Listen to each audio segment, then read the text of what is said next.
นะคะของเกม Free Fire ในโหมด Cast Squash ค่ะทัวร์นาเมนต์พิเศษที่ทาง Free Fire มีการคอลแลบกันกับ NARUTO SHIPPUDEN ถ่ายทอดสดณสถานที่แห่งนี้ชั้น 8 ของศูนย์การค้าเซ็นทรัลเวิลด์ใจกลางกรุงเทพมหานครในเซ็นทรัลเวิลด์ไลฟ์นั่นเองค่ะและในวันนี้นะคะยูกิเด็กยูค่ะและน้องยุนซูรับหน้าที่เป็นพิธีกรตลอดงานทั้ง2วันนี้ค่ะสวัสดีค่ะสบายดีไหมทุกคนใช่ค่ะ Hello everyone and welcome to the Ninja class. I'm sorry, so nervous. Free Fire All-Star Tournament, and this is a special Free Fire Clash Squad tournament, a collaboration between Free Fire and Naruto Shippuden. มินาซันชอบ Naruto ไหมใช่ทุกคนชอบ Naruto ไหมคะ And this is the broadcast live from Central in Bangkok, and me, Yuso, and Yuki Dekyu, we will be your host for two-day tournament today.ซึ่งตอนนี้ต้องบอกเลยนะคะว่าเป็นการร่วมมือกันครั้งสำคัญสำหรับ Free Fire แล้วก็ NARUTO SHIPPUDEN นะคะก็เรียกได้ว่าอย่างที่บอกกันไปเราเดินทางมาสู่บทที่ 2 แล้วของศึก Ninja Wars หรือว่าสงครามนินจานั่นเองค่ะทุกคนจะได้พบกับคาแรคเตอร์ขวัญใจหลายๆคนอย่างแก๊งวิลเลียนแสงอุตสานั่นเองค่ะซึ่งบอกเลยว่าวันนี้พี่กิขนมาแบบแน่นๆไม่ว่าจะเป็นโอบิโตะเพนอิทาจิมาดาระโอโรจิมารุแล้วก็ยังมีฝ่ายดีๆนะคะอย่างแบบพ่อพระเอกของเราพ่อคุณสามีนั่นเองนั่นก็คือโฮคังเงะรุ่นที่ 4 อย่างมินาโตะนั่นเองค่ะโดยผู้เล่นทุกคนสามารถติดตามรายละเอียดของนะคะกิจกรรมในครั้งนี้ได้ทั้งหมดในเกม Free Fire เลยค่ะAnd now the collaboration between Free Fire and Naruto Shippuden has reached its second chapter, Ninja Wars. In this event, you will encounter characters from the villainous Akatsuki, including Obito, Pain, Itachi, Madara, and Orochimaru. But don't worry, the good side is represented as well. With the fourth Hokage, Minato, players can find all the details about the in-game events and items within the game.ซึ่งแน่นอนว่ากิจกรรมในวันนี้เนี่ยอีกหนึ่งไฮไลท์สำคัญนั่นคือกิจกรรมนะคะการแข่งขันค่ะไฮไลท์ Free Fire CS Elite นั่นเองค่ะที่เราจะนำเหล่า KOL นะคะทั้ง 4 ประเทศมาประชันกันในโหมด Cast Squad เลยแบบ 4 ต่อ 4 นะคะนั่นก็คือประเทศไทยลาวเวียดนามและอินโดนีเซียบนคอมพิวเตอร์ถ้าเกิดทีมไหนแพ้เราคัดออกทันทีค่ะและในวันพรุ่งนี้เราจะหาแชมเปี้ยนกันว่าใครคือที่สุดของที่สุดนั่นเองAnd today, Free Fire has prepared 2 special tournament formats for everyone to follow along with. The first is the Highlight Free Fire CS Elite Tournament. This event brings together top killers from Thailand, Laos, Vietnam, and Indonesia to compete in a 4v4 mode in PC. It is a single elimination bracket, so if a team loses, they are out. We will crown the champions tomorrow as well.และแน่นอนค่ะว่าการแข่งขันของเรานะคะยังไม่จบแค่นั้นมี KOL แล้วก็ต้องมี Pro Player สิคะเพราะว่าเรานะคะจะจัดการแข่งขัน Ninja Clash Free Fire All Star โดยเรา Pro Player จากทีม Esports ชื่อดังถึง 8 ทีมด้วยกันแล้วก็ยังมีในส่วนของ Lone Wolf มาป้าเดียวดายแบบ 2v2 จาก KOL 8 คนจากทั่วโลกด้วยค่ะAnd the second tournament, which is the main highlight of the event, is the Ninja Clash Free Fire All-Star. Here, 8 professional teams from famous Esports club will battle it out to find the ultimate ninja team in this tournament. But that is not all. We also have a special 2v2 Lone Wolf show match featuring 8 famous killers from all over the world.คอลแลบครั้งยิ่งใหญ่แบบนี้ค่ะจะให้เล่นโหมดธรรมดากันได้ยังไงค่ะแคสโค้ดในครั้งนี้เราจะมาในโหมดของ NARUTO SHIPPUDEN ค่ะจะทำให้น้องๆทุกคนนะคะได้สัมผัสถึงศึกสงครามนินจาไม่ว่าจะเป็นพระจันทร์สีเลือดที่อยู่บนหัวพี่กีนี้คาถานินจาและอาวุธนินจาต่างๆจะชูริเคนนะคะจะคุเลนายบอกเลยว่าจัดเต็มหมดแน่นอนผลของการแข่งขันในครั้งนี้บอกเลยว่าสกิลและนะคะในส่วนของสกินรวมไปถึงโหมดต่างๆนี้มีเอฟเฟกต์หมดเลยนะและเราจะเล่นแบบแบ่งเนื้อเรื่องด้วยคือเราจะแบ่งเป็น2ฝั่งด้วยกันนั่นก็คือหมู่บ้านโคโนฮะและแสงอุษาหรือที่เราเรียกกันว่าอาคาสึกินั่นเองค่ะ And this tournament will be unlike any other. The Clash Squad mode for this Naruto Shippuden collaboration has a special gameplay features that will immerse everyone into an in-game a very intense ninja war, and includes things like the red moon, ninjutsu, and various ninja weapons that will all impact the competition. What is more, for every match, the teams will be divided into two sides based on the story, the Hidden Leaf Village and the Akatsuki side, making the competition even more authentic. ซึ่งต้องบอกเลยว่าเชื่อว่าน้องๆหลายคนที่อยู่ณงานของเราในที่นี้พร้อมกันแล้วใช่ไหมคะสำหรับ Highlight CS Elite การแข่งขันจาก KOL ของเราบอกเลยว่าคู่แรกมาถึงเปิดเดือดเลยค่ะเพราะว่าอะไรจะเป็นการประทะกันระหว่างประเทศไทยและเพื่อนบ้านของเราที่น่ารักอย่างประเทศลาวนั่นเองค่ะเพราะฉะนั้นไม่ต้องรอช้าเดี๋ยวขอเสียงตบมือให้กับทั้งสองทีมหน่อยแล้ว And for our first game today, we kick off the Highlight CS Elite Tournament. Our opening match will feature the Chaos from Thailand chasing against the Chaos from Laos. Are you ready? If you are, let's hear a huge round of applause from everyone. ขอเสียงต้อนรับทีม Free Fire CS Elite ตัวแทนจากประเทศไทย And now, please welcome the Chaos team from Thailand.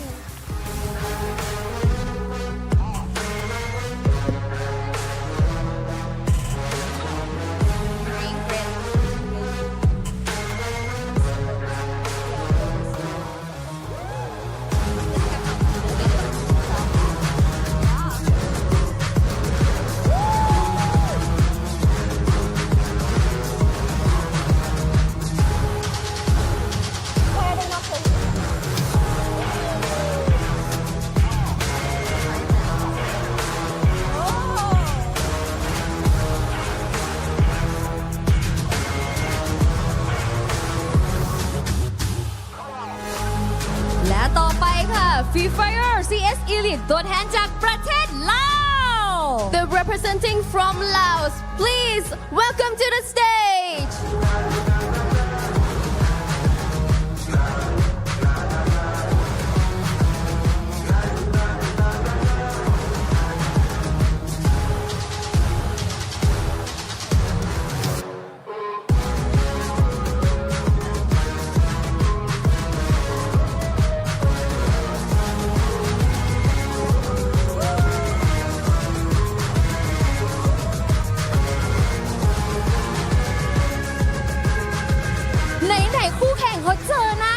นี้แล้วเป็นธรรมเนียมของนักกีฬาโดยปกติแล้วที่เขาจะต้องจับมือกันเพราะฉะนั้นเดี๋ยวให้เขาจับมือกันแล้วประจำโพสิชันกันได้เลยค่ะ Alright, Thai and Laos team, I think you guys are ready for the match. Now let's shake your hands and go back to your position and start your first match.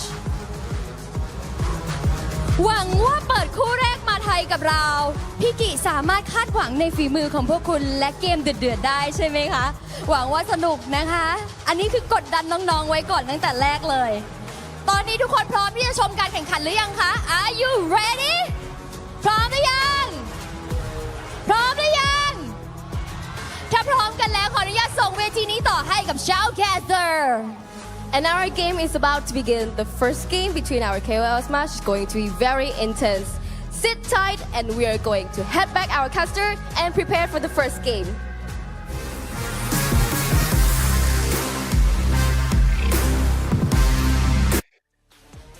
Ladies and gentlemen, welcome to the show and thank you very much Yuki and Yunsul. This is a gathering at the Golden Stars under the blazing red moon, and today we're going to witness Free Fire like never before. This is the Free Fire All-Stars Ninja Clash 2025. We are the Jonin of commentary from the Shoutkatsutsuki clan. I am Neptune the Gentleman Garcia, and from the Hidden Mic Village, I give you Husky. Thank you very much. It's exciting. This is like my childhood dream come true, right? Naruto and Free Fire, you know, video games are my favorite anime, and we get to witness it firsthand of all the new mechanics and features that this has introduced to everyone. I think we're in chapter 2 right now. I've been dreaming all day. I've seen so many collaborations across the aeons of animes and video games, but this is the first time I see them include the villains and the protagonists.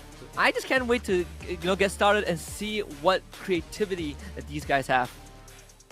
And definitely, I mean, at some point in animes, especially in Naruto, I mean, the Akatsuki clan has been so cool. I Mhm. couldn't take it away that it's cooler than even the heroes. But that is one good thing as well, because there's a lot of skills, there's a lot of factors that can be included in game that we're going to see as well in these matches. And we're going to start it off with some of our KOLs. Again, we have seen Laos as well as Team Thailand in there, and I want to see them play because it's quite a while. The Thailand teams, we've seen a lot of them in our tournaments, but Laos, it's rare that we see them play, and I think this is a good start as well as we are growing even more global. Yeah, and not only that, right? We see the Thai pro teams, on the stage, and we revel in how great they are. But another question, the burden kind of shifts onto the KOLs, right? How good are the people? How good are the key opinion leaders from that region? Are they as marvelous as the pro players, or is there a big gap in between? They gotta be able to lead a community, and sometimes you gotta lead by force and power, skill. This stage is the best chance for them to prove that. Yeah, and that's one thing though. I mean, I do have experience, and I guess you do have experience streaming as well and creating content. But at this point, this is quite different. Just sitting in your room, creating all those content, they are on the stage. And we are looking at the day one schedule. Again, we start off with Thailand versus Laos, and then followed by Vietnam against KOLs from Indonesia. And then we head in onto the pro leagues, the round one, the Swiss stage that we're going to have for Clash Squad. Yeah, and we got so many matches lined up. They're all going to be best of threes, at least for the pro team ones. And that is just first round of the Swiss stage, right? We are playing the Swiss stage format. If you win 2 series, you advance to the playoffs. If you lose 2, you are out of the league. At least we get 4 confirmed matchup first. And then I believe in the last 2 series of the day, we will get the Swiss round with the 1-0 result team. So at least by the end of today, we will have 2 teams that would be in the 2-0 bracket that would have qualified for playoffs. Yeah, we also have a little bit of twist in this game. So they're only going to use the M1887 and also just glue walls. So no grenades can be thrown, and they have the vest as well as the helmet at level 4. Repair kit is available though, just in case they want to tap that up. All the armor that they have on, and this is just for the Clash Squad Elite gameplay. Let's just show off as well the M1887. I love the skin that has been offered for this update. Yeah, I think it's also a very good way to really push the teams to kind of showcase their CQC ability. Right? Again, for the Elite Showdown matchup, we have the knockout stage, best of 3 format. We got right now Thailand versus Laos. Later on, we have Vietnam against Indonesia.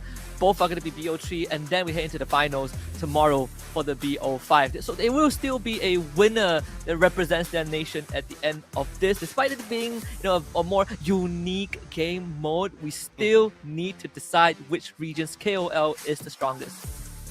Now here's a tough question, Husky. Here we go. Who do you think will be heading in for tomorrow, though? I don't know. I'm gonna walk the tightrope, right? I would say Thailand, and oh boy, the next one is gonna be hard. I think Thailand and Indonesia have a good chance, and this is based off of a previous show matches that we've been able to witness and commentate across the years. I remember one of the first few teams that I saw from Indonesia, at least the KOL team. You had I think Rasa was probably part of that team like 2-3 years ago. So I'm pretty sure that they have some pretty crazy firepower. Yeah, I mean, I do agree with Thailand because we've seen so much of Thailand and not so much of Laos. But I'm looking forward to this because the KOLs that we have right now, we're part of, if not currently part of 9 Esports. So they are an Esports team. And for Vietnam as well as Indonesia, I'm going for Vietnam right here because we've seen the firepower that they have from WAG. From the spring season wherein they really popped off, but they were a little too late to the party and they didn't manage to get that win. So it's in terms of regional battle, this looks like a rivalry that springs off from the previous season. I tell you, this is sick. I wish I was there. I would take photos with every single cardboard cutout. that is shown on the screens. As even the theme makes so much sense, right? Like you say, under the red moon, this whoever is attending this show match right now at the venue of Central World Bangkok, Thailand. If you go home tonight and you realize that you're under the Genjutsu of Infinite Tsukiyomi, I think it's a blessing, right? Breathe free fire for the rest of your life. It's gonna be a lucid dream, but I don't think I want to wake up from that. That's so I'm getting cool. goosebumps right now just looking at like everything that is showing up on the screen. And that's one thing. What more if we were there? What more if we are experiencing all those fun, all those pressure as well coming from the players and the fans? Because I'm pretty sure it's not just those coming from Thailand that's in there. There's a lot of fans as well from other regions that is supporting their representatives right there, the KOLs that they have. And you know how KOLs are. They have plenty of fans that goes around the world, that not just from their own country. So we'll have to find out though on how much they're going to bring it on. Again, we know the experience of streaming, and for me personally, I fail when I stream. So I'd rather play off live because I play in better. But this is something else. If you're a content creator and you're already performing on your content, this is a different level for the KOLs that we have right here. Yeah, it definitely is. I think you also factor into the case that some creators, like, they are more on the entertainment side, right? You find those social media reels, those TikTok clips, but when you're in a tournament and there's stakes and there's pride and the world is watching, your fan base are supporting you, they gas you up the whole way. It's different, right? When you have to start working with other people who might not be from the same clique as you usually are used to when you're playing on live stream. That's another challenge to work with. And I heard that it's a full house today. This is just day one, and it's a full house at the venue. So talk about pressure. Yeah, definitely. I mean, a lot of pressure, a lot of excitement being built right now. And again, as you did mention, I mean, the energy, the vibe overall. That's one reason as well, when I saw the stage, when I saw what is going on during our preparation for this, I did set up my studio to be under the red moon as well. So I can feel that vibe coming from this stage in this game. So again, we're just waiting for these KOLs. Again, let me introduce who are the KOLs from Laos. We have PLM TV 999. We have Inoi quadruple 8. I'm not sure with the numbers. Lapad 888, 1437 Noob, and 7 Up.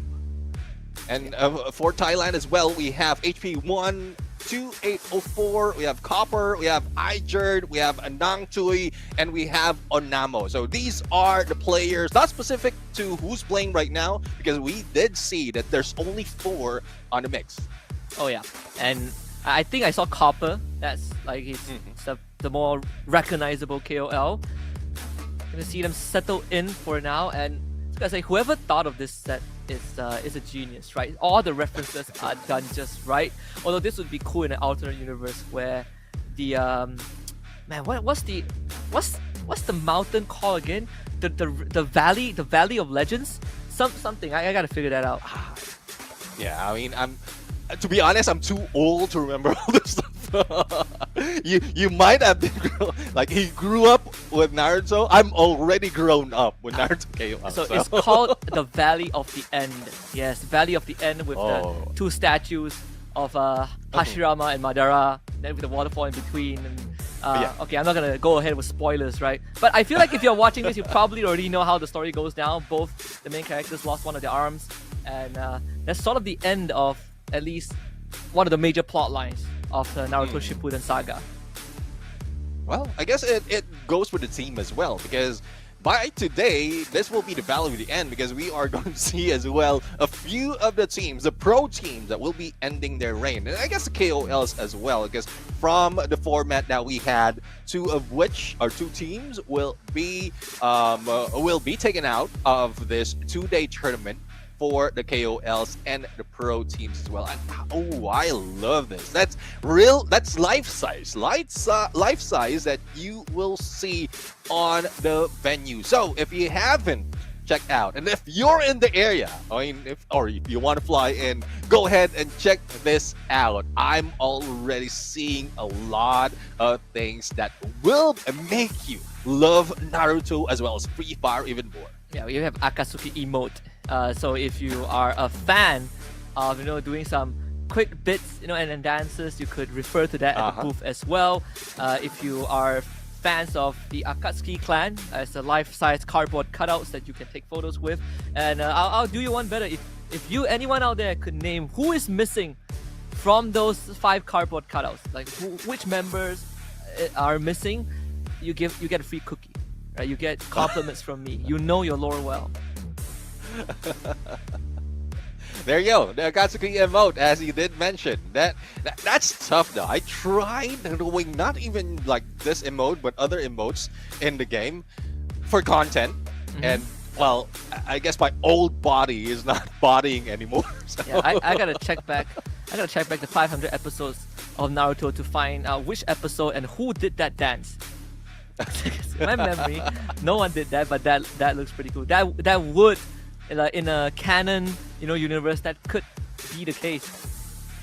Yeah, definitely. And speaking of emote, we also have the Susanoo emote that is available in the game. So for those of you who haven't checked it out, there's an update that has been released. I just checked it out earlier. There's an update that has been released, and some of the skills, the jutsu, has been opened up right now. So go ahead and jump in game as well, especially if you're in the comfort of your home. But if you're in the venue like these survivors out here, go ahead and check out. I guess they are not listening to us, but go ahead and check out what this venue has to offer, what this event has to offer, as we wait for the teams to get all set. Oh, that's so cool. They even have the Mount Rushmore for the Hokages. All the way until the 5th Hokage. So name me the 6th and 7th for anyone who knows the anime. The 6th and 7th one, which is, I think, go ahead. Yeah, go ahead. The question is pretty easy, right? They already named me the 5th one, which is Tsunade, the granddaughter of Sarutobi. I've always wondered how did we have Sarutobi and Minato exist in the same timeline? I thought you only get promoted to Hokage if the previous Hokage, passes on. He's unalive. Yeah, he's unalive, as people like to call it. I always wonder how that's possible. Maybe I gotta read back on the lore. But I know that for those who are enjoying Chapter 2 collaboration of the Shippuden, of the Naruto Shippuden collaboration, Tsukuyomi loot zones now appear, which is great. The visuals are amazing. Enhanced ninjutsu theme items, but my personal favorite is the Akatsuki keepsake, because that only spawns post Tsukuyomi, and the best part is you get strong abilities at the cost of revealing yourself to the enemies. I think it's a great trade-off, right? You put a target on your back, but also you make yourself a whole lot stronger if people come for you. Yeah, exactly. I mean, the keepsake, we have the detonating Claybird, we have the Amatera's Flame, we have the Water Style Shark Bomb, which I would say would help me a lot, even the detonating Claybird, we have the Universal Pull, as well as Shikigami Dance, and we have the Cursed Jutsu Possession. So those are the 3 or 6 rather. Keepsake, the Akatsuki keepsake, that is available, that has opened up just today, and I am hoping that you check it out. I played Clash Squad a lot, and even before this, I am loving the update, especially the new character Rin Yagami, the younger sister of one of the, I would say, the pillars of characters in Free Fire, Hayato, and that is one thing that I use a lot. The extra damage with those, the passive skill can get me so much of those knockdowns even from afar. Yeah, the younger sister of Hayato. She's also quite an old character at this point in the game. I got hit by ult. Don't worry, Andrew has existed longer. Yeah, I mean, compared to Hayato and Andrew though, Hayato has a gray hair like me, or like us. I would say. like us. I think that's the best description of it. Yeah, I think like we even have a new attachment now available, right? For the M60, the M249. Oh, the yeah. AC80 got buffed, higher fire rate and damage. It's so great for everyone who likes that gun. The M590, I think that one is interesting. Slower reload, sure, but higher minimum damage. So the threshold gets raised. So you still, as long as you're accurate, you still pack a punch. Yeah. I mean, with that update, with that nerf, I don't know, balancing, I would say, Yeah, I think for the it's M590. Yeah. It's matches how they did it or what they did with Tatsuya. I mean, they only put in one. It's not two anymore, and they only put one on that active skill. And then you like lessen the reload so that you don't have that much chance of getting a shot with that M590. But it does have a higher damage, a higher minimum damage if you make that headshot. So I guess it lines up. Yeah, I think it's just a very good way of making sure that you don't overcompensate for a nerf or a buff. In this case, it just demands the players to be a lot more efficient in handling the weapon. Like back then, people just pick up vector akimbos and you just spray and pray. You know, long gone are the days of having that weaponry terrorize the meta. And that's actually how most of our pro players found their start, at least in Malaysia, right? Like the good old Cobra from Expand. That's Cobra. how he rose to fame, like the only guy who has mastered the vector akimbo.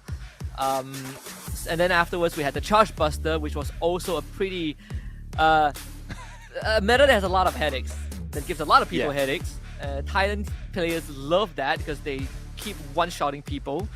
We moved on from that to shotguns now, the M590 being one of the primary ones. But I think overall, but that's also the time where active ability started becoming a lot more prevalent, right? And then it changes the whole dynamic of the game.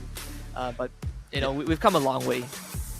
Yeah, exactly. I mean, a lot of changes. A lot has changed already. It's I know it's still Free Fire, but it's unrecognizable from what we've seen from the past, from years before. And that's what I love about this game, because it does make all those changes. You need to adapt. And even the pro players need to adapt that much. We've heard from interviews, not only from these players right here. Hello guys, there's kids out there. This is what I love about Free Fire. Kids can be a part of this. But going back to the story. They could be. I don't know. They're the future of Free Fire. Yeah, like they might be the next Razia, the next Wonder Kids. I would say. The Powerpuff. But anyways, Kids. going back to going back to the story. I mean, there's a lot of changes that has been done into the game that really makes it even more exciting. And even the OB50 update is aligned with the Clash Squad that we have. Not only are we going to have the show match, we also have more days of it in the fall season. And we've seen so much of that AN94 that has improved in accuracy. There's a change as well. There's a tweak in damage for the M1917, which I often use, especially if I lose out on the pistol round. So I still go on a pistol round with a stronger weapon, but I am having so much problems right now making all those knockdowns because of the nerf, which is good, because if you're going in against a team who made you fail the pistol round and you still have a powerful double revolver in your hand, it doesn't look like you lost that round. So that's the factor, that's the changes, the balancing, I would say, that Free Fire is doing in all these weapons. Yeah, and it's helping teams that win pistol round get a proper leg up, you know? Like you don't win the pistol round and then you think to yourself, man, I'm not getting enough of the lead. So I do like the leverage it adds onto it. Also, quick shout out to Buffalo, one of the only revolver mains out there. I don't know how he does it. Good old legends from Vietnam, from Heavy. But round number 1 of this best of 3, Laos and Thailand. And I'm already excited. Again, only shotguns available. Very limited kit. Tons of glue walls laid down. Holy cow, they are moving fast. I mean, they're moving fast. They're also laying out a lot of blue walls, and they have set a boundary already amongst themselves. It's a 1-4 split for Laos, and similar to Thailand, but Copper is a little too close, so they might be able to take down Kai Noi if they can push through all those glue walls. But that is a problem right now. They couldn't just rush in because they're only using the shotgun. The moment you shoot a 2, they can easily put up a few more glue walls. That makes it difficult, but the stairs that's being done by Thailand at this point might be help them to push through. And they're just trying to establish as much presence as they can, right? Using the glue wall as a means of shoving their opponents closer to the blue, which is going to eventually close in. It seems like I'm surprised that both teams are extremely patient, right? I'm expecting maybe the Thailand team like Copper to make the call and they just go for the rush. But this is a very deadly double stack from Laos, and I don't think Thailand has enough information yet.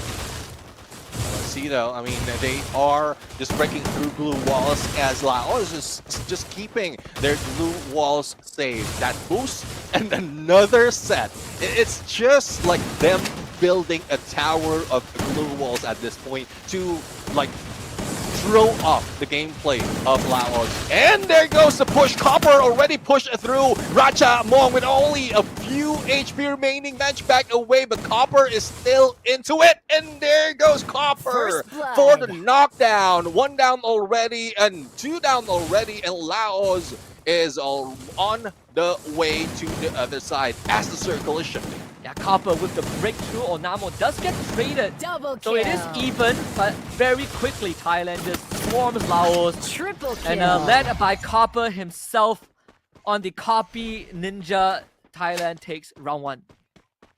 I mean, Thailand, as we call it, there's a lot of strong players out there, but we're not taking it away from Laos as well. I love the ideation that they are trying to barricade themselves, just waiting for Thailand to really make a move. But it's such unfortunate that Ratchamong has been caught out solo in there by Copper, and the rest of the teams are just going in on a 1v1. It's just isolation technique that we're seeing from Thailand right now, but Clock Tower is in. There's a different tactics overall, especially if you take that compound in the middle.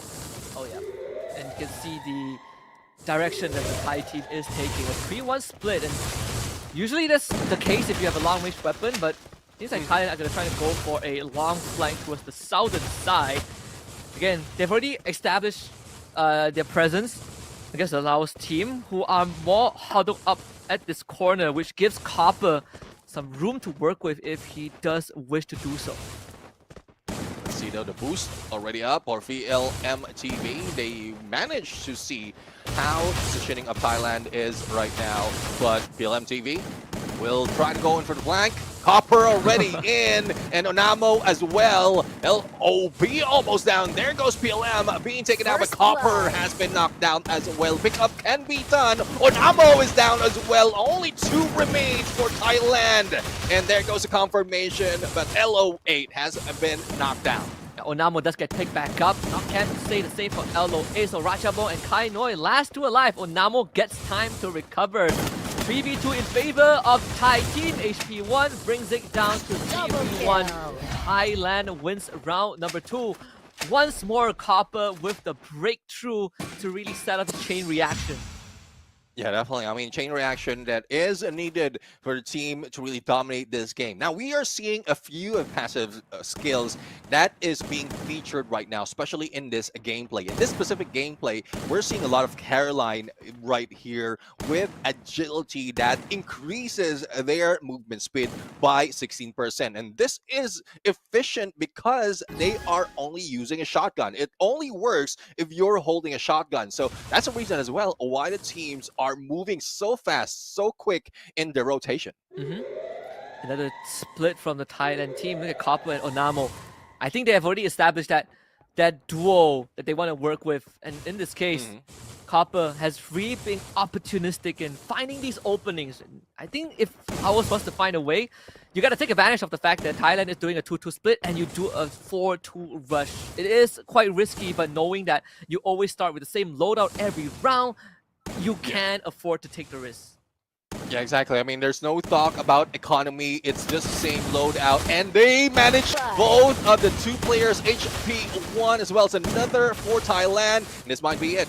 Laos might be seeing another point for them. It pushes Copper onto the other side, but the Blues already closing in. So there's a risk as well that tables can be turned. And the trio will be sticking together right now, trying to get away from all that hustle and bustle. But Tai Noi will try to move in close to the next phase of the circle. That's all Laos needed to do. Bring down one member of Thailand and put themselves in an advantageous position. 4v3 for Laos for the first time in this series, at least, that they have a man advantage. And look at them, 3 of them pushing towards Copper. Copper receiving plenty of heat, calls for backup, and still wins the 1v1 somehow. Finds the isolation fight. Ejer from behind. LO8 now goes down. Thailand turning it around. Yeah, they are turning around despite of having a number disadvantage later on. Halo 8 has been picked up but has been taken out once again by Ijer. Ratchamong, the only one remaining at this point. A 1v3, but a 1v1 could not work against Copper, and they have 3 points already for Thailand. Hey, that's why they call him the Copper Ninja, the 6th Hokage of the Hidden Leaf Village. Copper can do no wrong. 6-1 so far across 3 rounds, an average of 2 eliminations per round. And even under extreme pressure, was able to find opportunities to get isolated fights. Usually that shouldn't be the case, but when you have infinite glue walls to work with, Copper just knew which buttons to push. Let's see though if they can still change the tide at this point, because Laos is not looking good. They are splitting up 1v3 or 1-3 split, but Copper will be left in here, and they need just to isolate Copper and take him down. HP1 they managed to do earlier. If they can repeat that and take down Copper, then that might work for them. But no, they are rotating on the other side. Onamo will be the target, and everyone for Thailand is just ganging up. And Kai Noi will be going into 1v1 against Copper at this point. Let's see if he'll be able to go for the knockdown. Yeah, Copper really aggressing, calls in backup from Onamo, his trusted Team 7 trainee.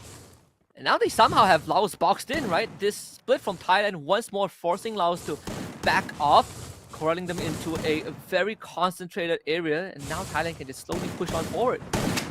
I love the placement of Onamo at this point. I mean, taking the high ground, if in case he jumps and sees one, he will be able to jump and take down another player with a headshot. The same goes for LO8 right now. Seizing glue wall, stacking up against each other, making sure that they have a higher ground advantage at this point with less on a range with those shotguns. But let's see though, they are being pushed over onto the other side, just waiting for the blue to close in and shift as well. If it favors Laos, then they might be able to do it. But no, it is favoring Thailand at this point, and Namo is just silent and still waiting for that opportunity. Yeah, Laos tried to go for a spot with the jump spot with the boost, but Thailand just puts up a glue wall and puts a veil over their eyes, so they cannot get enough info.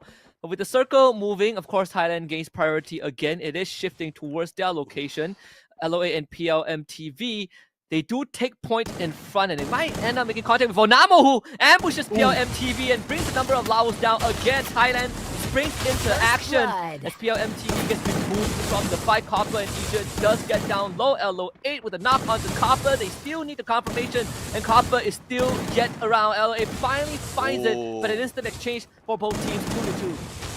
Kaino and LO8 need to make it work. HP1 has been taken down. Onamo right now, almost a 1v1, but no! Onamo managed to go for the clutch, and that is 4 points for Thailand, leaving Laos with a donut. And that's his ninja way. Datebayo Onamo, a 3-0 deathless. So well, not two. He's 2-1 so far in this series, in this match. Obviously, in terms of elimination counts, he's the lowest on his entire team, but when push comes to shove, he got that MC plot armor energy to really win out against Laos, which in that situation felt like it was beneficial for the Laos teams. They had the numbers, they had the health bars, but they just could not close out the round. Yeah, the thing is the Blues also closing in, and that is what a change the tide for Thailand. I mean, the additional damage plus a knockdown on the one or a takedown on one that will really help you on that situation. But for Thailand right now, they are just playing around, finding a good rotation, finding a good position to just chase against. But Onamo being the bait at this point, pulling in 3 players. Will they be able to go in for a takedown? Alok has been triggered, but not so much of engagement happening, waiting for the blue to close in, probably take advantage of that once again. I just saw the comments. Someone called Madara Uchiha is in the chat. Okay, I think all these characters are starting to show up in the live stream. But Thailand now going for a wraparound once more. Like, if we just look at the radar itself, Laos, they are not getting enough ground for themselves, and that in of itself is a disadvantage, right? You want to have space to navigate, but I guess with the circle closing in, Laos, they're comfortable holding this area for now. And now another attempt to break through from Thailand. Onamo leading the charge, but those blue walls are making it really, really hard. Yeah, it's very difficult right now, especially with the compound covering it. So there's not so much of rotation that you can do. BLMTV is down. Archer is also being taken down. Rajapong eliminated. And we are left with only one. There goes 5 points for Thailand. Laos being left behind. Only LO8 as well as Ratchamong is putting in on all those KDs. And we'll have to see. We'll have to see Kai Noi as well as BLMTV to move up. But it's tough, especially with all those glue walls blocking your way. And if you're not used on the CQZs, then that would be the loss of this game. Yeah, once more is Onamo and Copper with the backstab. So final round of this map number 1 before we come to a conclusion, at least for this map win.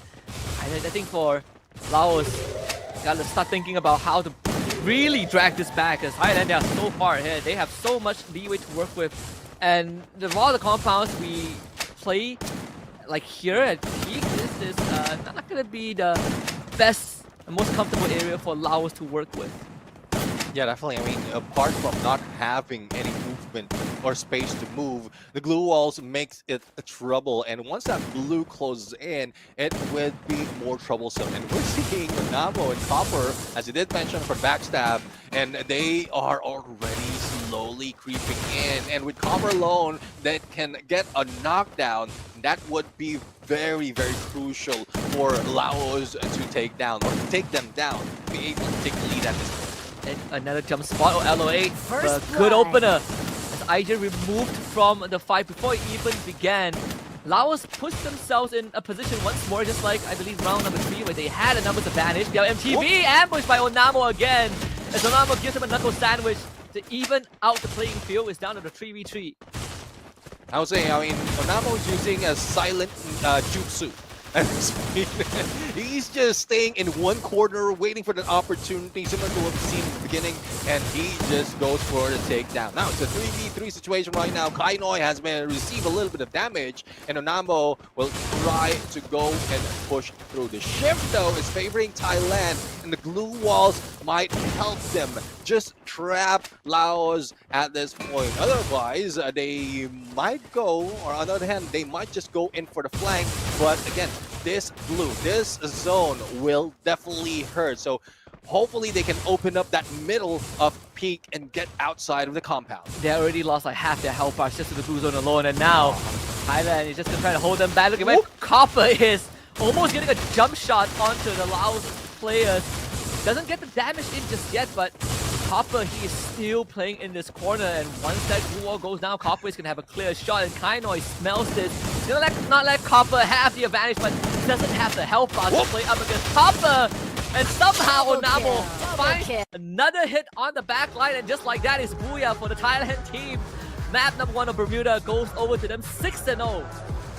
Yeah, booyah for Thailand, and I'm loving how it's turning up right now. Thailand just showing up, and the position, the adjustment that they are doing are just prime. First off, they were just waiting, priming, finding out what rotation is being done by Laos, and then once they caught a glimpse of how they rotate, then they just take advantage of that for every round. Thus, it is a 6-0. Yeah, it is. Well, the Laos team left scratching their heads about what happened, right? It was just not just mechanical brilliance, but also good strategy, good planning, and how to approach the rounds. I think the Thai team, just like we expected, has shown that experience over time playing the game.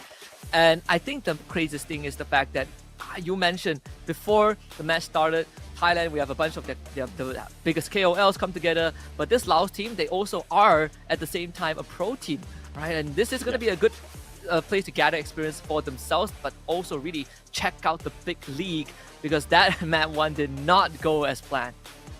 Exactly. I mean, a lot of fans out there really want to experience that. A lot of even the KOLs really want to experience how it is in a pro scene, in a pro setup. And with what we have on stage right now, it really is set up to be on a pro versus pro. And this is just a preview of what's going to happen once we have those professional teams into the mix. But it's not yet over between these two teams. We still have a few more rounds for this, because this is a best of 3. So let's see if Laos will turn things around. Otherwise, Thailand might bring this in a 2-0 that quickly, similar to what we've seen in that first round.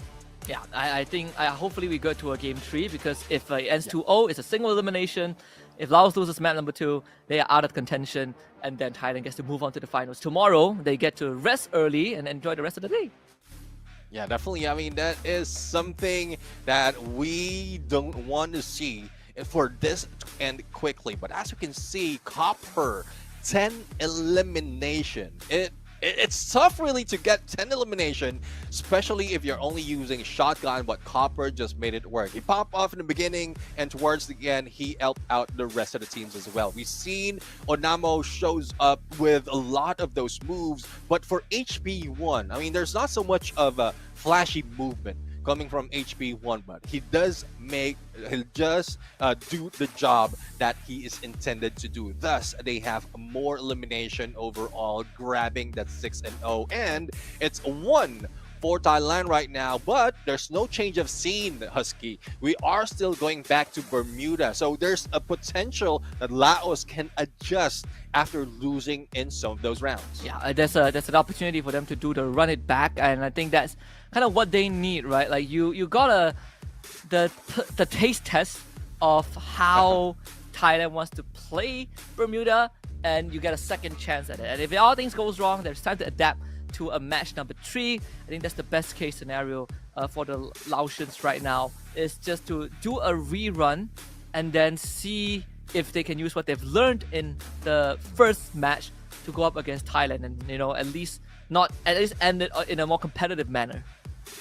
Yeah, definitely. And there you go, our MVP. We have Copper with 10 elimination, and the Misfits did mention in the chat that it's not difficult to get 10 elimination. Well, it is difficult for me. It is difficult for me. That's why we are wowed with what Copper from Thailand has to offer. But we'll see now. We'll see. Probably someone will beat this record. But again, Copper is just bringing the bar to a different level at this point. KOLs versus KOLs, Laos versus Thailand is still in play, and that was just the end of game number 1. Yeah, just the end of game number 1. More to come, and some space for the players to adjust to it. I think the crowd also wants more action, right? Like obviously the Thai crowd wants the Thai KOLs to win, but at the same time we're also here for some great fun free fire matches, and I'm pretty sure that especially those with the front row seats who are like inches away from the player booth, from the desk, you definitely don't want it to end that early. I think the vibe must feel immaculate there, and it's getting heated up. I see some beads of sweat on the foreheads of some of these players.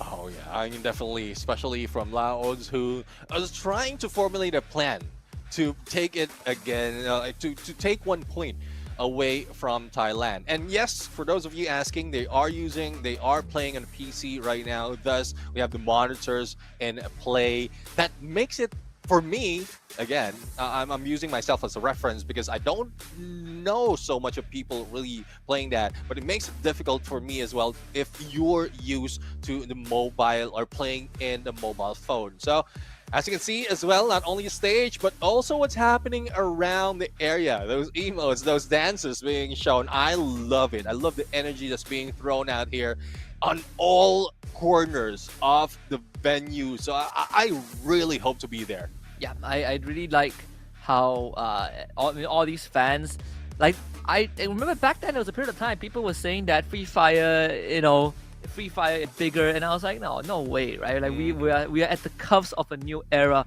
Fast forward 5-6 years later, this is a global phenomenon. We're getting more and more regions and getting the grand finals. Every tournament gets better and better. We just hit our peak at EWC. I don't know how we're ever gonna top that, even in the upcoming global finals, to be honest. But we also had Saudi Arabia, the MEA region, for the very first time in history, have a chance to win an EWC trophy, right? They were ranked top 6 at the Esports World Cup like less than a month ago. You tell me that 5 years ago, I would not believe you. So we have come a really, really long way. Yeah, exactly. I mean, that's why, like, it's not just the usual teams that we see that's really popping off. Even the other teams, even the other regions that we haven't seen perform are showing up, and I am loving it. Even as we speak, I think there's a few more regions being activated or reactivated to be in tournaments or to have their tournaments. I'm talking about a few that I featured on my content. We have Bangladesh that we've seen already in EWC, and I believe they will be part in more tournament in the future. And we also had a Free Fire Max Indian Cup that is happening right now. So there's a lot of activation being done for Free Fire. So for those of you waiting, I won't say which region. Those of you waiting, there might be a chance that it will happen. Maybe not this year, but next year, because we're just waiting for the roadmap. The beginning of this year, the roadmap has been introduced. They did say it is going to be big. It is going to activate more on a global scale, and it's happening right now. We know that Thailand that have been playing this 2-2 split, this 3-1 split, and they have been really efficient in taking up space and really just putting Laos in a stranglehold. We're seeing the same thing again. Onamo just, holy cow, he is running straight forward, and Kai Noi has to give up space. Yeah, I mean, one thing about for Laos that is an advantage for them, this like open area of Rimnan Village can be helpful. They have a good view of where Thailand will be coming in, and they can take advantage. But Copper right now, Kakashi moving slowly from behind, the backstab, but it misses because of a glue wall, and Ratchamong will be taken down. Dang Tsui is in, and he is already making it work. Hanoi going in for the rush. Anjured will be damaged, but not so much. Onamo right now will go for the flank and the backstab against BLMTV, and it is now left to 2. Yeah, LOA and Kai Noi not really in the healthiest of position, as Kai Noi needs some time to really heal himself back up. The rest of the Thai team parked themselves in front of his glue wall. They're trying to chase him down. His back is turned. Unfortunately, the strongest ninja in the history of the ninja universe cannot stand up against 4 main characters. And Thailand once more scores first blood. All right, first blood, first round. And, well, we are going into a different area right now. And, again, shotguns overall, for those of you asking. There's no other weapons. There's no other equipments that they can equip. Only the M1887. And I guess that's what's making it difficult for Laos at this point. Because they not only do they have that potential damage from long range, but with the glue walls being laid out, you have to break through it. And for Thailand, they're just putting up as well as taking it down as quickly. So that's the movement that Laos needs to do to be able to take one against Thailand. I think, overall for Laos, once again, they have been really caught in positions where they either get picked off first or they get outmaneuvered. You don't really want that, right? Onamo with some chip damage onto PLMTV right at the start. And just look at the position that Thailand team is holding. Ratchamong he needs to somehow anchor down that spot, because if he gets overwhelmed, they lose control. Lawos makes the call to fall back and regroup. Yeah, let's see the Copper are slowly creeping in. That ledge though would be very, very crucial for them. If anyone falls down on that, that would mean everyone will move, or a knockdown or takedown might happen. So let's see if they'll be able to maintain their position on that higher ground, and as well as the blue closing in. But there goes Rachamong being caught out. Onamo being taken down by Kai Noi, and the trade though would be equivalent to a 1-2. Now Rachamong as well as Kai Noi will need to fire back, otherwise they will be going down. Nang Tui almost taken down, but managed to put up a glue wall, and Rachamong goes down for fan of Nang Tui. Yeah, once more, the clapback from Thailand is just a bit better. And Nang Tui with the closeout. Another shutdown going over to Thailand, 2-0 as they continue to lead this entire series. They have not dropped a single round, Neptune. Yeah, definitely. I mean, they did switch a player right here. Nang Tui has been introduced, and he's just taking the spotlight away from Copper. He is getting 4 already. Not only 4 elimination, but also 3 in the assist. So he is all over the place, and that is in a good way. Showing himself to be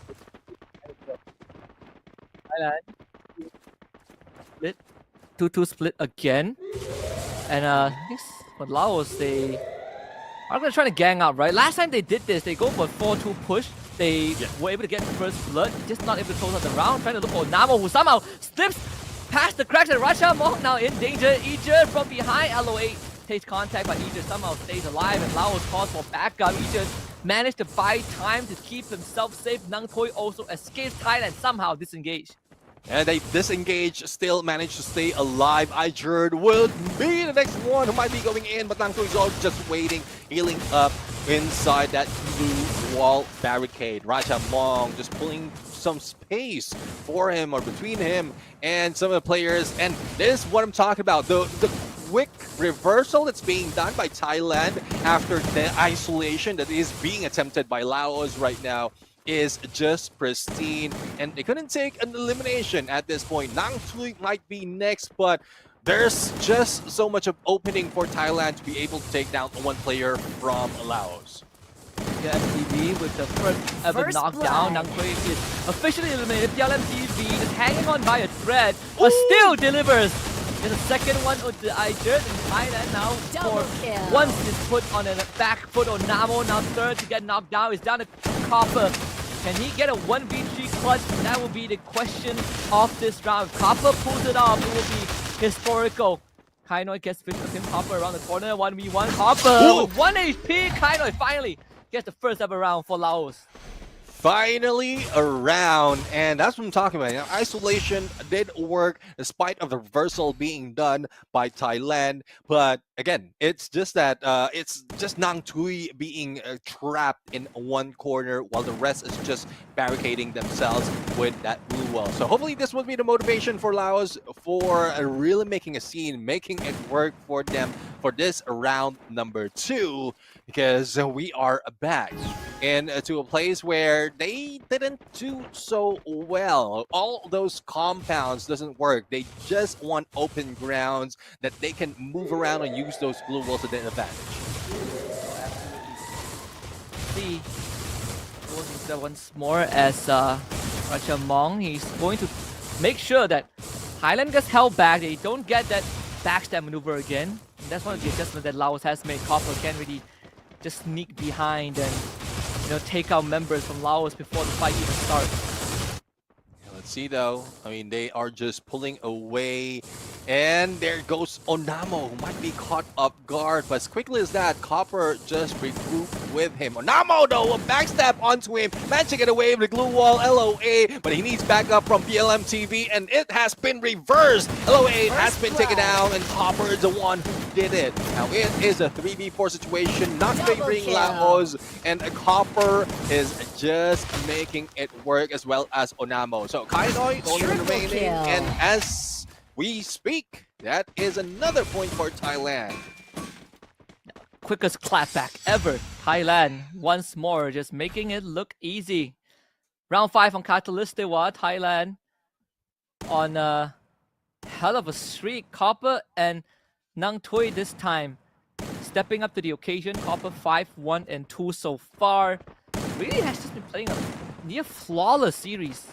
Yeah, I mean, Copper doesn't want to be overshadowed by Nangtu, who just came into play. He wants to take that lead in terms of elimination, and he is doing it right here. But again, let's focus more on what else can allow us to do, because in everything, in every counter that they're trying, that they're attempting, they are just being thrown off guard by Thailand. So sticking together is not working for them.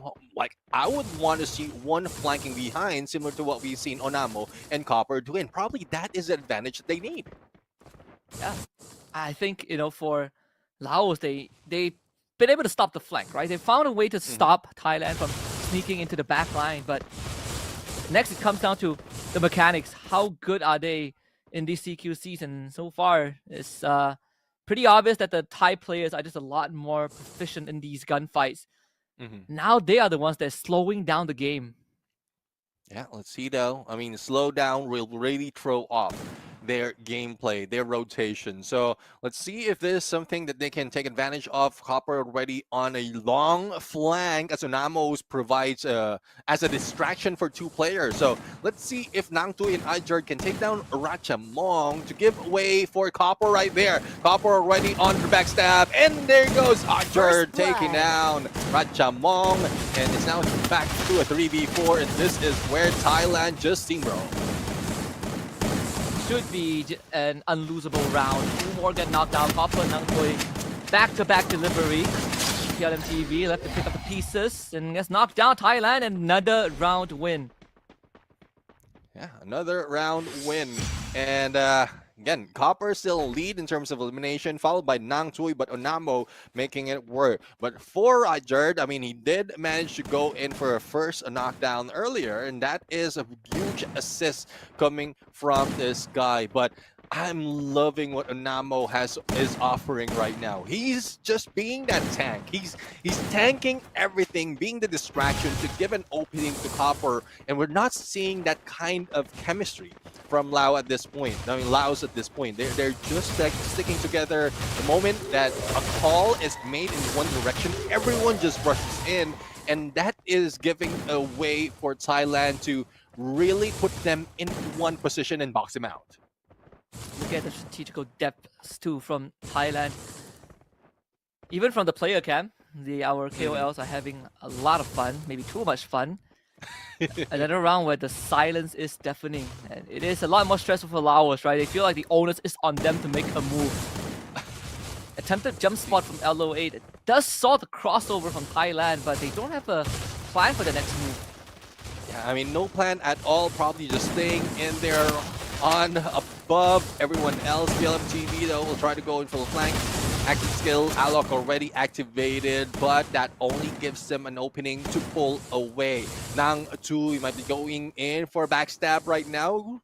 Pushes in together with the group, and Onamo pulls damage onto PLMTV, again disrupting their rotation. And this is starting to get a lot more tensed up. PLMTV really deep down in the red. Nangtui able to take him down and across the wall, give him a one-punch man effect. Of course, in this case, LO8 finds straight onto Ajard, get a equalizer. At least in this case, Laos finding some response, but Thailand disengage again. Now let's see, Kainoi is trapped in one corner. The shift is happening that Thailand's already taken advantage of. So Nangtui is already in the lead of backing off and backing away and probably taking this point, but good rotation by Kainoi as well to make sure that they have an opening on the next phase of the circle. Glue walls after glue walls being laid out, a 1v2 might be happening, but Onamo needs to recover, and Kainoi is already waiting for it. LO8 a little bit too late for the party though, and Ratchamong is quite too far, so 3v3 will need to be pristine. All shots need to be done on one player first before they go in for the rest, and that is what Copper has received. Same goes for LOA. Ratchamong somehow able to get away from Onamo, who is literally trying to track him down. And just like that, his great escape allows Laos to get a second round.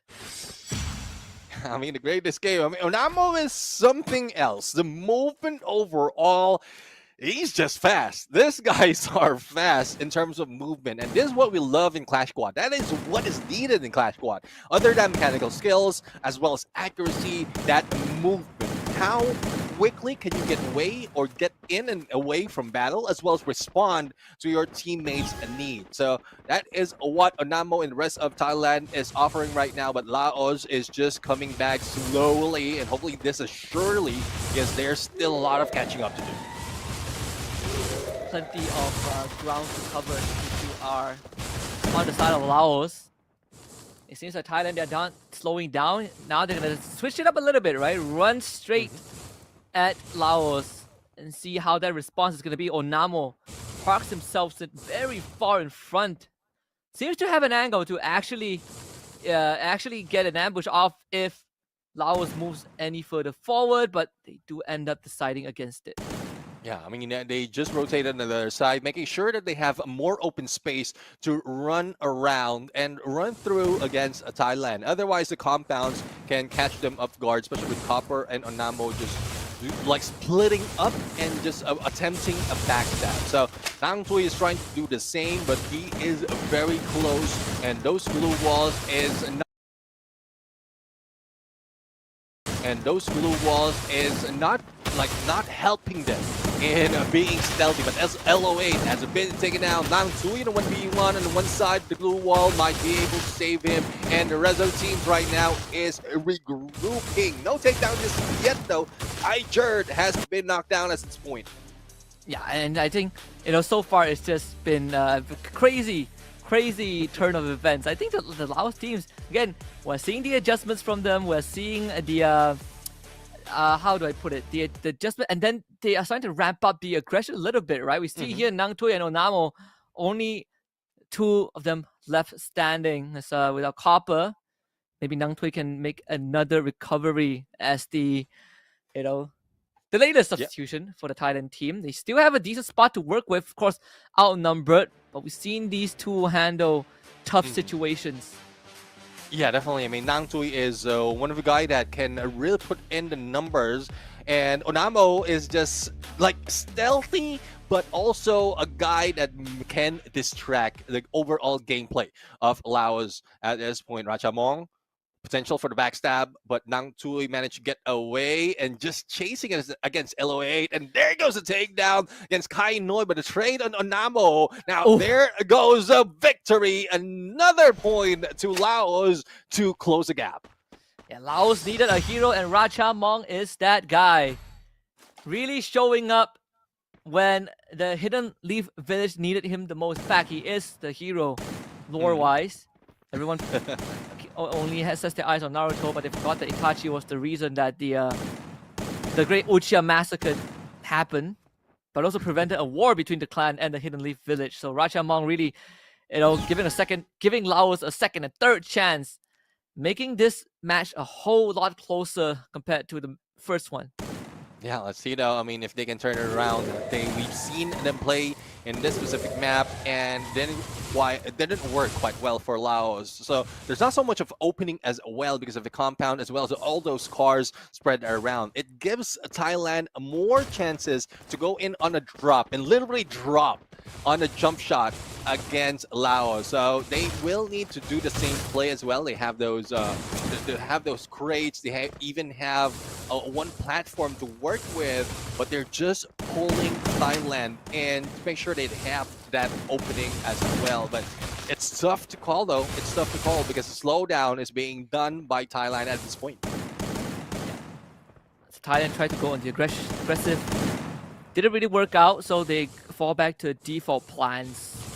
This time it's Laos that's taking up a lot more space compared to Thailand. Though Nang Tui has a very powerful position to work with. This boosted up glue wall. Continues to be able to jump spot. Able to do some chip damage from afar as well. Even though with this close range weapons, you still can, bruise your enemies a little bit. So it's between him and PLMTV, who will be making close contact, but Nang Tui playing on the low ground. PLMTV does not see him, and the breakthrough. Oh, Nang Tui fishes for it, doesn't get it. Yeah, I mean, why just pull away? You still have another chance to be able to go for the takedown, and it's not like you don't have the movement. But Nang Tui, I would say that is a missed opportunity, but well, not overall for Thailand. There's still chance for him to go in for the takedown. The Blues closing in. Laos right now will be trapped into one side. A shift is favoring Thailand at this point, and they're just barricading themselves. LOA will be first to go down. We thought it would be Archer. I thought the same too. Nang Tui now springs into action and finds two in a row. The triple takedown. Thailand 1 round away from finals. Yeah, match point to end it.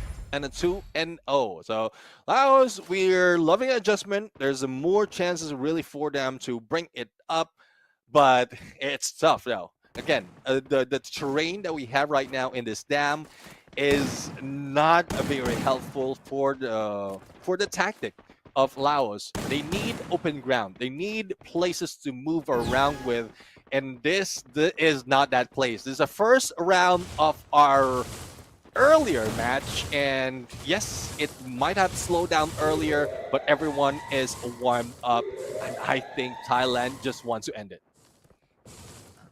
Back to where the very first round of the last match started, where they drew first blood. It'd be poetic to end here. Of course, this time Thailand starting on the other side of the location. Laos all hands on deck, but Thailand, they are making so much progress. So much ground has been covered already. Not sure if Kaino is ready to receive this, but they will be able to barricade themselves for now. Yeah, I mean, they just pushed Laos away outside the next phase of the circle. PLMTV will be taking down Kaino! Reversal against Onamo. And there goes the trade as well. Nang Tui, the only one remaining at this point, but still managed to survive. And the pickup or elimination will be done. Now, let's see if Racha Mom can recover that quickly to take down Nang Tui. Otherwise, it would be a chase on the next phase. And no, Nang Tui, only a sliver of health, slowly recovering and covering his fat as well with those glue walls. Not so much of opening for him, and this might be it. And another point might go to Laos. He just needs 2 seconds to heal back up. Has he really bought himself enough time? It seems like that is going to be the case. The 3 great sages of the Hidden Leaf, Nang Tui on the Jiraiya, somehow surviving the pursuit of the two biggest villains of the Uchiha clan. If Nang Tui clutched this out, it would be a heck of a way to end this first series. Nang Tui once more finds time to heal back up.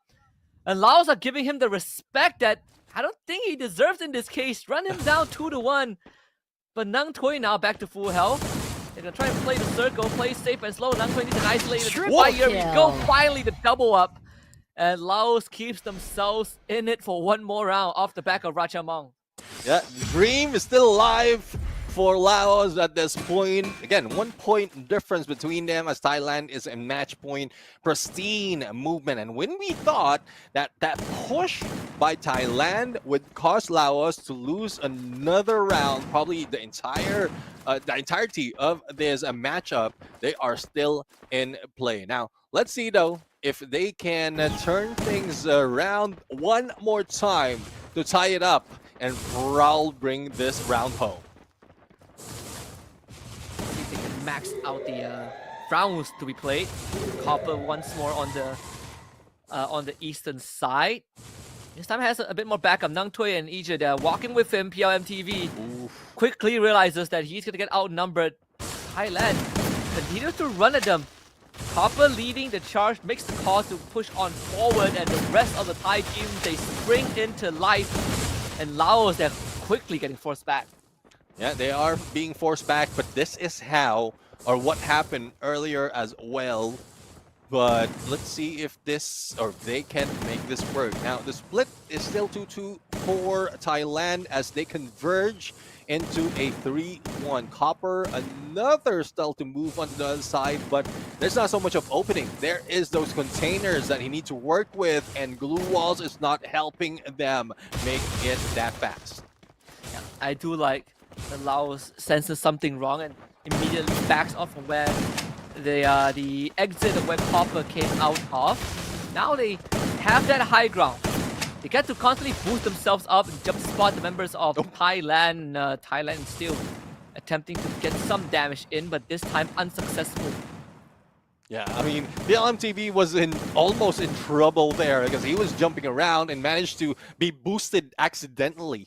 And if he could have fallen down on that tower of glue walls, that might have been the end of it. But Hanoi right now will need to deal with a 1v2, but also PLMTV and LOB missed the opportunity to take down Copper at that point, and they are just going in with a shift the circle. Ratchamong being taken down, no pickup will be happening, and Thailand will be going in around everyone else. PLMTV will try to go in fight against 1v2, will not survive, and there goes Thailand, winning another game as well as the series. And with a 2-0 scoreline, Thailand heads to the grand finals tomorrow, where they will wait for their opponents either from Vietnam or from Indonesia. They send Laos packing. This series, this match at least, a whole lot closer than the first one. It's not a 6-0 sweep. This one ended 6-4. But when push comes to shove, Thailand really came out on top. That very last round, we saw Ratchamong. He was sitting in the corner waiting to ambush, I believe, Nang Tui, but ends up losing the 1v1. And with the linchpin down, there really wasn't much gas left in the tank for the Laotians. And it's like that booyah for the Thai KOL team.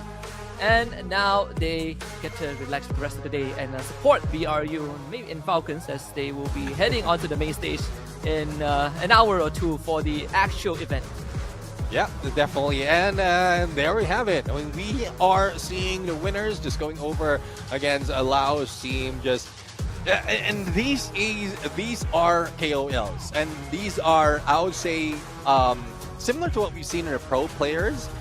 Opponents in game, but still friends off game. So that is what they have to offer right now. But there ends the first match, the first KOL match that we have for today, and Thailand is still on top. But what follows, what, as you said, is tough to call. Vietnam and Indonesia would be in the mix. Yeah, that one is going to be a more exciting one. You know, we might end up getting the, what do you call it, the full package, right? All three matches, all 11 rounds each matches. Who knows? Well, at least in the Vietnamese team can rest assured that Russia isn't playing on the KOL team for ID. You know, like 3 years ago that would have been the case, but now he is competing under the EVO's Divine banner, so that's one less monster to worry about. But still, I think coming up it's going to be a whole lot interesting. Now that we've seen a glimpse of this unique format, only shotguns, you know, level 4 vest and helmet, repair kit, you know, infinite blue walls, no economy to worry about. I wonder how both Indonesians and Vietnamese teams going to approach this. Yeah, I mean, it's good lesson that they've seen that first round happen as well. They know how to play the game. And I'm pretty sure they've done that before. They have some practice run against their opponents, and not just those that are set up, even the others that is not against them on that first round, because these are KOLs and they love Free Fire so much that they could have been already playing in the backgrounds before the day even started. But this just a show match that we would love to see more, because again, the Battle of the Nations, the Battle of the KOLs is just showing or being the preview of what's about to happen. The pros playing against the pros will be at a later time. So don't just wait back. Don't be, I would say, don't rush things, because there's a lot more preview that will be happening, especially when Team Aimfob as well as Dominators, and I guess that is a team name of the two KOL teams that we have to wait for before the pros really get into play. Yeah, we have so many things lined up today, right? We start off with this, where we have, you know, the KOLs from different nations go up against each other, you know, Thailand against Laos, and then with Indonesia against Vietnam, and then we get 3 sets of official matches between our invited pro teams, and then we get the lone wolf matches between the KOLs, and then we go back to our pro teams and check out who advances to the finals. So there's a lot of series lined up for today. If you guys haven't grabbed your coffee yet, if you guys haven't gotten your energy drinks or whatever to stay awake, you should do so because we are going to be here all day, all night. Yeah, definitely. I mean, I'm pretty sure they will be awake because there's a lot of excitement that is happening. We haven't seen so much of all those skills, all those jutsus being put out, all those keepsakes being used. So that is one thing that we want to see as well, especially of those who are missing out from the update that happened. But this time around, our MVP, again from Thailand, Nang Tui. 10 elimination, but more damage compared to what Copper has offered earlier, 38-57. So going back to the misfits on the chat, yes, it is tough for me to get 10 eliminations. So, wow, props to Nang Tui and Copper. Yeah, I can't get 10 eliminations myself, but I can contribute 10 eliminations to the enemy. I think that's my special skill set. Not really the most useful in a Clash Squad environment, but I digress. It's a matter of perspective, right? The numbers, they stand out either way. Congratulations once more to our Thai KOLs. They advanced to the grand finals, but I'm pretty sure that they're going to stick around at the venue. So if any of you guys are right there and you guys spot them, just approach them. I'm pretty sure they're pretty friendly, or maybe you might even get a game or two in with them and take photos with them. Remember, enjoy the venue, enjoy the games, enjoy all the booths that Garena has to offer.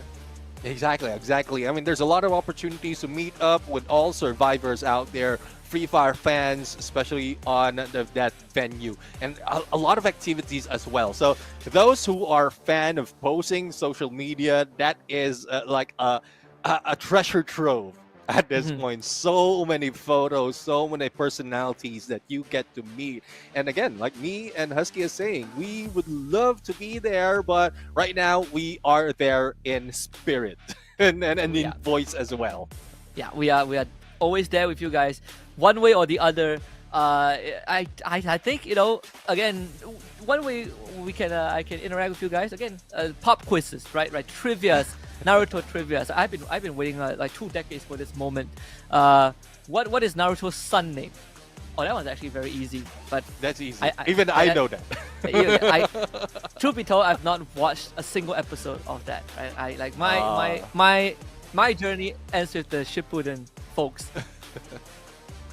Right, let's bring it back to the stage right now for the interview for the players that we've seen right here. So let's listen what they have to say.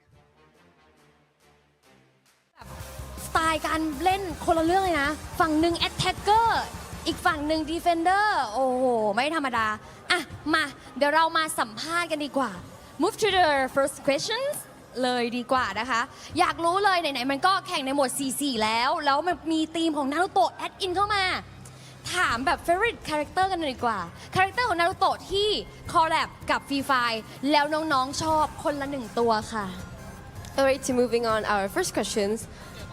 Okay, so which Naruto character in Free Fire is your favorite? มาน้องชายพี่เปิดมา ผมนะครับผมชอบซาสึเกะครับผม ซาสึเกะไม่แน่ในอนาคต สำหรับผมก็คาคาชิอะครับผม จริงต้องรอต่อไป ชอบซากุระครับ โอ้โห เพราะว่ามันสวยเหมือนแฟนผม นี่เด็กนี่มันร้าย ผมชอบนารูโตะครับ โอเค It's like none of them are in like Shippuden version, right? yeah It's and like I think they are on the Hokage side on the Hokage Konoha side the good side. yeah the good side they grow up with like a shonen jump Yeah, like not the something good like ones at that all.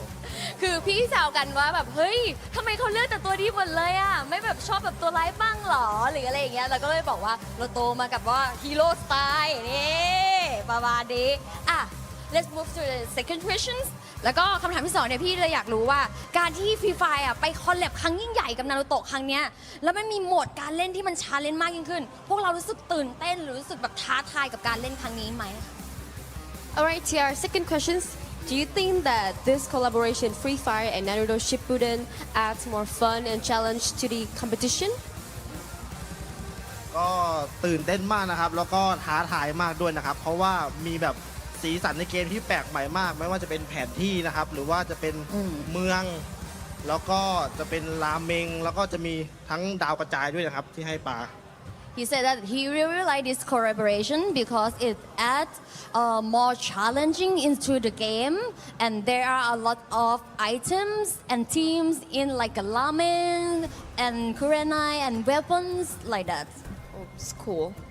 Or maybe like I want to like to a second one, like to listen to the thoughts. You know? โอเค มีใครอยากแอดอัพอะไรอย่างอื่นไหมจ๊ะ Do you have anything to add up หรือ Do you want to tell all of your fans that coming to cheer you up here อยากจะพูดอะไรกับแฟนๆที่มาเชียร์ที่นี่ไหมก็ขอบคุณทุกคนที่เชียร์นะครับที่เชียร์ทีมประเทศไทยก็ขอบคุณมากๆครับพวกผมทำเต็มที่แน่นอนแล้วก็พรุ่งนี้รอบชิงก็อย่าลืมมาเชียร์ทีมไทยกันด้วยนะครับไทยแลนด์สู้แน่นอนครับผม So we did all our best and thank you to everyone that cheering up for us and tomorrow wait and see for the final round. Wow, Yeah. that's really lovely and also very challenging at the same time. Yes. และนี้นะคะก็จบเป็นที่เรียบร้อยสำหรับการสัมภาษณ์และอินเทอร์วิวกันแล้วนะคะ เดี๋ยวเราพักเบรกกันสักครู่หนึ่งนะ แล้วเดี๋ยวกลับไปเจอกันกับคู่ต่อไปค่ะ And this is the end of our interview, and now we will head back to our little break before we running into a new couple of match.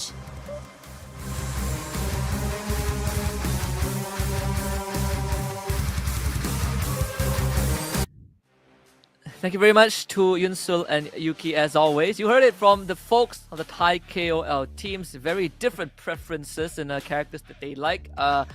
All of them liking the protagonists, but I'm gonna be the guy. I like the Akatsuki.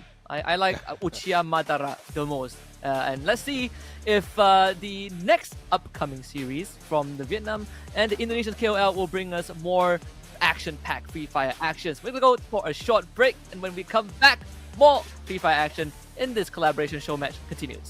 We'll be back.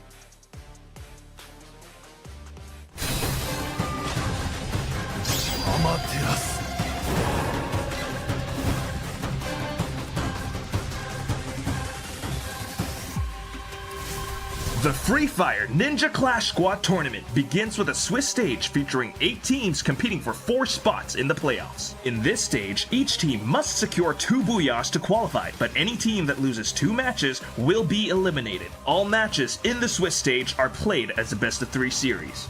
Day 1 kicks off with Round 1, where no teams from the same region will face each other. Teams that lose in Round 1 move to the elimination round on Day 2, where they will still have a chance to claim one of the last 2 spots in the playoffs if they can survive from this round.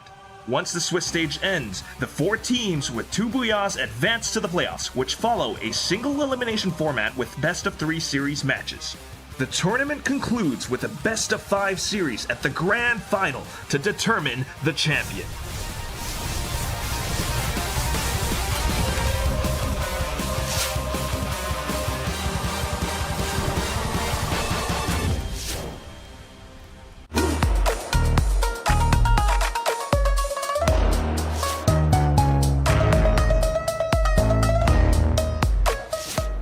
Aqui é a Falcons, porque todos os campeonatos de X4 que teve aqui na Tailândia, eles acabaram ganhando.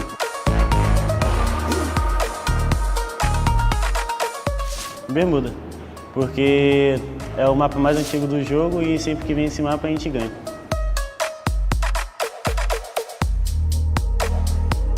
O Asana, depois que atualizou o meta, ele nunca mais foi o mesmo. Meu personagem favorito do Naruto é o Itachi, porque desde o anime como no jogo, a skin dele tá muito da hora, as habilidades dele estão muito da hora também, e é isso que faz ele meu favorito.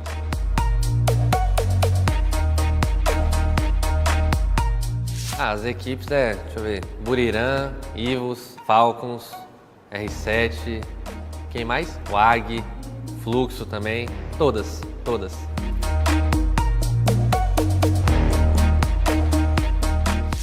Um jogador que não deveria estar aqui era o De Cruz, da Buriram, porque, querendo ou não, já tá aposentado, não joga há muito tempo, então, mano, já deu, né?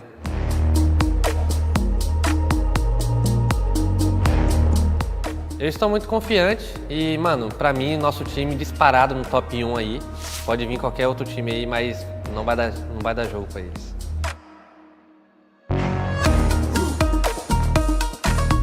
Eu acho que talvez tenha um pouquinho de dificuldade, porque é um modo que a gente não é acostumado tanto a jogar assim. Mas creio que a bala, a mecânica e tudo vai surpreender todo mundo aí.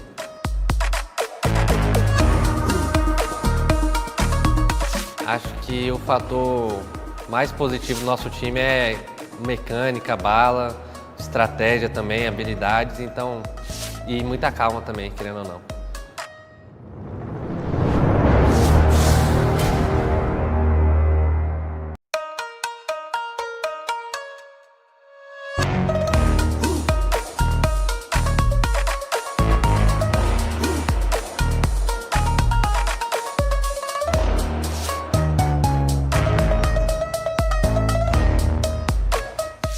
Mi personaje favorito es Naruto porque creo que la historia que tiene es muy motivadora.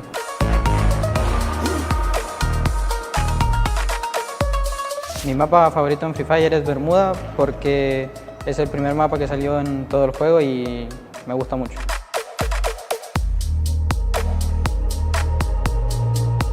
Yo creo que el oponente más complicado para nosotros es EVOS porque vienen de salir campeones mundiales y la confianza de ellos yo creo que debe estar muy alta.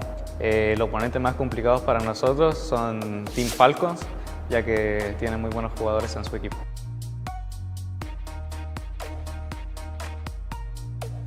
A los, ya que en los entrenamientos lo vienen muy bien.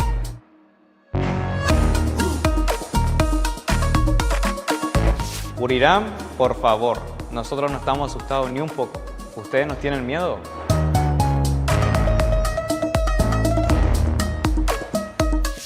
T-Cruz, ya que en la EWC no participó en ninguna partida y creo que ya es historia.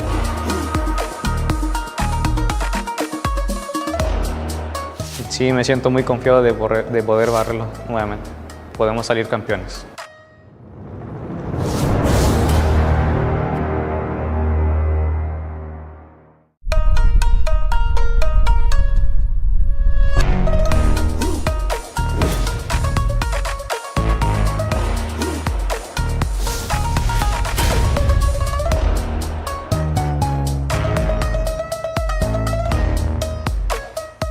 Mungkin player yang kurang bagus di turnamen ini Wasana sih, karena di turnamen terakhir juga dia main jelek aja. Favorit karakter Naruto di Free Fire mungkin lebih ke Sasuke sih, karena keren gitu. Favorit gue di karakter Naruto mungkin Naruto sih, soalnya dia dari ceritanya pun sedih dan bisa jadi yang terkuat. Ya semua tim lah, karena ya apa ya, ya bisa jadi kan semua tim ketemu semua, jadi kita pengen coba ketemu semua tim sih. Lawan terberat mungkin Falcon ya, soalnya kemarin tuh dia waktu di Vietnam habis juara dan ya di pikiran gua dia lawan yang terberat. Ya mungkin Buriram lah, karena apa ya, ya kita pede aja sih lawan mereka. Ya kita nggak punya kelebihan, nggak punya kekuatan, tapi kita percaya pasti kita bisa menang. Favorit gua di map kelas kuat Bermuda karena lebih hafal aja kompon-komponnya dan kayaknya lebih gampang sih.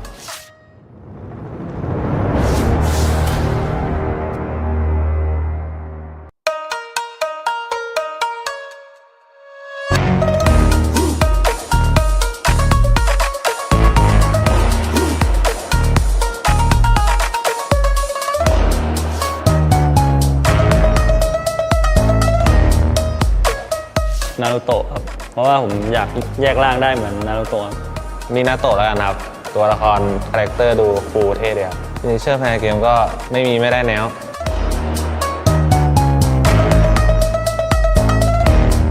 เคโรโร่แล้วนะครับก็ไม่ได้โหดขนาดนั้นครับฟอลคอนเคโรโร่แล้วนะครับระเบิดตาดีครับแต่ว่าติดเลิกครับอ้อมไปตายครับไม่ก็อ้อมไปแล้วก็เพื่อนตายหมดแล้วก็ไม่ได้ทำอะไรครับ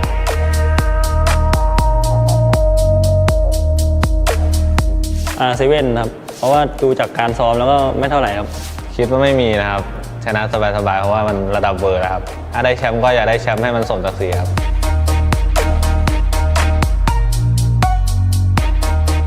ก็ทีมมาคิวครับเพราะว่าเป็นคู่แข่งกันมานานครับก็อยากเจอมานะน่าเป็นรัตยาจากอีโวดีวายครับเพราะว่าสไตล์การเล่นโหดครับเล่นตำแหน่งเดียวกับผมด้วยก็อยากเจอในแคสคอร์ครับ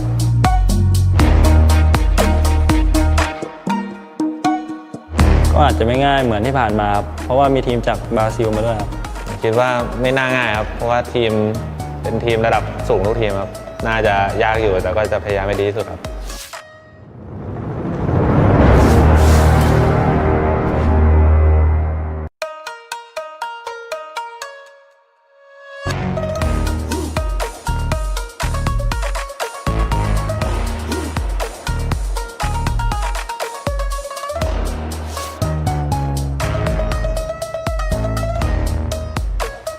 Dạ, nhân vật yêu thích nhất của em là Naruto, bởi vì nhân vật chính.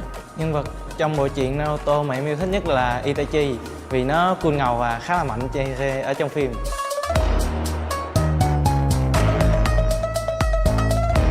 Dạ là Falcon, tại vì tụi em đã thất bại với họ trước 2 lần.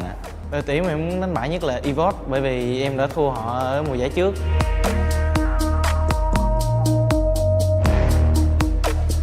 Dạ em nghĩ là Fluso bởi vì bên Brazil họ không mạnh về mặt tử chiến.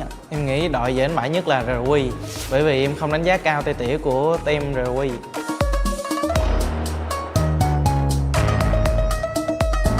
Map yêu thích nhất của em là map quân sự bởi vì em luyện tập cái map đấy trong buổi stream và bắn răng rất nhiều.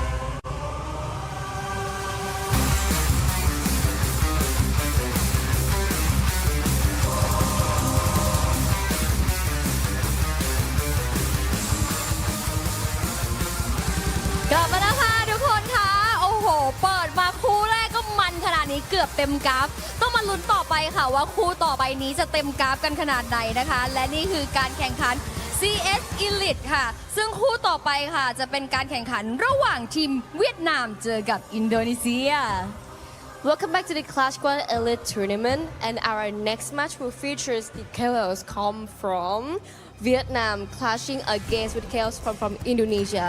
So I think it's time to welcome them to the stage right now. และตอนนี้ค่ะได้เวลาต้อนรับพวกเขากันแล้วเพราะฉะนั้นขออนุญาตขอเสียงต้อนรับทีมจากอินโดนีเซีย First of all, let's welcome our Indonesian team to the stage.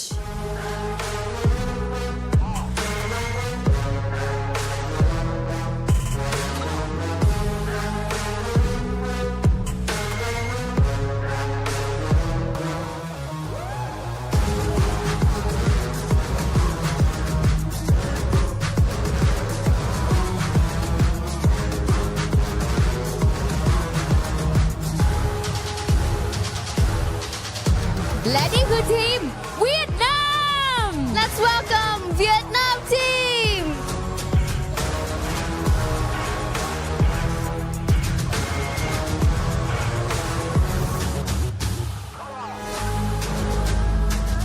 และต่อไปนี้ค่ะคือคู่แข่งของทีมเวียดนามจะเป็นใครไปไม่ได้นอกจากทีมจากประเทศอินโดนีเซีย And that is the Vietnam team on the stage, and now it's officially the Indonesian teams on the stage.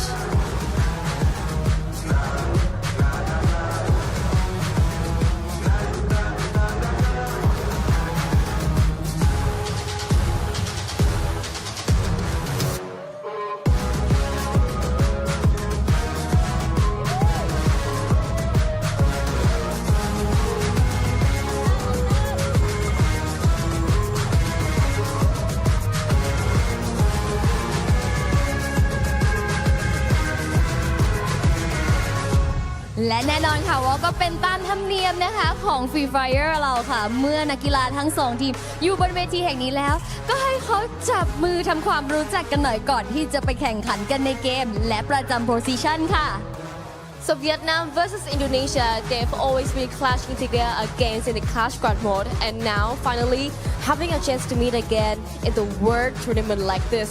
So it's your time to shake your opponent's hand and get prepared for your first match.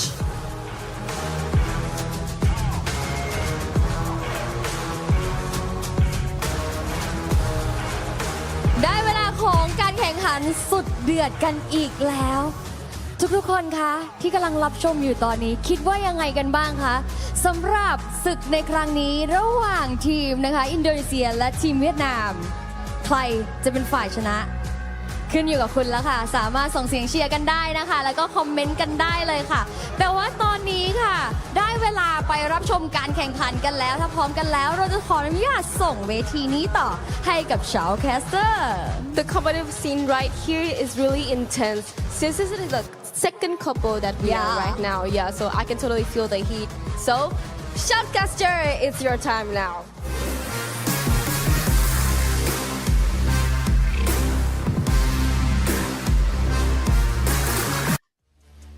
Welcome back, survivors, to the hidden mic village. As you guys witnessed at the Valley of the End, a showdown between two big regions, Indonesia and Vietnam, in this Free Fire All-Star Ninja Clash Squad tournament. It's me, Husky, alongside gentleman Neptune Garcia. We are getting ready to head into this best of 3, and I think the atmosphere is already getting pretty tense. You know, you can feel the rivalry between the two teams, even though this is just their KOLs. Yeah, it's just the KOLs, but the region has brought in a lot of rivalry overall from the past. And this is where we want to see more of an even matchup. We were expecting that in the previous one, but we know how Thailand is in terms of playing Free Fire. So let's see if these two teams, though they are influencers, but they also have teams. So from Vietnam, that's Team AimFob, if I got that correct. And we have Dominator Esports from Indonesia. So one has won a battle or went into Battle of Stars Season 3. The other one is also part of the 33rd SEA Games Vietnam qualifiers. So let's see if this is the spicier KOL matchup that we're going to watch up. You did mention that they can bring it all through the end of a best of 3 as well as of those 11 rounds. Yeah, I mean, we call them, you know, we say that these are just, you know, key opinion leaders, you know, big influencers, content creators, but they do have their accolades, right? Again, to be in, for example, the 33rd SEA Game Vietnam qualifier, that is not an easy feat, you know, especially when we look at these tournaments that, you know, there's, for example, SEA Games or ASEAN Games, you would think that they would take the best of the best from the pro teams, but sometimes you have hidden gems like this. And this is the chance for them to prove that maybe, you know, for a region like Vietnam, who had a very interesting, you know, journey, not being on the radar, then coming onto the radar, being in the spotlight, and then fading out in the past, you know, 6 to 9 months, now having a second chance again on the main stage.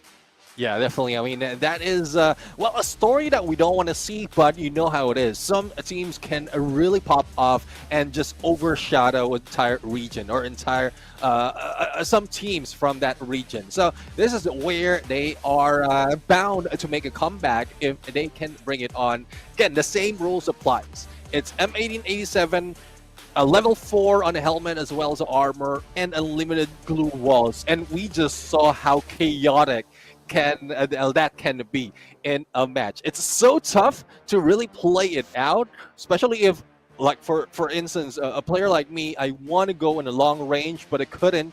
I don't have that much accuracy compared to what we've seen that these players has, but this is something that they have to deal with. And we are seeing Naruto and Sakura as well in the crowd.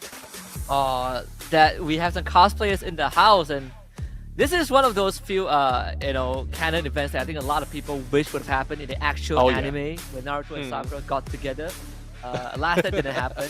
Do you know that the voice actor, an actress for Naruto, is actually a lady? And I really enjoy her voice acting. Well, I think a lot of people didn't know that. I certainly didn't know that when I was a kid. I thought it's some young voice actor with a raspy voice, but no, actually, it is a very experienced voice actress. Yeah, I mean, that's one thing though. What I love about anime is the opportunity as well to be in a different role, a different persona overall. And that's not the first.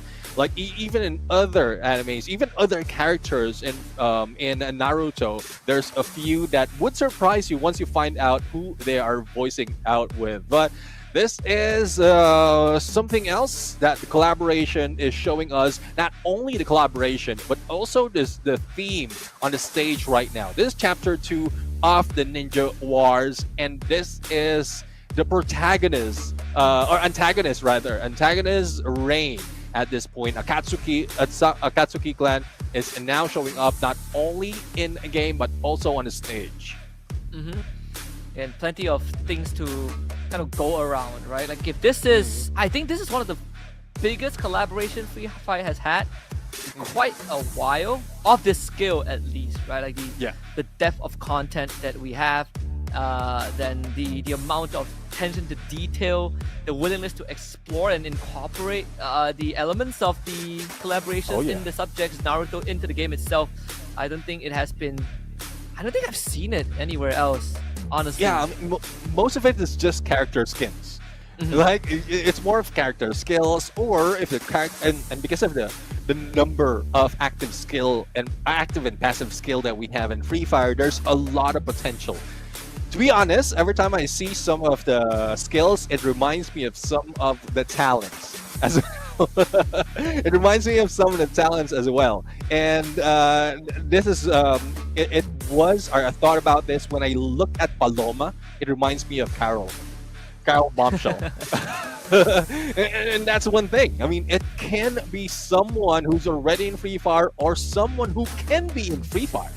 Yeah, we started off with one of the biggest ones. We have DJ Alok. That was literally one of the OG highlight collaborations, right? A literal, mega star from the Brazil. And I remember on that big stage, that's where Corinthians lifted the trophy. And then we had J Beeps. And then we have C Ronaldo. I don't think I've seen any other titles out there or anything that I've worked on that has something of this scale, and I think that's still relevant until today. Every now and then, JB was back in the meta. C Ronaldo is now back with the time turner on that chrono. I think DJ Alok is probably the one that still kind of needs a bit of number tweakings, but when he was relevant, he was a menace. It does work. It does work in, I would say, in Clash Squad, and that is one mode in the game that really features a lot of those active and passive skills. So I guess there's still Alok is still in the mix, and I'm not talking about the music mix. But anyways, we are prepping up right now for the second series of our KOL Clash Squad Elite battle, and this is a Free Fire and Naruto Shippuden collaboration, the Ninja Wars Chapter 2. Everyone's excited right now to be part of this event, not only for those on the venue but also in the chat. So really appreciate those who are hanging back with us whilst we are waiting for the match to begin. Yeah, and especially those that have stuck with Free Fire since the beginning. I know, especially those from the regions that are waiting for the circuit to be launched or reactivated. The Bangladeshis, for example, those from Sri Lanka, Nepal, Pakistan. They've been with us for a long time, and with the recent emergence and recent attendance of Red Hawks at DWC, at least we are seeing the region slowly get revived. I've been getting some texts. I know some people ask me, when is our region going to be brought up? I have no idea, but I would say at least that is an eventuality. It's inevitable. Yeah. We just have to be patient and wait for it. We had Sri Lanka in FF. Is it called FFWS or FFMC? I don't remember. MCPS, yes. MCPS, 2022, I believe.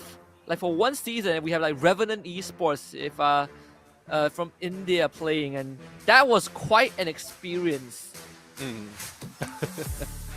Definitely. I mean, once like India is back in on its feet in Free Fire, there's really a huge chance that things will be popping off. Again, I did mention about FFMIC, so it's a continuation of the India Cup that is currently happening, and I really love to see how that's going on. Who would be the champions in there? There's a lot of things that is happening at a global scale in terms of Free Fire. So as Husky did mention, if you're in a country in a region that hasn't experienced or in a while hasn't experienced a tournament just yet, it might not happen this year. It might be for next year, but don't take our word for it. There's a lot that is happening, and how it is popping off right now. This is just the beginning. 2025 is just the beginning of that global movement, of that global Free Fire revolution.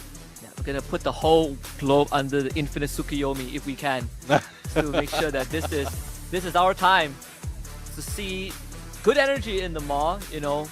And another thing is, like, we look at the schedule, we know that this is gonna be a long and eventful day for sure. We haven't even gotten into the main course, right? This is just the appetizer. We haven't even seen the pro teams on the stage duking it out, and who knows how long those games are gonna get, how interesting those games are gonna get. And now my question is, we got a full house before the event even started. Are we gonna have that by the end of the day? Because I sure hope that the crowd does not leave until we turn off the lights at the mall. I don't think so. I don't think they will be leaving because there's a lot of things that is happening, and it's already heated in this KOLCS Elite Squad matchup, and it's getting even more hotter once we get in onto that final battle. We are going to start that round one of the Pro Teams Clash Squad battle, but before we go there, we're going to go for the start of the second series. It's Indonesia going against Vietnam. Who's going to win? We still have to find out, and let's go. Right off the bat, see Indonesia very aggressive. The blue wall placements very far in front. Again, it's not about taking space as always. I mean, for the Vietnamese KOLs, Zeus will kind of take a back seat. An attempted wraparound from Flado. That one didn't bear any fruits. He's going to go the other way around. The rest of the team is going to buy time for him, and this might work out if Gaiden stays alive, and that would be the case for now. They did box off the side of the map, and he smells something in the air. Oh, he smells something cooking right now, and let's see if he can throw those thunders in, lightnings in against Flado. But as you can see, one takedown already against Haaland, and the recovery as quickly as that, but no! There goes the shot. Team MT being dominated at this point. It's a 1-1 trade. Geisen has been picked up, but the potential of still turning things around is an possibility. Very aggressive start. Haaland with another knock, this time to Camille. Fortunately, can't bring him back. Haaland with the confirmation. Indonesia down to just 2 DMT on the ropes right now. Both Flado and Geisen are able to stick together, thankfully. Flado rocking the Nintendo skin with cosmetic. Zeus trying to break through this labyrinth of the blue wall that everyone has somehow set out. A double arm from the corner. Zeus wins that out in a 2v1 and makes his way to safety. And just like that, AMF with round 1. AMF Team AimFob round 1. It's only one casualty, Cena. He's not John Doe.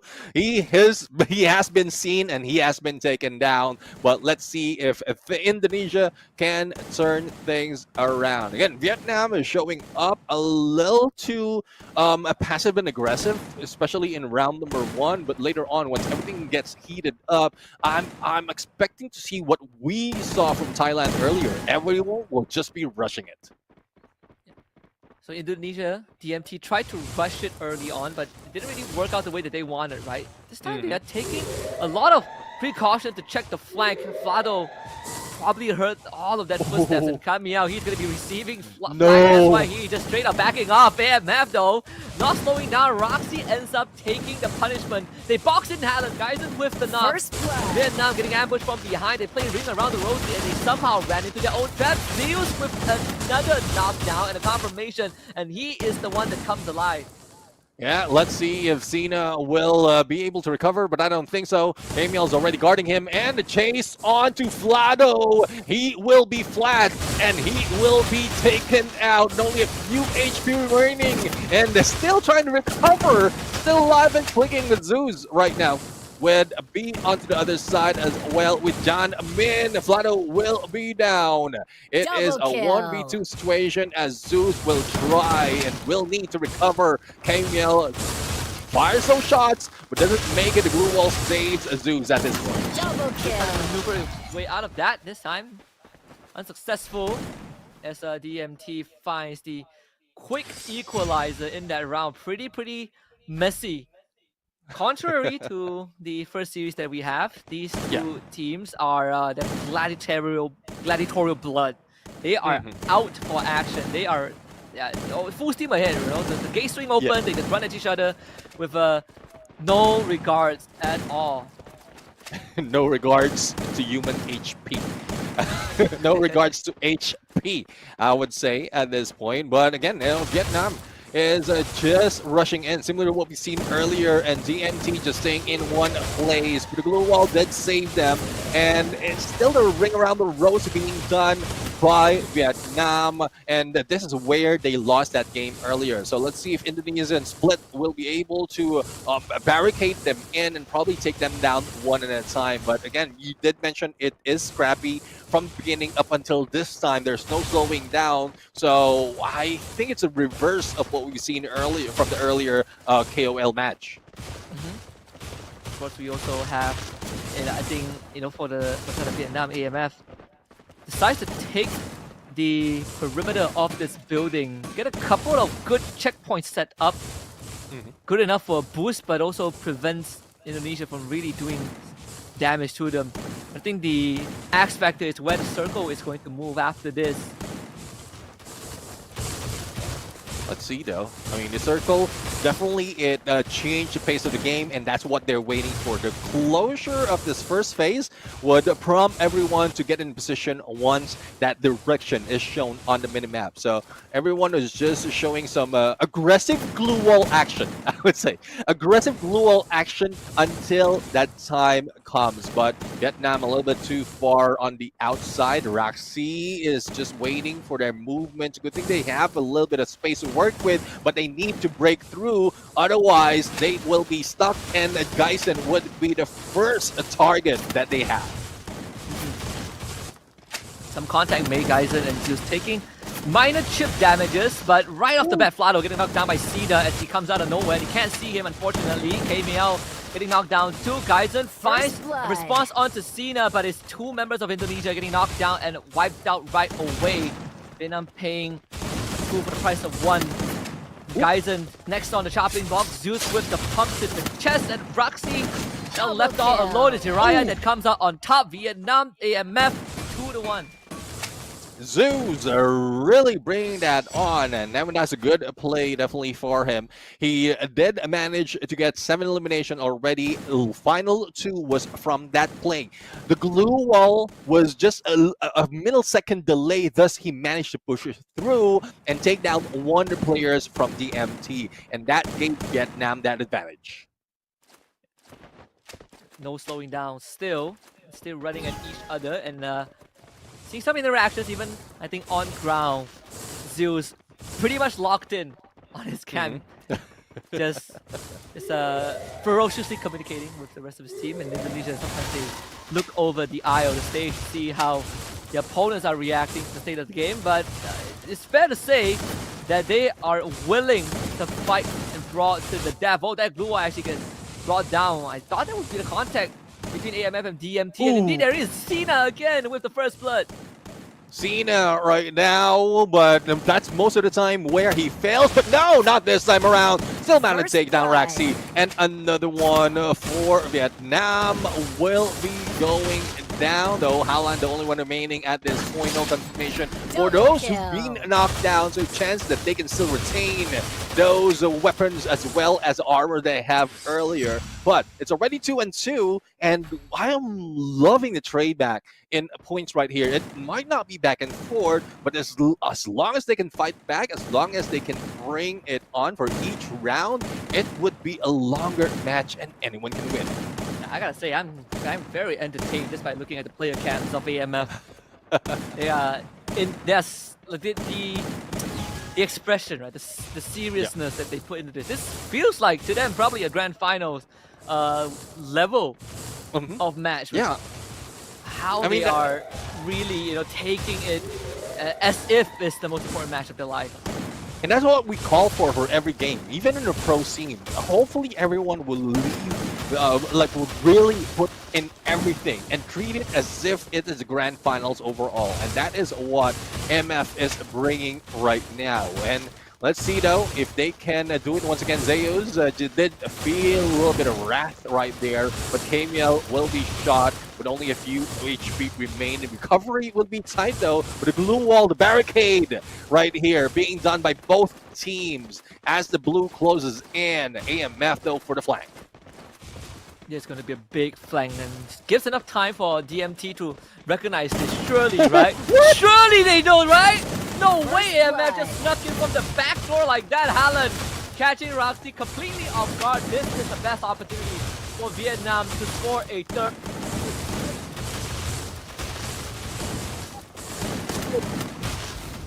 Forward from Zeus, finding a second knockdown in elimination. Flado and Geisen on the run, but they are split apart from one another. Flado getting surrounded by Haaland and Zeus, chasing him down.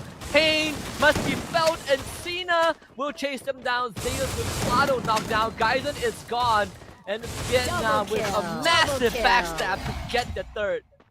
Oh, definitely a backstab overall. And they put up their barricade thinking that they will just break through it. But no, they didn't expect it. Geisen was a casualty at that point. Or was it Araxi? And who was just standing in one corner of that barricade. But again, 3-2. And I think DMT Dominators will do their best to get back another point. They would be mad if they don't, especially what would happen in that game, the failure that happened that game. Yeah, that's gonna be a punch to the gut. But luckily, it's not a, not a match-winning round, right? It is. Yeah. The trick can only work once. Let's see if Indonesia has adapted to it. Definitely not gonna take that lying down. Dirty tricks from their opponents, but still. Zeus plays Serenanus and Sketchbird's blood anyways onto Geisen. Indonesia down one man once more. Zeus now surrounded by Roxy. Still somehow managed to outmaneuver two members of DMT. Tried to heal back up. Doesn't find the time to do so. The glue walls put him just in time to protect himself. Yeah, I mean, Zays right now, he's like an eel. He's like a falcon just moving up and down. Raxi will be taken out. It's now left to Flado at this point. And Flado, no chance. A final hit from Cena. And 10, he gets that point. Insane. Zeus has 10 eliminations. What was the top eliminations we had from the previous series? 10? Well, Zeus is about to break that record. He is 10-2. 6 rounds in. I mean, Zay is just doing his part. Rotation overall, he's just rushing in. But the survivability from this guy, even in a 1v2 situation, and it's not so much a pressure being brought in by DMT as well. So let's see if there's something that they can work on and as we continue this game. So apologies of just giving a brief pause. We want to give the players a little bit of breathing space as they go in for that battle. And here we are back. Vietnam still lead on 4-2, but no one's being taken out just yet. So let's see if Indonesia can take back a point. Haaland with an insane boost. He sees so many things happening. Info is going to be relayed for sure. We'll see if Vietnam can capitalize on that. AMF have plenty of intel to work with. Indonesia is feeling lost. Roxy somehow sneaks close to Haaland. Not getting any conversion yet. Kamiel now makes contact. Haaland now in the low and somehow survives. But they do get Zeus. So that's what DMT needs. Yeah, definitely. I mean, Zeus out of the picture. DMT can take over this, but the tower of glue walls being put up, and no one's breaking through. It's DMT making that work, but Hallen managed to squeeze through one shot onto Flado, but reversal has been done onto Hallen. Now it's still a 3v2 situation, and AMF is in trouble. Hallen was picked up, but is there time for him to recover? Even Xena has trouble recovering and getting away as well, but Slow managed to do so despite of all the pressure. And Camille, he's trying to chase from Yamin, finally gets the takedown. But I mean, AMF, they bought so much time for themselves. This round should have been won by DMT long ago. Yeah. And somehow we end up in the spot 2v2, both teams having time to heal back up, but DMT is backed against the wall for them. Fortunately, Vietnam's are the one that have control of the circle.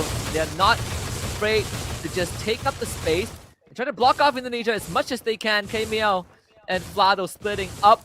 They're going to run into a double stack. Cena takes the fight onto KML, blocks it off with the glue wall. No boost for you on top of the container, sir. And Vlado finds an entry in, but again the glue wall from Haaland is just perfect. And now they make contact. Cena around the corner. Haaland now sees KML somehow. No one from the damage.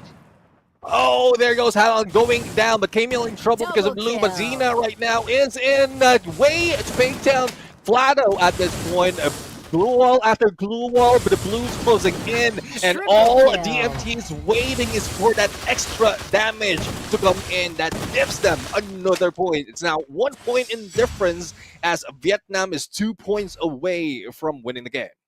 Extremely scrappy round where, sure, Indonesia, DMT still ended up winning the round, but it could have been so much cleaner. Oh, yeah.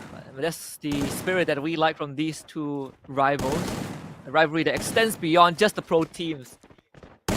Vietnam, see if they can recover. I think statistically, at least from what we've seen so far, AMF still has an overall more solid performance in these late rounds, this mid to late rounds.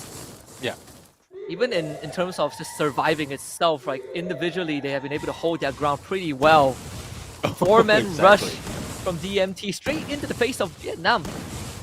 Yeah, exactly. I mean, survivability overall, AMF has it. When Cena as well as Hallen surviving at only a few HP, they manage to get away. But DMT right now, it's still scrappy at this point. The position is questionable. Not quite sure why they're still stacking up all those blue walls a little bit far from the border of this team because they don't have a long-range weapon. So probably it's just getting information, but Haaland will try to push through onto the other side, but the same goes with a DMT at this point. So they're just barricading Indonesia onto the outer side of the blue until it closes in, and I guess it's a plan of Vietnam right now. Okay, guys, and it's probably the highest APM in the lobby right now. Just multiple actions at once. Even Flado actually was quite close to Zeus. So Zeus and Gamin still not able to find much contact, but they get to slowly corral AMF into a very tight spot. But I think if AMF, they want to make a move, it's going to be right now. You got to get rid of the glue walls, maybe start running at some of the DMT members. Let's see though, I mean, the blue shift or the circle shift would be favoring them, and DMT would just be running in their crosshairs. If Cena can get into that rooftop, he can put a drop into any players. Camiel is one example with only a few HP, but with that Alok being pulled out, it is working for the recovery, and he is still back in play. Zeus, though, it's a different story. He needs to recover that quickly, but Camiel as well as Raxi is very close. A good thing that Haaland and Cena as well as Jiaming is pulling them to that area to give space for Zeus to recover. So that is still a good play for Vietnam, but no one's going down and the blues closing in. Most of them able to hold back the onslaught for now. Now the circle closing in. Gamin making first contact. Instant 1-for-1 trade as pandemonium ensues. Gamin gets knocked down. It's Zeus in the 1v2. Not able to hold on. Cameo with the clutch at the very end with a sliver of health. Indonesia ties it up. Yeah, I mean, that like a scrappy beginning, but a solid ending for Indonesia. The way they positioned themselves was take that high ground to stay in the middle of the blue. And they didn't need it at that point, but that is a good backup plan if in case all those engagement fails. But tied up right now and one chance for either team to get a match point. We'll have to see if Peak gives them that problem, because we are seeing a lot of questionable calls that is probably not working for them in each phases of this rounds. This is the closest we get to an urban warfare. Until the circle forces us out into the open, we are going to have to be working with this for now. But right off the bat, again, AMF, they're going to wall off key entry points. We see an attempted flank from DMT, Camiao. Oh, that one gets walled off. Timing could not have been more perfect, but there is a gap that Camiao can slip through. And he does see a couple of members. He sees Zeus. Is this one of them? I think Harlan also was spotted as well. When does he need to pull the trigger? Let's see though, backstab is potential at this point, but the moment he pulls the trigger, Camiel will be going down, but Flado is the one who goes down first. Howland tries to go for the follow-up onto Ryzen and managed to get a confirmation onto Flado.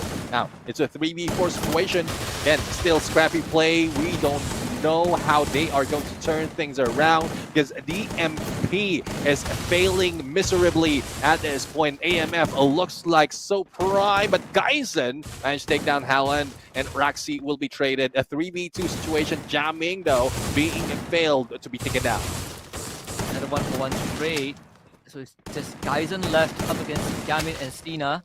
With Zeus still having a chance of being picked back up, this could turn into 3v1 pretty quickly, and that will be the case for now. Geisen either deal with the gun barrels of AMF or the blue, and they choose death by shotgun. So Vietnam up to match point. Match point indeed, and up to Clock Tower. So similar tactics might be happening, but they don't have that much open space in that building. So they might pull like a good flank and the lower ground close to that compound, or just go straight ahead for both teams and then battle around where the face of the circle will be shifting, because that's what we've seen in the past 3 rounds of this first game. Yeah, it's I think for DMT, Clock Tower, I think the goal is still going to be the same as what they have done in the winning rounds. Zeus is less of a threat right now, right? In this late round, I think Indonesia, they have adapted to it for sure, but the main struggle is still in these tight moments when Vietnam was able to clutch it out with just pure survivability. It's not that they're outgunning Indonesia by a mile, but they were definitely surviving long enough to have their numbers make a difference. Yeah, they know what to when to rotate in that perfect timing, just to make sure that they have plenty of time recovering. But Zeus will be taken down, and I don't think there's any waiting for them. DMT just bring it on as quickly as that, tying it up to 5, and it's anyone's game at this point as we head into Nurek Dam. Even tidier space for them to work with, and again, this is anyone's gameplay. This was almost the end of the previous series, but let's see if this is the end of this one. And that's the perfect time to get a wipeout like that, right? To give yourself that morale boost heading into the last round. And if Indonesia wins this, that is going to be a big boon going into the second match. But if they drop this, it is going to swing that pendulum over to AMF in a blink of an eye. So the emotional stakes could not be any higher, and we started off with Haaland taking some chip damage, and that's already not what you want. Indonesia, the ground that they covered, they got that small bridge that Camia is holding, and that is going to give them enough room to work with, just enough to edge out and start chipping away at Vietnam's health bar. And Roxy attempts a breakthrough, not able to find it, but they are doing enough just to push AMF back. Yeah, IMF is being pushed back. Zeus, like no opening for him. He can't even go in onto the other side to go for the backstab. And I don't think that is, I think that is a questionable play if you try to go around, but Geisen will try to do that and probably get an opening at this point, but he's backing away together with the rest of the teams. They don't want to pull away from the group. They just want to go heads bashing against these teams. So we'll have to find out where they will be going once this next circle shows up. You know, see this getting a bit too tight for comfort for AMF. Look at, they barely have space to work with. Oh yeah. 4 members sleeping in a small dorm room with two double decker base, and Camille is gonna take advantage of that lack of space. Zeus gets knocked down instantly, but Haaland responds in time. Roxy is the victim, but Garmin gets traded back. Indonesia losing health bars, but not members. Vietnam, they are the ones on the back foot. Roxy finally leads out, but Garmin and Zeus, they both get eliminated at the same time. It's down to Cena. Can they see him in this mess? And they will. Recovery for Indonesia, and DMT scores the first point.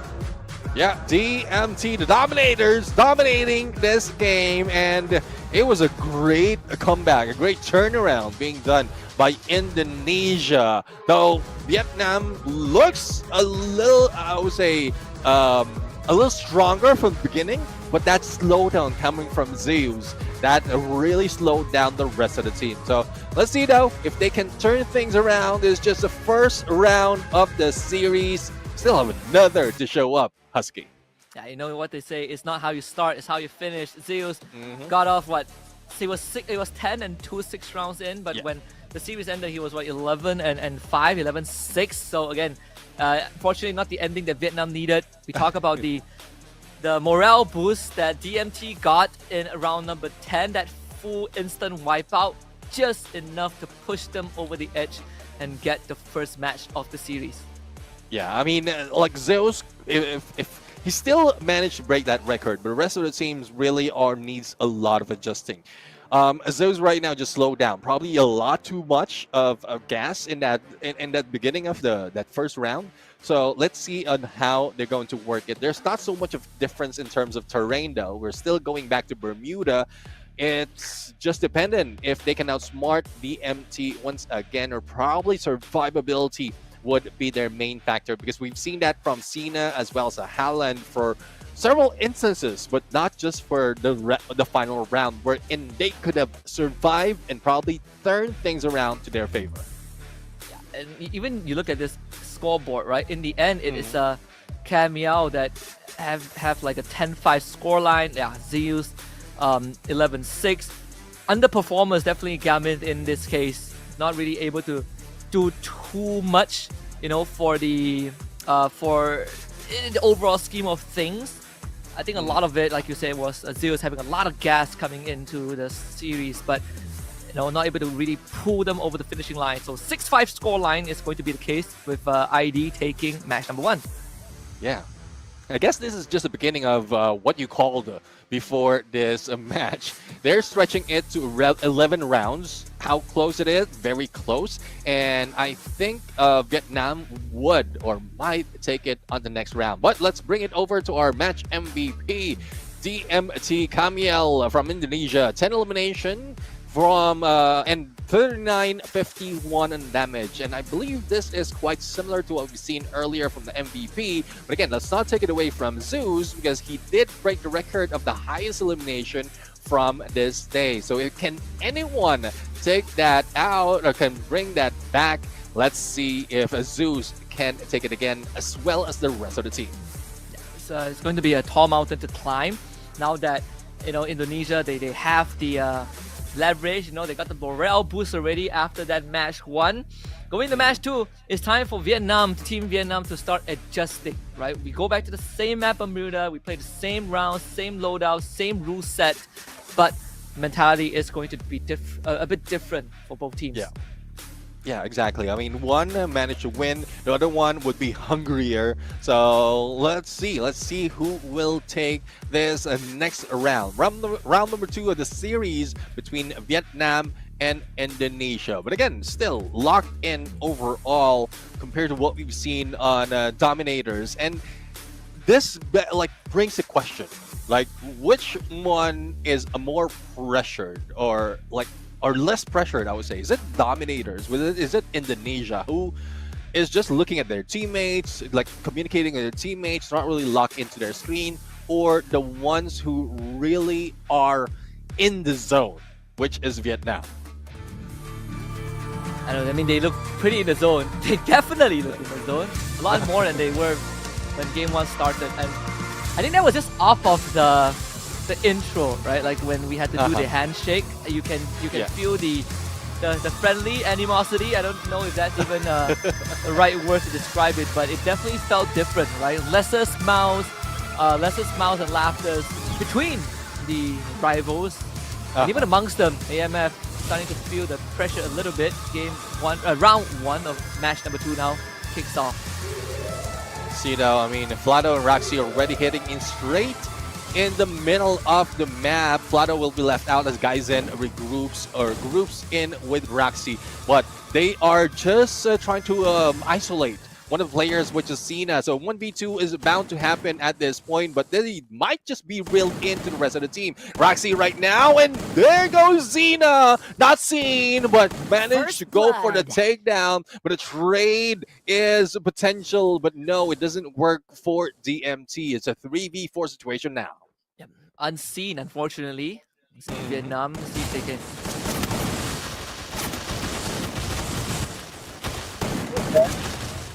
alive, and KML tries to track him down, but backup comes through pretty quickly.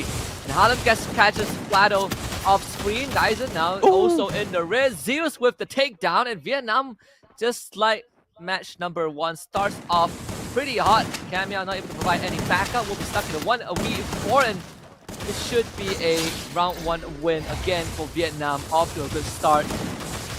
And yeah, emotions are flaring on the Indonesian side. KML clearly not happy with how that round turned out. Yeah, definitely. I mean, it seems like from that specific round, from that specific engagement, the moment they got that knockdown, like DMT just slowed down, and that's where AMF managed to take 2 of their players. They were expecting that that would slow AMF down as well, but it didn't happen. Thus, take advantage of that situation was AMF. So let's see if that's something that they can learn from. But DMT again heading straight on, as Cena will not be seen at this point and go for the backstab. But once again, Cena tries to make the long wraparound. Doesn't find anything in this case. Flado will do the same. In fact, this late rotation, if Flado somehow able to avoid detection by Cena, he could make something happen, but I think they would make contact eventually. KML now coming under fire very, very quickly, force the heal back up as AMF, they fortified their position. Roxy takes a shot in the back. Some shrapnel from Haaland. Nothing significant just yet. Vietnam decides to fall back and regroup.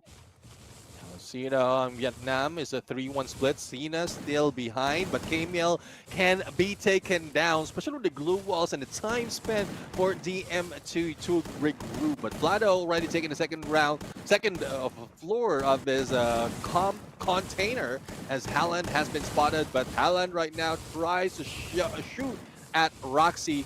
No one's going down just yet. The Blues closing in, and Cena might be our first casualty being stuck. The same goes with Zoo. Starting to really feel claustrophobic for Vietnam. When we saw this in the final round of match number 1, where space was a major problem, and KML trying to keep them caged in as long as possible for the Blue to close in.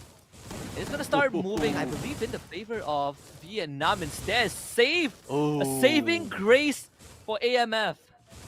Talk about luck at this point. AMF was almost being taken out, but I guess they timed that quickly, that they can still have space to move in. And they're still in a group, but DMT is still trying to go for a quick flank, make sure that AMF doesn't have that opening. So Cena and KML might go in a 1v1 as quickly as this, and the glue walls just stopping them from doing so. But a 1v2 is potential to happen, as one of the players, though, from Indonesia backs away. It's Gaizen, because they spot Haaland, but they haven't taken him out just yet. Again, survivability from Vietnam is just prime.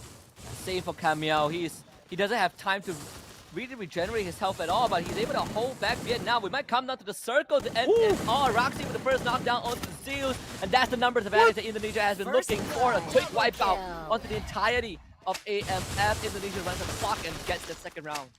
I love the boost and the jump shot that is being done by DMT. That's something that we don't see often at this point. But this is one way to really make it work. No one's going down, so what you need to do is to go in from above, and it's just less time to really respond.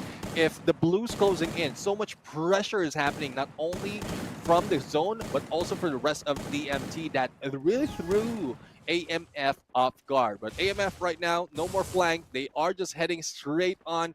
And compared to the previous map, there's not so much of open, or there's not so much of a closed area to work with. There's so much open area, open field that they can isolate Camiel that easily. But Cena goes in a little bit too late, and that pulls in the rest of the team to regroup, and DMT is back in play. If anything that's commendable about Vietnam is how fast they make the call to back off and regroup. Although Geisen, he is so far out, somehow separated from the rest of his team. So it's a price that they have to pay. Roxy and Fado not looking too good either. K Miana comes under fire. Vietnam attacking from multiple different angles. They should be around secured unless Indonesia punches it out again. Haaland having time to heal back up, but K Meow gets knocked down by Zeus for the second time. Vlado by his side needs to bring it back up, but not able to do so. Roxy though does find Cena down to a 2v2. Haaland chasing after the Roxy. Zeus comes in the backing mount. Roxy somehow boxes herself in. The glue wall placement is just perfect. Roxy comes up, pops up from the shadow, takes out Haaland, and it's just Zeus left once more in the 1v3. Yeah, 1v3 situation, but makes that a 2v2 as Haaland has been picked up but needs to recover. The Blues closing in, and Vlado might lose a few more of the HP as aggressive Zeus is now moving in onto the flank. Vlado spots Haaland, and Zeus has been taken down. Haaland, despite of the time that he can recover, he didn't do so because he doesn't have all those meds on him. And it's now a 1v2 with only a few HP remaining, and the blue closing in. It might be another point for DMT unless miracle happen. This time Haaland doesn't have the blue on his side too. Just to run straight into DMT. Kaimiao chases him down. And almost does a full version pop-off. He almost stood up from his chair, but the morale again, an all-time high for DMT. Emotional driven to a certain extent. But that's just kind of the motivation you need in situations like this when you are already in control and now you get more control. And for AMF, it's back to the drawing board. Yeah, I mean, one thing about AMF is they have that aggression to really finish the game a little bit early, but they at some point they slow down the moment that they lose that opportunity for a takedown. They just back away. Thus, they lost that game as well. If they manage to take them out a little bit early, there's no worry about meds losing out. All you have to do is just recover afterwards. And this 1-3 split with Cena from above might be their advantage, but Roxy will not be taken down. Vlado almost, though, but managed to get away.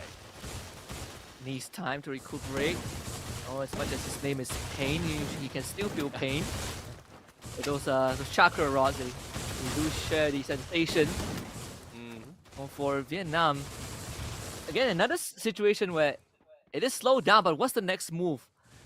I think contrary to the first series between Thailand and Laos, it feels like just sometimes they are just spamming the blue walls, but first blood has come through for Indonesia, and that's already a bad sign for Vietnam. Kai Miao drawing attention away from Haaland, and could end up drawing Haaland into Flado too. Exactly, that's what happens. The glue wall drops and Flado catches Haaland off guard. Roxy does get knocked down, but Vietnam have lost control of this round completely. Zeus, third one on the list, and Gamin, we needed him to step up, but in the situation, it seems like that's an impossible feat. Indonesia up 3-1. Yeah, up 3-1 and close to closing the game.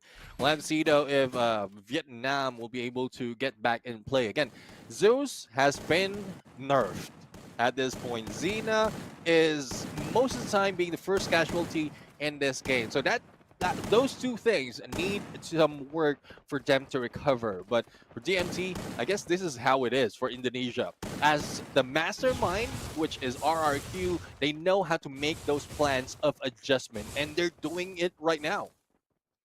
Yeah,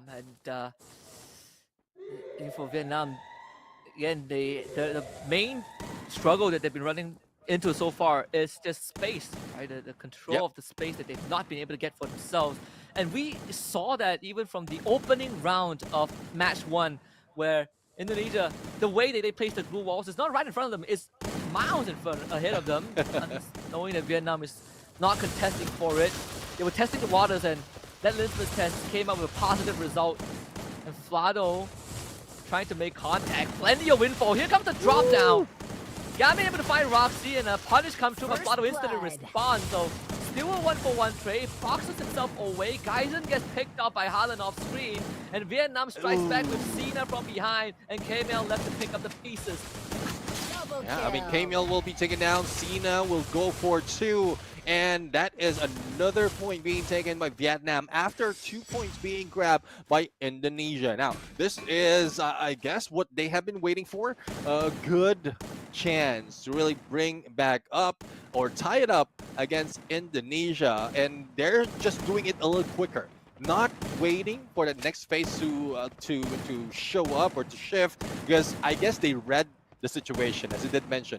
Indonesia is just putting out glue walls to box AMF out, and they don't want to play that game. They just want to go and rotate and probably take one down out, and then that's where they steamroll once again. It was a necessary risk. I think that Indonesia didn't really do anything wrong. It's just unlucky, right? Vietnam got the perfect response to what they wanted to pull off with that drop. That's Flado again, that not really boxing off the entrance as much, but thankfully there was no members of AMF around the corner.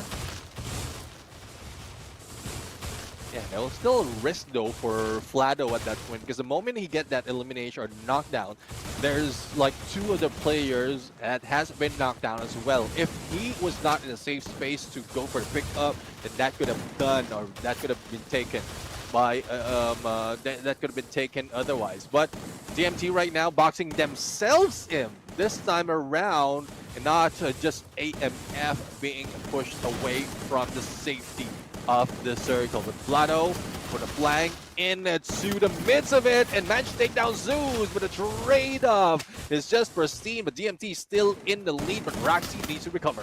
Wait, they forced Haaland out of the building. And Haaland couldn't provide any support until it was too late. Indonesia making it work out again. Haaland 1v4, impossible situation to be in. Indonesia, brilliance in that round. I thought that they wanted to take control of the stairwell, because that would give them a bit of a leverage to work with, which they weren't able to do so, but it paid off in the end with how they were able to box off Haaland from the rest of AMF. And that's one thing though, I mean, usually isolation is isolate one from the rest in the beginning.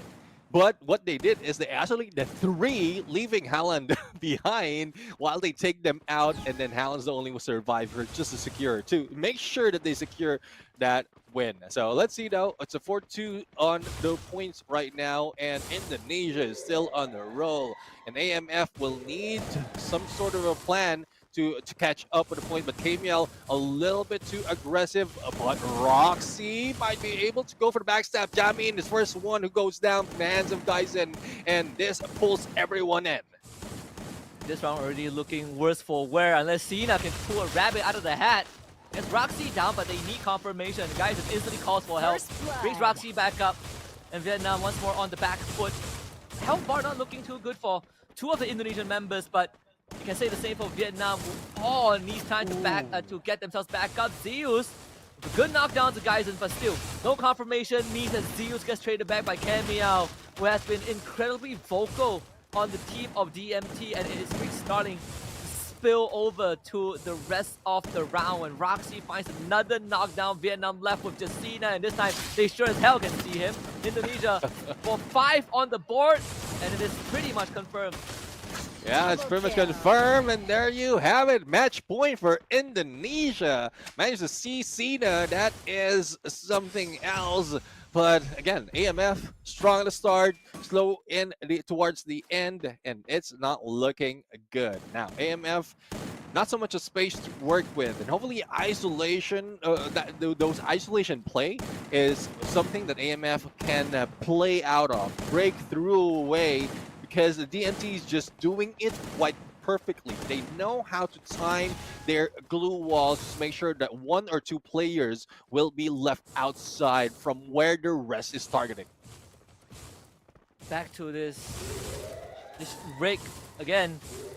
Seems very poetic, and almost every series ending round we ended up here was the case. So previous Vlado almost went for a swim there. That could have been disastrous for their chances. But they have 3 rounds to work with, and Vlado, wait, was he not aware?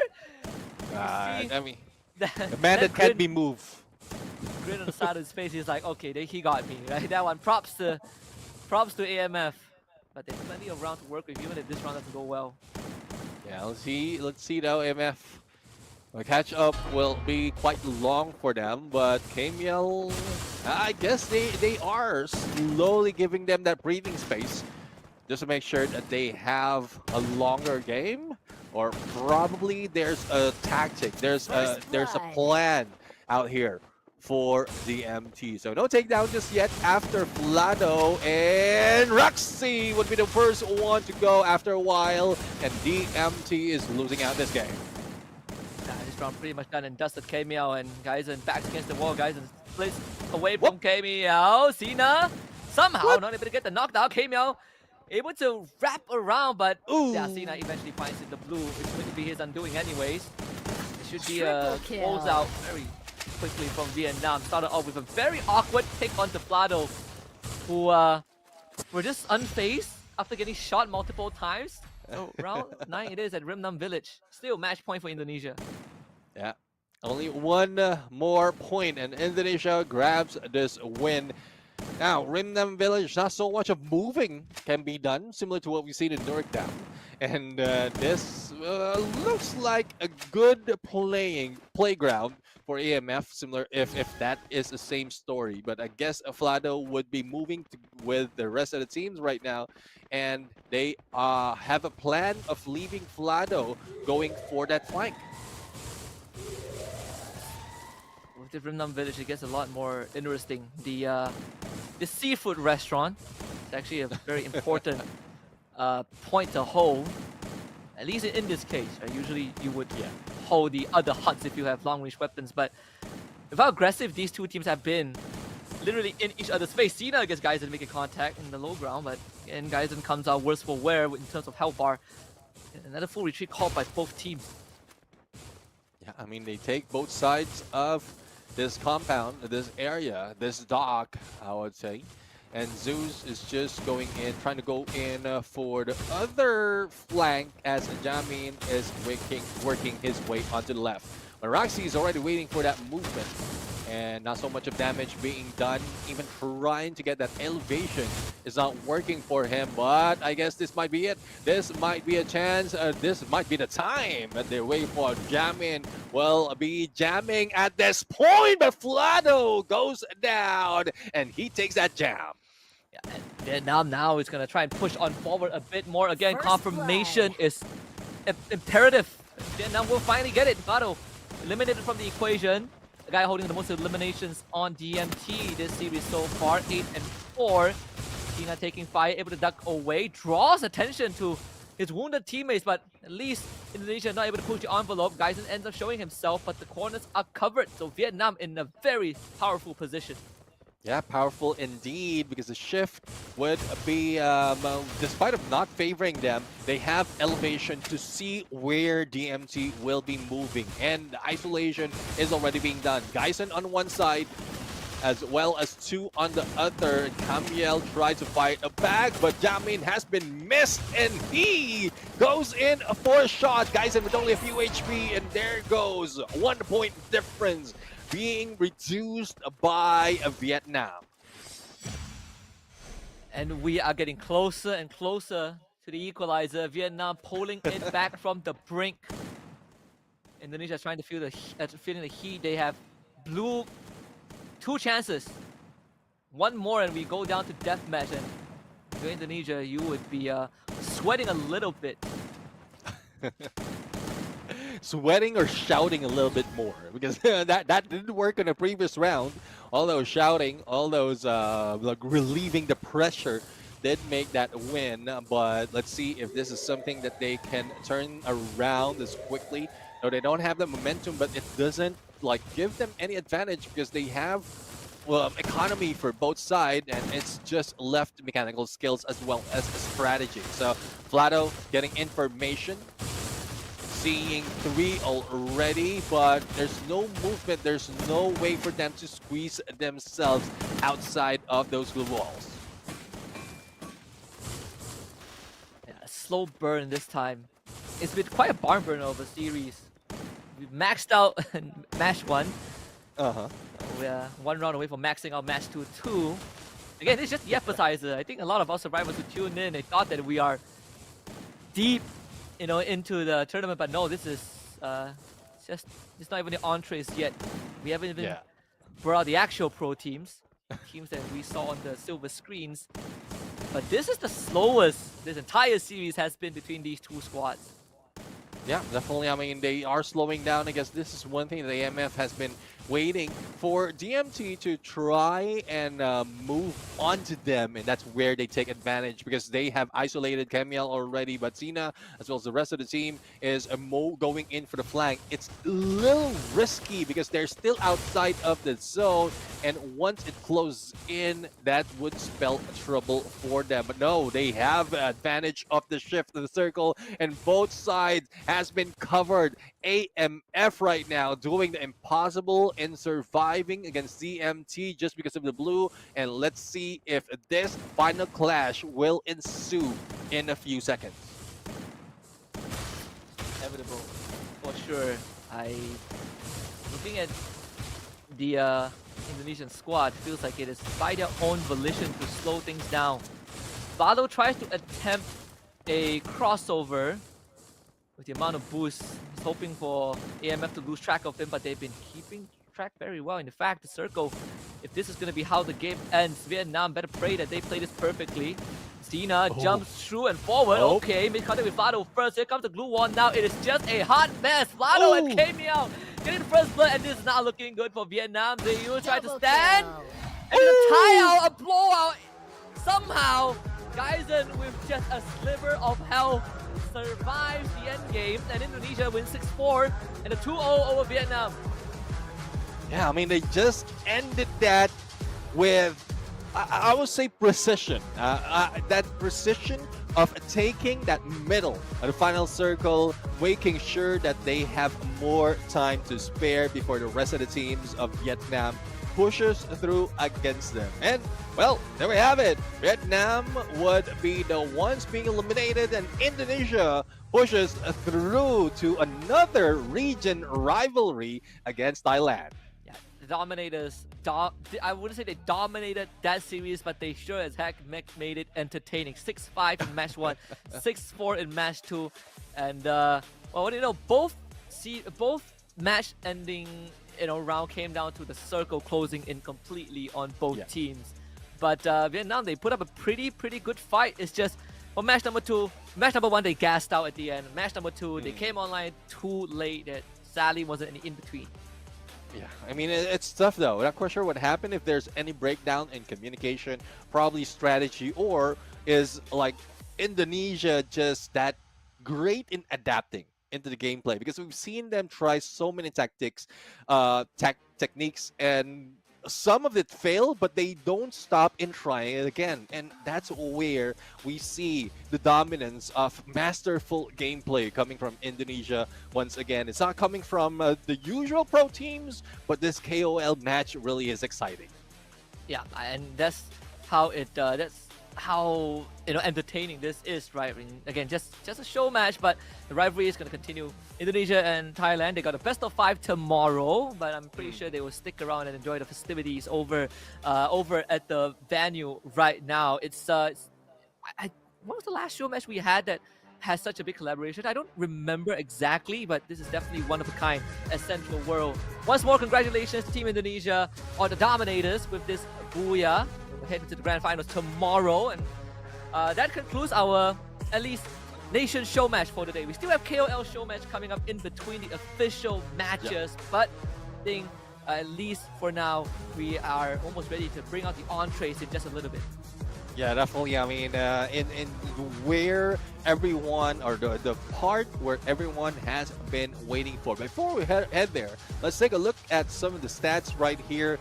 Vlado would be, I would say, our MVP at this point, especially with how well he did it from that second round. He was most of the time from the first round of match the first one who goes down, because he's just flanking in and like flanking blind, and he goes down. But it's just the rest of the team's adjustment that made it work for them. But in terms of elimination, it's also quite balanced between them.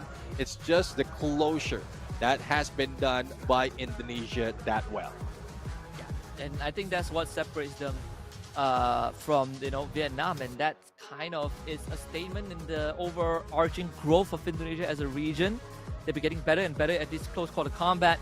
They've been able to incorporate the fundamentals, the foundations set by RRQ back in the days during the good old Legal Empire.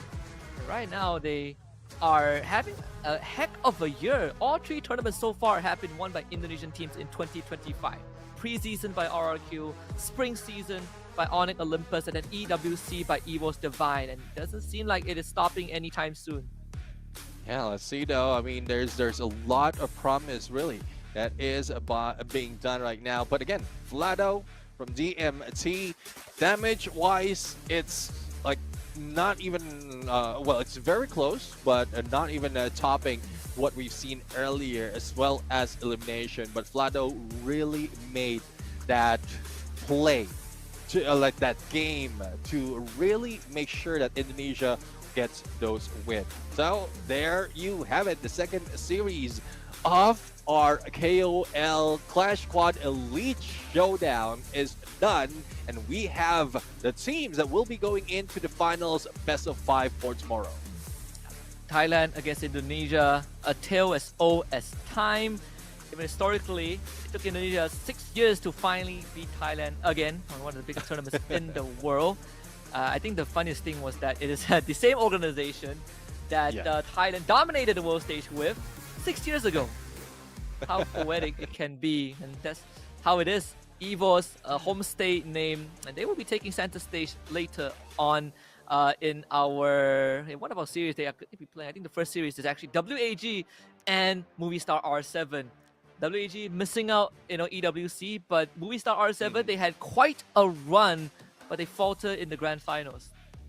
Yeah, definitely. I mean, Movistar R7 has great potential, but there's a lot of changes, a lot of adjustment that needs to be done, especially when they jump into Clash Squad. But we've seen so much promise from Movistar R7 as well as WAG from the previous season that we've seen them in Clash Squad. They almost managed to get into the finals, but they was just denied. It was a little bit too late though, when they recovered into those points and they were left out and not qualifying for the grand final. So Movistar R7, we don't have that much info in terms of Clash Squad domination, but we know that they can go in on a 4v4 when it comes to Battle Royale, and that's just what it is. It's a reduced part of VR, which is Clash Squad, that also involves economy. Yeah, and I think that's the fun part of it, right? It's like it's fun mini game, a side quest, and obviously in this case, the storyline from the Battle Royale doesn't fully translate into Clash Squad, but it does give us a good indicator of how these teams manage themselves when push comes to shove. And I think for Clash Squad, WAG is going to have a pretty good chance. I mean, again, they've shown moments of brilliance, but this is the first time that I think we include teams outside of SEA in this Clash Squad format, and we get to kind of see the play together. So it will be very interesting to see what the Movistar R7 is going to bring to the table later on. Yeah, I mean, team from Latam right here in our next match, going against the usual team that we see in Southeast Asia. And we do know for a fact that even for the other regions, they don't adapt the Clash Squad battle, the Clash Squad mode in our tournament. So I guess that's something. This is something as well that would work in terms of I would say gameplay if they go in a different format once we get into the global finals or other major tournament that Clash Squad is involved. Yeah, I hope that one day we will get that onto the global stage, right? And it becomes a universal thing, and that will be the next era. I think we're slowly getting towards there. You know, SDA, we are pretty blessed to have both Clash Squad and Battle Royale in a single split. You know, and it gives these teams an extra incentive to play for. But obviously, the workload for the players also increases, right? You got more prep that you need to do. You got more tournament days you need to play, longer scrim hours, like you name it. But at least for the Brazilians, those from Latin America, it is an exciting time for them to finally be a part of this ecosystem. Yeah, exactly. I mean, it's a good chance really to make those adjustments as well as mentioned, be part of this ecosystem in terms of Clash Squad. But in a bit, we're going to go in for the interview and we're going to listen to what the team has to say after that second match in that CS Elite squad. Again, they are just waiting for that to happen, and we're going to jump in right now on the stage. So let's bring it over to Yuki and Yunsu.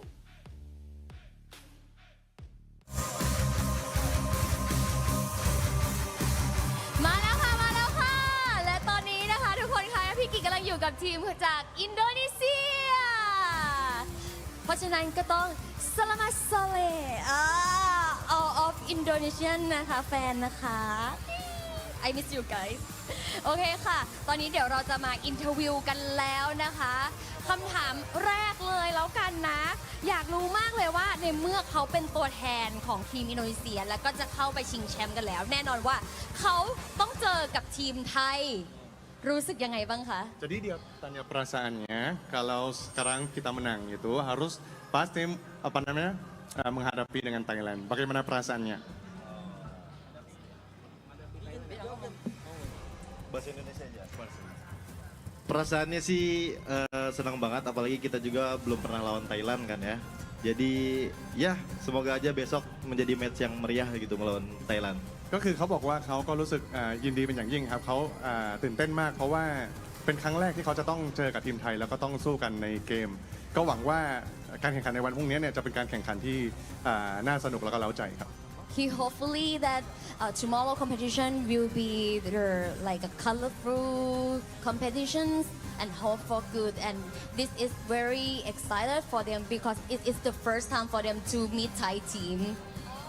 So this is the first time like Indonesia can meet Thai, and even more, this is your hometown, right? Yeah. So like fighting in the hometown is very stressful. But I think that tomorrow we're gonna be witness a very, how do I say, a very big match between Indonesia and Thailand.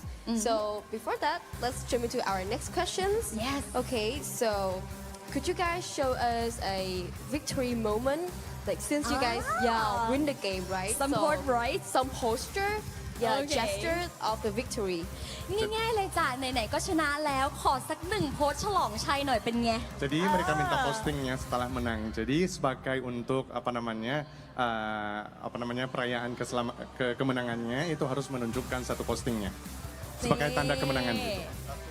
Satu posting. Okay, in 3, 2, 1, right? Jadi kita akan hitung mundur. 3, 2 tuh. Ya, poster. In 3, 2, 1. Bebas. Poster. Okay. Mantap guys, mantap. Very cool. Mantap. Cool and like really confident. I think they are very confident actually. Actually, I think that among of all teams in our regions, Indonesian team is very, very like how to say? Energetic.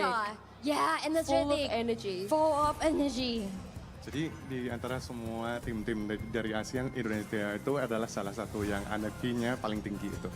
พี่กิบอกเลยค่ะว่าในบรรดาลีเจียนทั้งหมดทั้งมวลเนี้ย ทีมอินโดคือทีมที่พลังงานล้นที่สุด แล้วก็ล่าเริงแบบสุดๆด้วย เด็กไทยอ่ะยังขี้อายบ้าง Nampaknya gembira karena orang Thailand itu ทีมเวียดนามก็ยัง kayak orang แบบว่า pemalu gitu, ขี้ malu-malu kucing. อายใช้บ้างอะไรแบบนี้แต่ไม่เลยสำหรับทีมอินโดค่ะ ก็หวังว่าจะโชคดีแล้วก็หวังว่าจะเจอแมตช์ที่เดือดขึ้นไปอีกในวันพรุ่งนี้นะคะ Jadi dia harap itu besok itu adalah hal yang beruntung untuk Indonesia dan semoga dapat kemenangannya. Thank you. Alright then, thank you so much and again congratulations to your winning and we hope to see you guys again in tomorrow.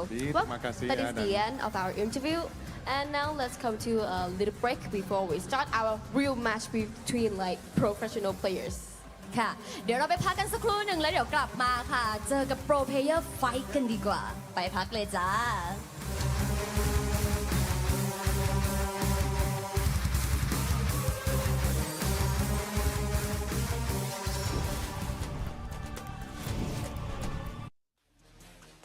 Thank you very much, Yuki and Yunsul. And there you have it. Dominators really dominating that game, and they're looking forward to what tomorrow will happen. Now we are just waiting for the grand, I would say the main event at this point for the pro to go against a pro. We're going to go for a quick break. When we return, that is what's going to happen. So don't go away. Keep on liking the stream because we'll be right back.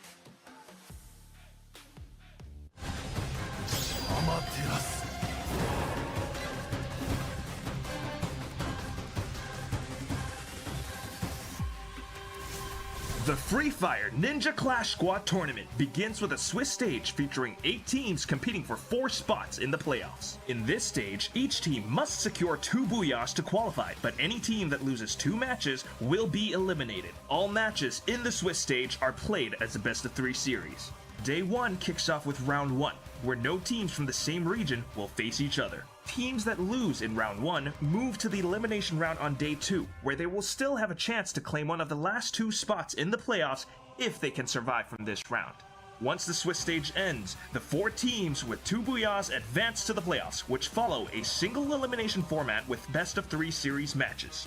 The tournament concludes with a best-of-5 series at the grand final to determine the champion.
Right next to us is our very festive day 1 of the Ninja Clash Free Fire All-Star Tournament. Okay, so right in front of us, as you can see, so many standees, and I wonder like who's your favorite characters here?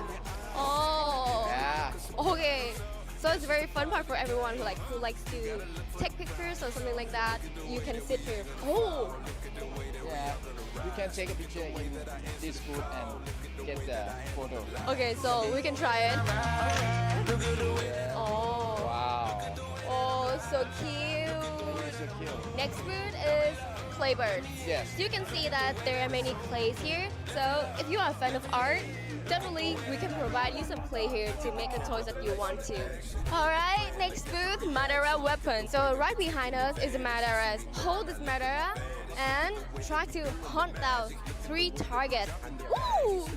Okay, painting kunai on scroll. As you can see on Meg's hands, there will be a kunai, and you can freely express yourself, drawing colors, making your own design. We will scan for you, and your kunai will show on the screen like this. And welcome to Free Fire Landing. You games already, right? Free Fire. So we will jump somewhere. Oh. Wait, is that zip? Yeah, it is. All right. Zip. Okay, so both of.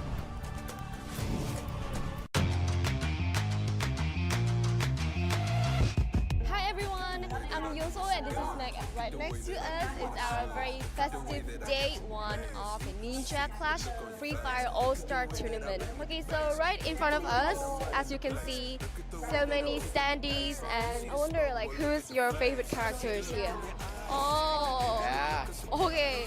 So it's a very fun part for everyone who likes to take pictures or something like that. You can sit here. Oh, Yeah.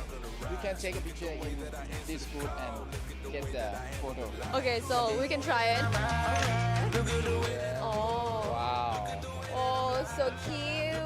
So cute. Next food is claybirds. Yes. So you can see that there are many clays here. So if you are a fan of art, definitely we can provide you some.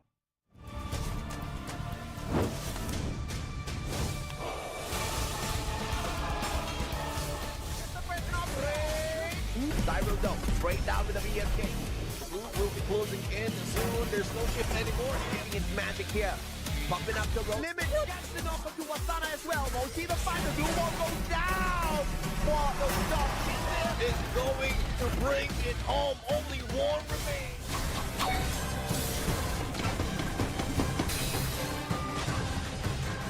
Amaterasu.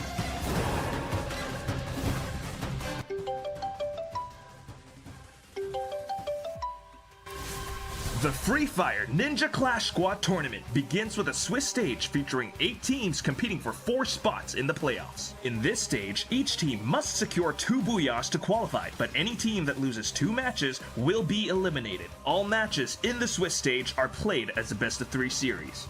Day 1 kicks off with Round 1, where no teams from the same region will face each other. Teams that lose in Round 1 move to the elimination round on Day 2, where they will still have a chance to claim one of the last 2 spots in the playoffs if they can survive from this round. Once the Swiss stage ends, the 4 teams with 2 booyahs advance to the playoffs, which follow a single elimination format with best-of-3 series matches. The tournament concludes with a best-of-5 series at the grand final to determine the champion.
อีกครั้งหนึ่งนะคะบนเวทีนี้กับ Ninja Clash Free Fire All Star ค่ะและในตอนนี้ได้เวลาเจอการแข่งขันในระดับโปรเพลเยอร์กันแล้วและนี่จะเป็นการพบกันของทีม Movistar R7 เจอกับ WAG จากเวียดนาม Welcome back to the Ninja Clash Free Fire All-Star Tournament, and this is the part that I think everyone has been waiting for because it is for professional players. And it is also one of my favorite match is because the only team of my bringing the color of my flag here. Yeah, but WAG is in the house, you know. Yeah, of course. WAG is the prize of Vietnam. It is. They are the pride of Vietnam. So, welcome to the match between WAG and Movistar R7. เพราะฉะนั้นค่ะขอให้ทุกคนต้อนรับทีมแชมป์จากรายการ Free Fire World Series ลาตินอเมริกา 2025 EWC Qualifier และนี่คือทีม Movistar R7 ค่ะ Please welcome Team Movistar R7, the champions of Free Fire World Series Latin America 2025 EWC Qualifier.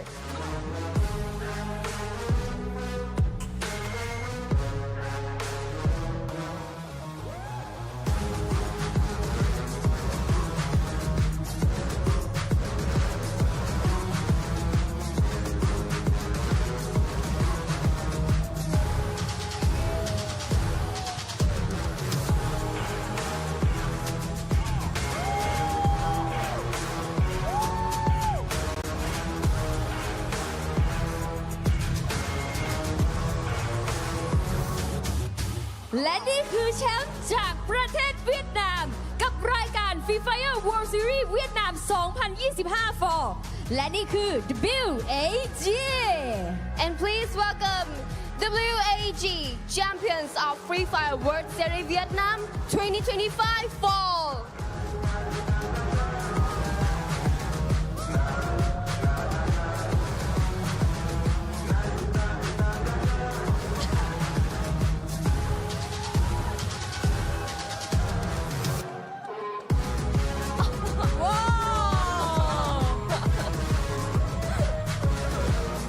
My goodness they're coming with a ninja running pose ไม่น่าเชื่อเลยค่ะ เป็นการเปิดตัวที่เรียกได้ว่ามาถึงปุ๊บก็ว้าวเลย ว้าว นินจา running ทำอย่างนี้ได้ยังไงคะทุกคนคะ เปิดมายังสีสันขนาดนี้ energy พวกเขามาเต็มมากๆ และแน่นอนค่ะทุกคนคะ ได้เวลาให้ทั้งสองทีมเช็คแฮนด์กันหน่อยดีกว่า แล้วค่อยประจำโพสิชันกันค่ะ เชิญค่ะ Yes, for today, our Ninja teams and Movistar R7, please kind of shake your hands and get ready for your first match.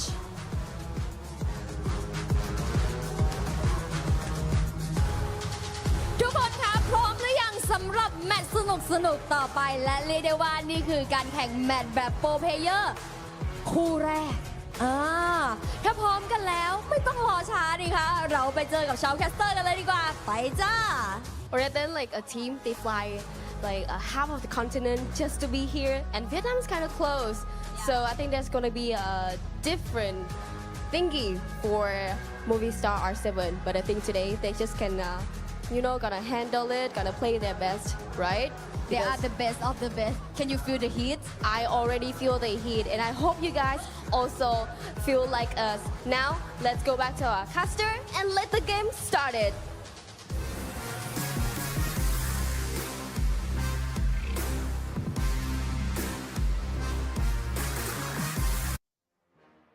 Thank you once again, Yuki and Yunsul. And again, this is Neptune, the Gentleman Garcia, together with Husky. We are your casters for today as up until the end of this tournament. And really, this is something else that everyone has been waiting for, and as well as I am. I think this is the first time that these teams will be going in, meeting each other.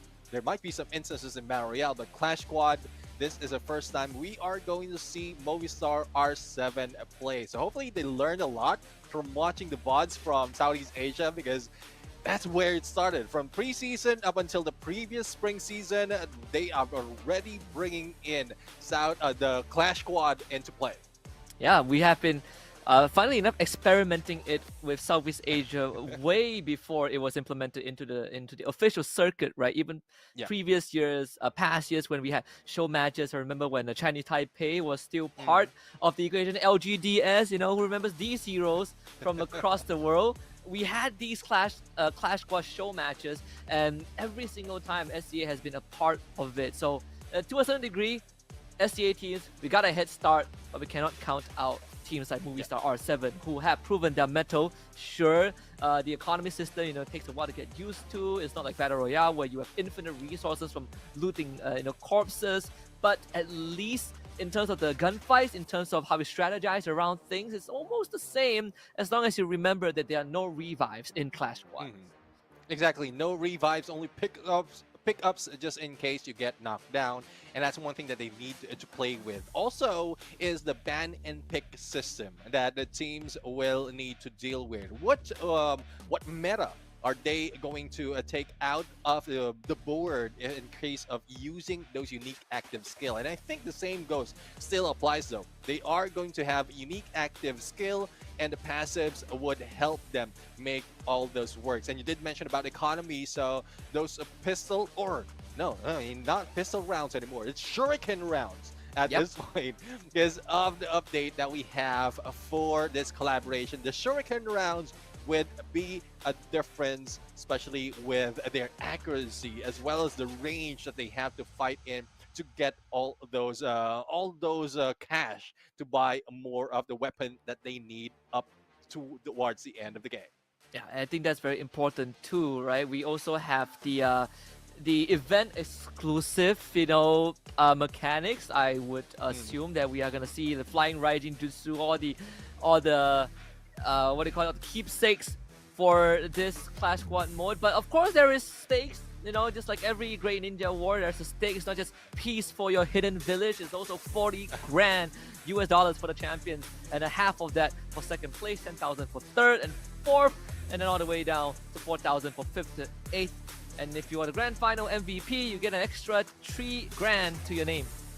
Yeah, definitely. I mean, this is something else to really look forward to. Moment you move up into the leaderboard, into that round, you are getting a bigger piece of the pie. And even if a grand finals MVP adds more to that, but you need to get into grand finals, you need to survive a little bit longer, not lose out on 2 matches, because that is the elimination factor that we have on this Clash Squad mode. You will need to go against, for round number 1, against a different region, and you will need to increase your number of wins to be able to get into the semifinals as well as the grand finals. This is a tournament timeline. It is happening today. The first round between the 8 teams, and then those who had the first wins before that will be our finale for the day. It's in of itself, from today onwards, we already will find out which 2 teams are going to make it to the playoffs, right? Who gets the fast track ticket to playoffs. But of course, just like them two mentioned earlier on, 1 unique active skill per player. They cannot have duplicates. Every player in the team needs to use a different active skill, and they have to use an active skill. So no double Riptide Rhythm, no double Chrono, no those shenanigans that we've seen 2 years ago. Everyone has to have their own unique playstyle. Yeah, I'm real excited on what the teams are going to bring into active skill department, because we do have a few updates in some of the characters right here. So we'll have to see if that is something that they can adjust to, or they've adjusted to. But before we move forward, we also have the Naruto Shippuden special gameplay, as did mentioned by Husky. A few of those changes because of the update. We have the Red Moon. If in case you get 3 airdrops, you activate the Red Moon. We also have the ninjutsus available. So those jutsus that is in game is also available in Clash Squad, and did mention about the shurikens as our shuriken mode in comparison to pistol rounds that we have. And there's also difference. It's not the Warbringers anymore. It's the Hidden Leaf Village as well as Akatsuki going against each other. And these are the teams that is participating for this Clash Squad battle. Got Lost, RQKazu, Budoram United Esports, EVOS, Fluxo, Falcons, WAG, and Movie Star R7. And funnily enough, you look at this list, only 3 of them were eligible to win EWC. And those 3 of them, surprise, surprise, does not include both our 2-time world champion, nor our defending EWC champions. But that's Battle Royale, right? When it comes to Clash Squad, I think it's much agreed upon that Team Falcons are a team to beat up to this point. We'll see if that's going to be the case. And for those who are not familiar with our format, we are playing in a Swiss round format. And the easiest way to put it is that you win 2 series, you go to playoffs. You lose 2 series, you are out of contention. Yeah, definitely. I mean, you will be eliminated and you will not be proceeding in tomorrow's matches. Thus, the first round would be very crucial to make sure that you will get that 1-0 and also end it to the final 2 series that we have for today. But you did mention about Team Falcon, who is, I would say, Clash Squad champion for Southeast Asia, but they're going against Lost at this point, and we know how Lost is. In Battle Royale, they have put in so much aggression, and how do they put in all those aggression, all those points, is with those CQCs, and this is the name of the game of Clash Squad, CQCs overall. Yeah, CQC, if you can't hack it, you're out, right? You don't have a second chance to buy your teammates back, as you have to be able to man up and fight your way to the death. And that's what makes it interesting, right? Really puts the fundamentals to the test, right? You don't have to think about rotations too much. It's all about how you handle yourself in the heat of battle. And thankfully, at least for the first course of the entree, we start off with a bit of a more light tasting dish, right? Our Movie Star R7 is WAG. WAG, of course, the only team in this entire Clash Squad tournament, a show match that has not made it to EWC, but has made enough impact in SEA and makes it interesting against R7. Yeah, I mean, especially from the spring season we're in, I did mention this earlier, they almost got it against their opponents right there. And I think it's Evo's Divine who just took them out in contention, but they're still far from them. Movistar R7, though, we don't have any details that we can say, or in my record, about their performance in Clash Quad, but you did mention that they are part of EWC. They showed up, even was part of the Grand Finals, and is a good chance to really bring it on against the Vietnamese team. So let's see if the Latam region has what it takes right now. But Yunsul did point out a good point earlier, because they are far away from their region, from their country. So there's a like home ground disadvantage, or continent disadvantage, as well as jet lag in the mix. Yeah, that probably all are going to start adding up. But you know what they say, sometimes you know, if you are closer, if your home is closer to where the tournament venue is, the pressure is also higher.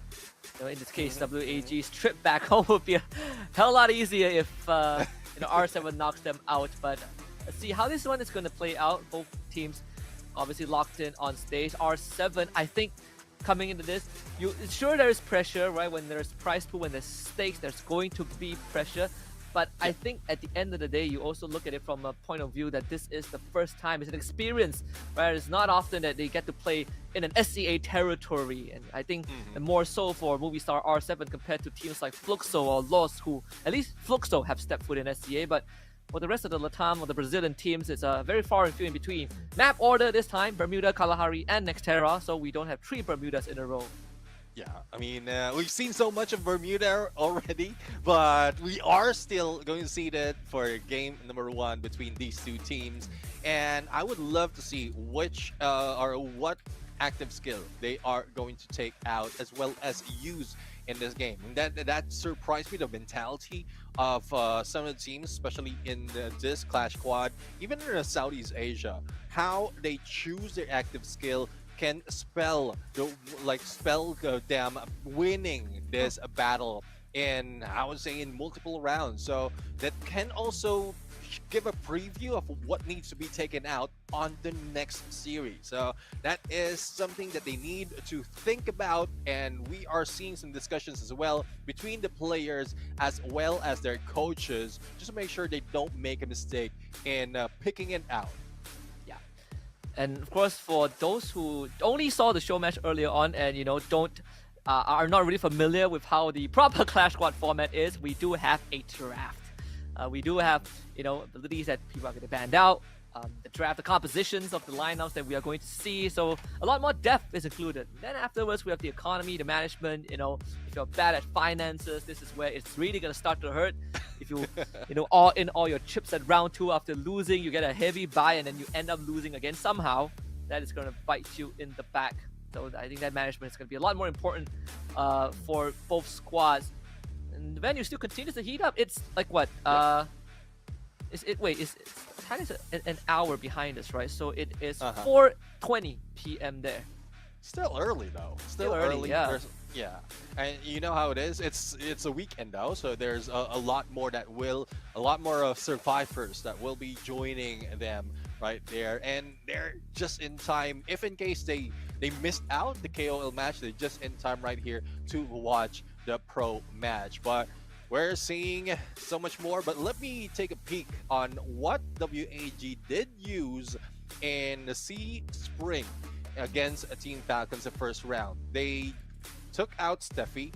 They used Zane, Koda, Iris, and Homer into their active skills. So that's one thing that we might expect, especially, and that is same in Bermuda. There's a lot of usage of Iris at this point, especially for the sniper. Just make sure that you get all those information in against your opponent, and just time their movement to be able to take them down as quickly as that from a distance. Yeah. I remember like Steffi was a huge deal. Steffi and the Iris were a huge deal in Clash Squad, and there's a lot of emphasis. Santino also, I think, was introduced into the equation when he was released. Like, sniper players love that. I know Limit was a big fan of Santino in his debut day. Russia too, yeah. But I do wonder with Tatsuya now having that nerf, right? I wonder if people will still take him, or they will still go for Oscar and then have the Skylar in, because I can still see the application of getting that knockdown reset. We saw that, I believe, from Lost, from Rigby during EWC, where he still rocked the Tatsuya, and actually it paid off. And sure, it's like 1 out of 10 rounds, but you can see the theory behind it. And I do wonder if it will work better in Clash Squad, where there's no revives. Yeah, there's no revives. There's really no chance of losing out. But that would depend though. If like accuracy, if that is the case for Rigby, he does have the accuracy. So if he rush in, get that knockdown, he still has the refresh, and that's the good thing about Tatsuya right now. If you get a knockdown, that the Rebel Rush will refresh, and you have a chance to like pull away or go in for the next target. But if you fail, especially with M590, the reload would be quite long. You might not be able to follow it up that quickly. So let's see if that combination specifically will be used at this point. For your point at Santino though, there's a change that has been done, adjustment that has been done. There's a limit on the distance, especially in the vertical distance, that Santino can be used. So I think it's 10 meters above ground that you won't be able to trigger that recall. So for those, especially for those guys, specifically in Solara, playing Santino in TV Tower, that is for you. Because you keep hitting me so much from above, and they just go back. Yeah, it's a necessary change, for sure. I remember back then, like, people just send the clone, and it's like, it goes so far away. Oh yeah. Of course, we also have our on-site commentators. Oh my goodness. Is that you, Madara? Dude. Don't destroy the venue, it's just day one. No almighty push, no almighty attraction, okay? Don't use any of that. No shenanigans this time. Be a good boy, Madara. Wait until No, Madara's closing. right, it's pain. What am I talking about? Pain, that's pain. I mean, wait for a closing. At least you can take out, like, clear out the venue, clear out the mall.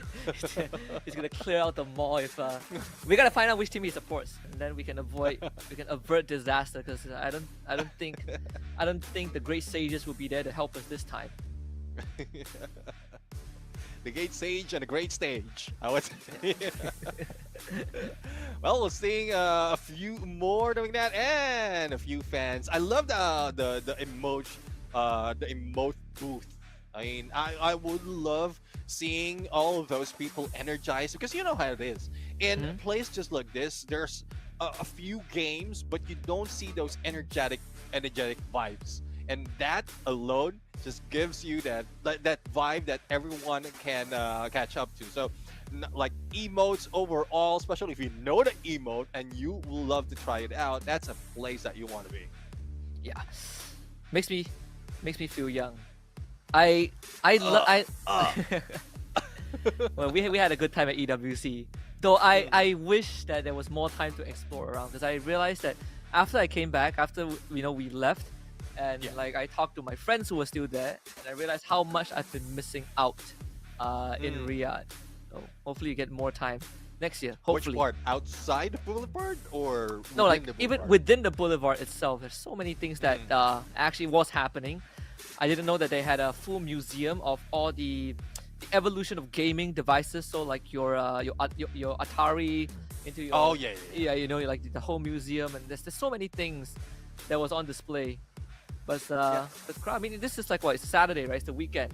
It's Saturday. Lively place in Thailand. Yeah, definitely. And I guess we are set. I mean, fist bumps overall. They are ready, and there we have it. The bans. This is what we want to see. Which active skill do they want to take out, and who is getting the first ban? Because you know how it is in draft. Like you go for a counter pick or counter ban based on your prerogative, and Sane will be taken out. So none of those buff, none of those extreme encounter that will be coming in, and A124 from the side of Movistar R7. Yeah. So no Sane. So not much difference from I think the last time. I know that Sane was also pretty popular. We get the A124 ban, and Oscar instantly picked up. Would have been Tatsuya pre-nerf. Right now it's going to be the Oscar. So we're going down to kind of the basics, right? We still have someone that can rush. Tatsuya gets picked up by Movistar R7. This is what we're talking about, the counter. the counter picks. I wouldn't say it's a big surprise, but it definitely is something that I can see being an option, right? You need someone to match the quote-unquote aggression of Oscar, because back then people would open both Tatsuya and Cassie, and then they will see if they can win the gamble and get it on second pick. In this case, we get Oscar, Cassie, and then the Coda, which is also a huge commodity. But without Sane in the equation, those glue walls aren't as reinforced, and those you're not taking down glue walls as fast, and you're not as tanky, which was a big deal back then when people were just first picking Zane and Cassie in the same rotation. Yeah, definitely. I mean, that's one thing that would really help a team get a little bit tougher in those CQCs. But on the other side, Clue. So again, another counter to Coda. Coda with that information, Aurora Vision, wherein Clue has that tracing step. So both of them have a chance to get information of the location of their teammates. Chrono, though, with Time Turner, as you did mention, this is something that has been coming back, especially in Clash Squad, because of those CQZs. If you want to survive a little bit longer, especially if you're down on HP, you would pull out the Time Turner, and it gives you 10 seconds to recover, or probably target the opponents, or find a way to target the opponents before you head out. Yeah. And we immediately are seeing one of the advantages that WHE have with this composition is that they have ways to destroy glue walls, right? We're talking about the Oscar Valiant Dash, but at the same time, you also have great intel gatherers with Coda, Iris to a certain degree, and you have that regeneration from the Cassie Electrotherapy. Movistar R7, they have Clue to trace footsteps, sure. They have Santino and Tatsuya to kind of reposition. They have Chrono as a defensive mechanism. But taking down glue walls is going to be one of the struggles that they might have to brute force through. And a part of me is thinking that WAG, because we're going on to Bermuda, if we are starting off at peak or somewhere like on the shipping rig, they could pop a Coda, get the intel, and then have Cassie Oscar just go right in for attempted first blood. Yeah, exactly. And well, Iris right there also with, I think, if I'm not mistaken, this is often for X4 because he's a sniper. But I did mention, we talked about this earlier, that X4 might be trying a different role at this point. So let's see if that was just a fluke from what we've seen in their skirmish from before this day.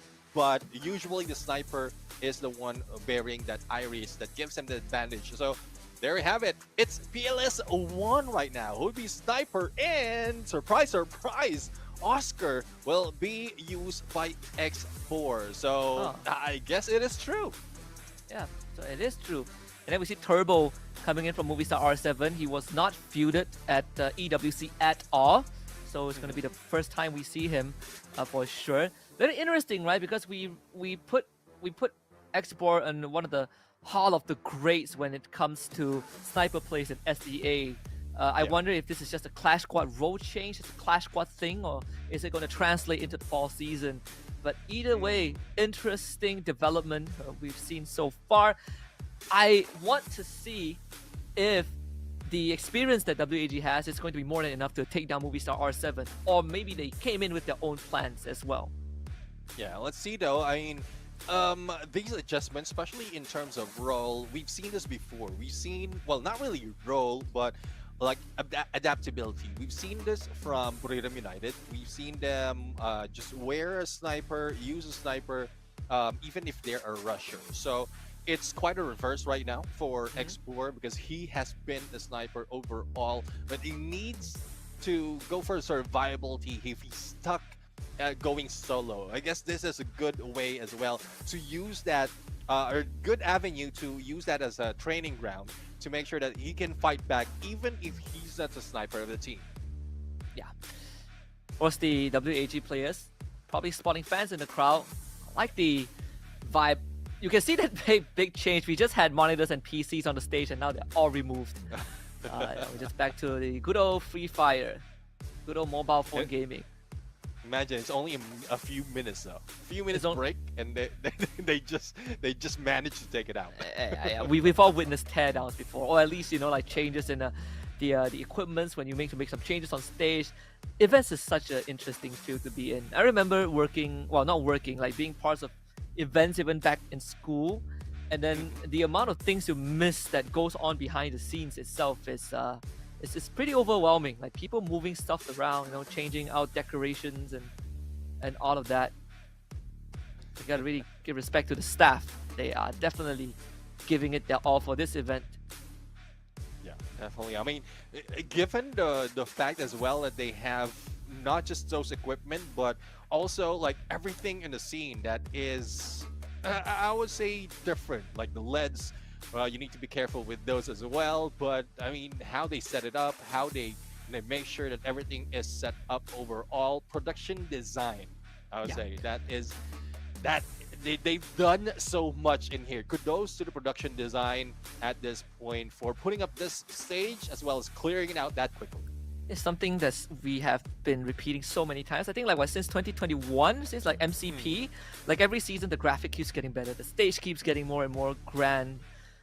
They keep one-upping themselves, right? Like this it's pretty crazy how much work is being put in. I remember there was this show that I watched before, and they had performances in between, and something unfortunate happened. A dancer did a backflip and landed on an LCD TV.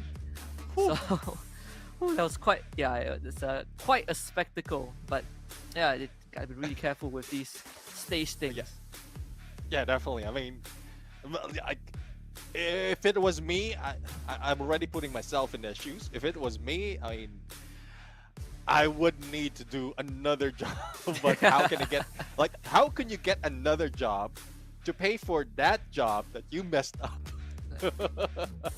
So that's one thing though. Make sure you don't make mistakes. Yeah, even if you make mistakes, don't damage equipment. That's all I'm saying. Like the most you're allowed to do is trip over your headphone wires, right? Like you actually unplug it or something, and then sure. But you drop the mixer, you break an LED light. That's a completely different story. Yeah, bring down the stage. Not literally. Not literally. Just bring down the stage based on performance, but not literally bring down the stage. that would be an extra. That would be like the least of your concern if the stage does go down. Let's see, like BRU on the scene too. They are going to be playing later on against RRQ. I wonder where all the pro players are. So we spotted BRU. We're missing RRQ. We're missing Lost Falcons. The last one, I feel like I'm forgetting someone. Evos, yeah. Evos. Well, I guess like for those in Thailand, I would say Falcons and Buram United, they have most of the fans, especially in this venue. So, and again, for the others, they are just like probably just chilling because you know how it is. The prize pool is involved. Your reputation is involved, your pride, as well as a preview of what's going to happen in the fall season is here as well. So I think they're taking their time focused, but for those who are confident, I would say Evos is probably also roaming around because how confident they are, especially with the EWC championship that they had. So I guess there will be a lot of fans out there looking out for them. But well, we are just waiting for the game to start. Love the setup out there. Again, it's quite different with all those LCDs, but the players are in their comfort zone, I would say, at this point. The stage doesn't bother them. The crowd doesn't bother them. You see all those smiles. And one thing, though, is not quite sure if this is something shared, but all the players have a heartbeat monitor.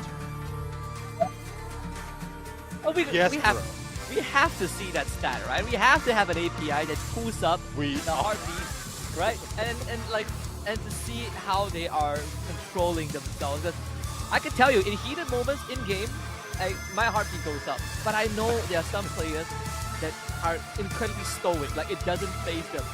Wow. We need to implement that. Maybe somewhere down the road. Maybe for global finals, right? Heartbeat monitors is the next on the checklist. And wow. Yeah, we have that now. We have that now. We're going to see that in a bit. That's going to be so All right. exciting. Here we go. Yeah, well, R7 right now already on the flank, and this is the usual movement, especially in this part of the map. For WAG, though, most of the time, like teams going in on this side of the map doesn't go all in, but they want to end it quite quickly. X-Bow with the triple shuriken takes down Turbo, and that's what I'm talking about accuracy of the sniper turn the Russian. That is a mistake stuff. Of course, WAG, they're representing Akatsuki. They're taking the hidden lift village. That's Minato right in front of them. Joker loses out. Able to get a trade back. A nade in the hand. I didn't know that ninjas use grenades nowadays, but you know, times have changed. Secure into PLS1. Joker also being able to collect it. So far, WAG up in numbers. Yeah, up in numbers. Games King being hit by X-Boar. Santino already being triggered just to make sure there's an escape plan for them. But they are rushing in against X-Boar. It's a 1v1 situation, and there goes Santino being triggered to get away. But no, WAG just says, we'll take you down. Only one casualty, and they can retain all their loots. And this is why Sasuke hates Naruto, because the Santino bailed. He bailed on his teammate when they went in from a two-man rush. That is quite a funny start.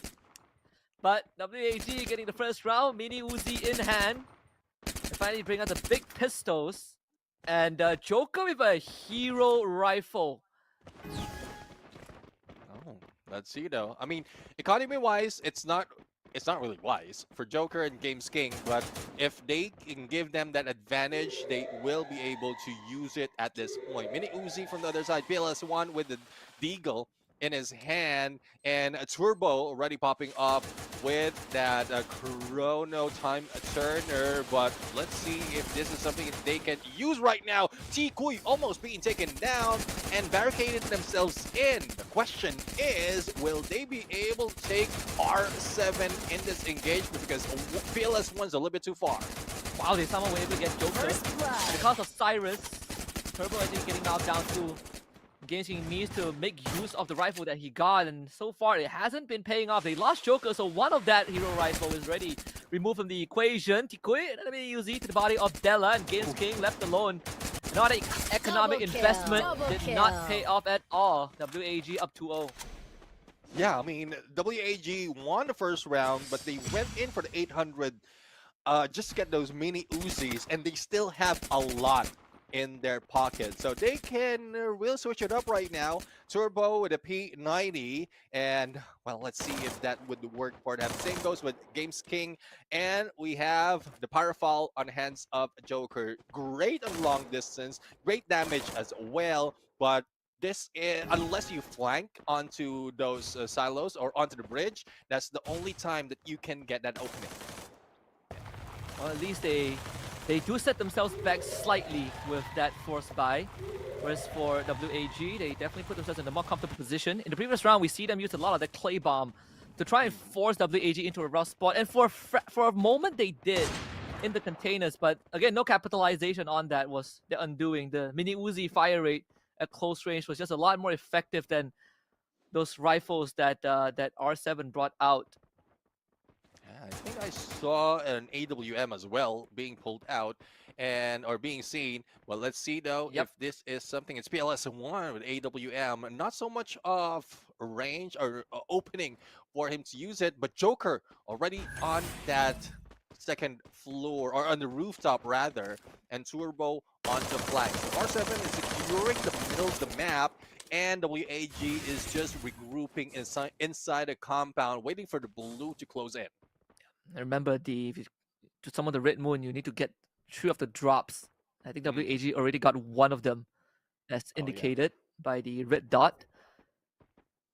Slow round for R7, they don't have the best guns. You see, Mini Uzi is an assortment of guns. It's like a buffet that they have, but none of them are extremely effective. I think the silver lining is that, like you pointed out, Neptune, that this AWM doesn't really have to work with. They have high ground too, in the form of Joker, but they can't really get intel indoors, and that's where WAG can take advantage of. Well, as you know, WAG can take advantage of the shift of the circle, but the rest of R7 is already waiting for them to move. So let's see if this is something that they can use. There goes a few of those jutsus being pulled out just to make sure that they have an opening or they will not be rushed out quickly. Explorer ready for the flank. BLS1 might be in trouble as Joker jumps in on him, but no, they are still in a group, not even spreading around. There goes Oscar, and there goes a takedown by against Joker, and it is WAG losing out. Only two Tikui remains and will be going against Gamescape. He is down in hell. Tikui! What a clutch! Right in the center of the zone, just winning with position.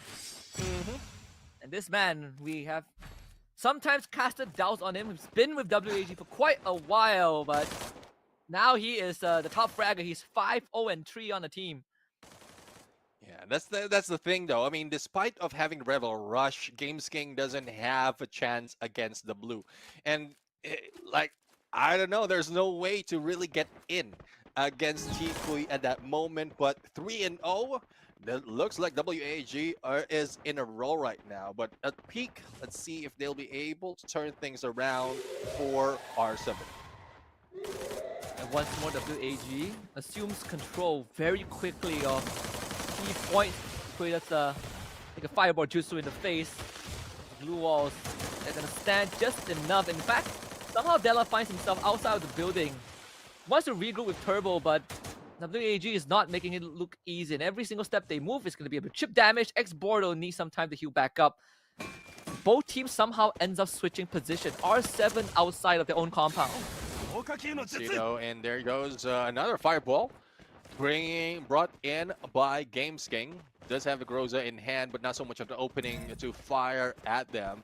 And there goes a Coda being popped, or our Vision to give information. And X4 right now, just waiting for that opportunity. Doesn't have that much of weapon, only a Deagle in hand, Desert Eagle in hand. Let's see if he will make all those headshots. It's just that WAG is saving up for the opportunity if in case they lose a fight, and I guess this is where that is the strength of WAG in terms of Clash Squad is. Yeah, if R7 keeps track of the cooldown, know that WAG has a window of weakness, but R7 isn't really pushing the envelope just yet, so that Coda will come back up in just a bit. Irish just got popped as well by PLS1. No cigar right there, and now it comes to Rush. Cyrus getting a 1, but this begins can trace him down. X4 traded back, but thankfully for the side of R7, this time they recovered just as well. WAG not able to withstand the full rush of R7, and that is what they need. Yeah, that's what they need. I mean, the pickup is quick, especially if you have a Thiva on you. And Turbo is just a little bit buff with that Andrew. So let's see if this is something that they can carry over, reduce the lead, and probably take over against Akatsuki or WAG at this point. But as you can see, economy would be something that WAG has already taken consideration of. They lose this game, but they still have a cash to use the weapon. And we are seeing PLS1 pull out that VSK-94, and he can take that second floor as an advantage, and I think he's the one putting damage on Turbo. Let's see, Gamesking once more having leverage. It's between him and PLS1, but PLS1 won't have vision of him. Another fireball jutsu, Santino swap, switcheroo, that's right, with the clone. They get to safety. Clone will be taken down very quickly by PLS1. Doesn't want to deal with any extra decoy that R7 have been stored. Let's see though. I mean, Gamesking from above. This is a deadly position especially for this guy. The moment he jumps up, instant headshot might happen, especially with the P90. But the same goes with Tikui in that M1887. But as we can see right now, it is a standoff, a stalemate at this point, and PLS1 will need to move closer. But there's also one from R7 who's waiting for them on the other side. Yeah, another slow round that might just end with the circle being the deciding factor. Once I believe the second drop has been claimed by WAG, we see 2 dots already on the screen. Joker taking some chip damage, and WAG so far hasn't really been putting much emphasis on taking the high ground. Maybe no need to do that as they continue to chip Joker's health bar away. X4 is the one that's making life hard, and Joker is now pinned down. Here comes a full rush. Tikui getting punished by Games King. Was waiting for this moment his entire life on top of the roof. Cyrus also gets punished. And Movie Star R7, patience paying off. They lose 2 members in the process when no confirmed knock just yet. To the window, Della finds the knock and converts it to number 3. Tikui left alone to his own devices. Movie Star R7 recovers and finds the second round. Again, Games King is deadly at this point. Accuracy overall, 8 elimination already, plus Della on the backup. Both of them has a P90 in hand, and with this win, they can afford to buy a Groza X, especially for Games King. MP40 for Games King as well. Now up close and personal as well as for long range, this guy would be deadly, especially with Joker on the AWM already. So let's see if WAG can bring this in. Otherwise, it will be a catch-up and they can tie it on a 3. We're seeing some similarities from when Falcons play in Clash Squad, right? Where you have Limit always posted up on the high ground, and you gain so much leverage just from that alone. So early on, Tikui taking some chip damage. Gonna heal back up very, very quickly by the Cassie Electrotherapy. Again, they have a lot of Intel gathering tools, but it's also about timing. So when you press the abilities, are you going to commit to it? Because there's a long downtime in between. Games Kings now is going to be under threat. They want to flush him out. X4 dashes forward, looking for Della. Was able to make his way around the corner to escape. Tikui holding the back. Games King somehow still alive.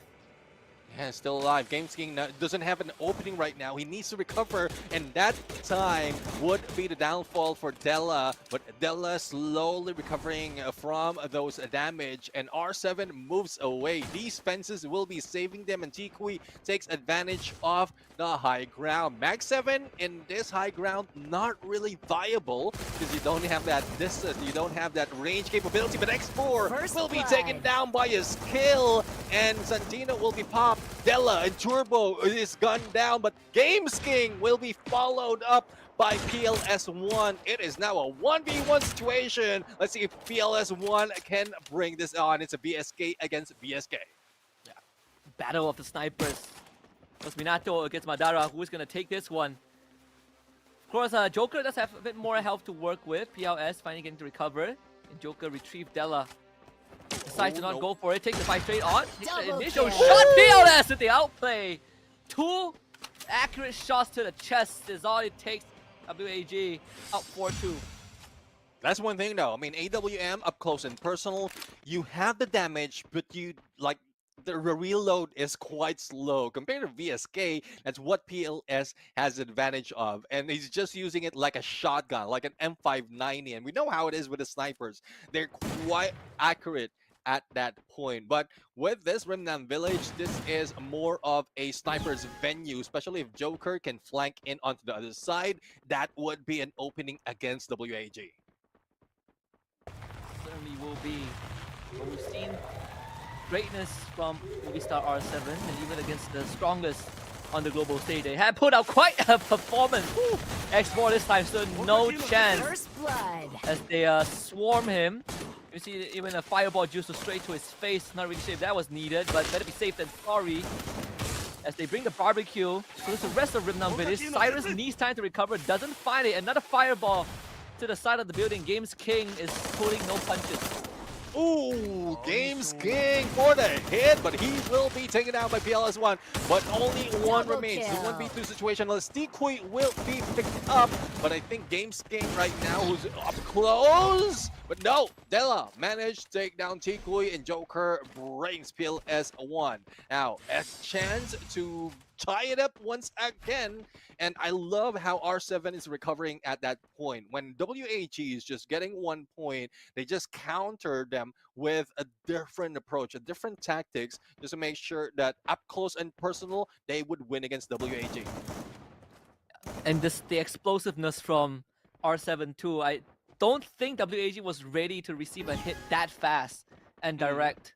You see how disorientated they were when Esports suddenly just got removed from the fight before it even began. But they do have a lot more space at this factory. Maybe direct contact.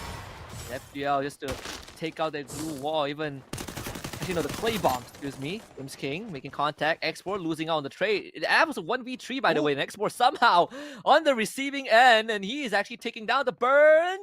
Is it gonna be enough? No, Export barely recovers. I was holding my breath at that moment with Export. Only a few HP still going down, but Joker right now, prime position and PLS, I don't think he sees him from that angle. But Games King with that M1014 in hand, and Della will be going down though from Max 7 coming from Tikui, and WAG just steamrolling against R7. Only Joker remains, but what can you do? You might be able to use that. You might be able to use that clue to spot out your opponent, but once the blue closes in, you will be in trouble. R7 tried to do too many things at the same time.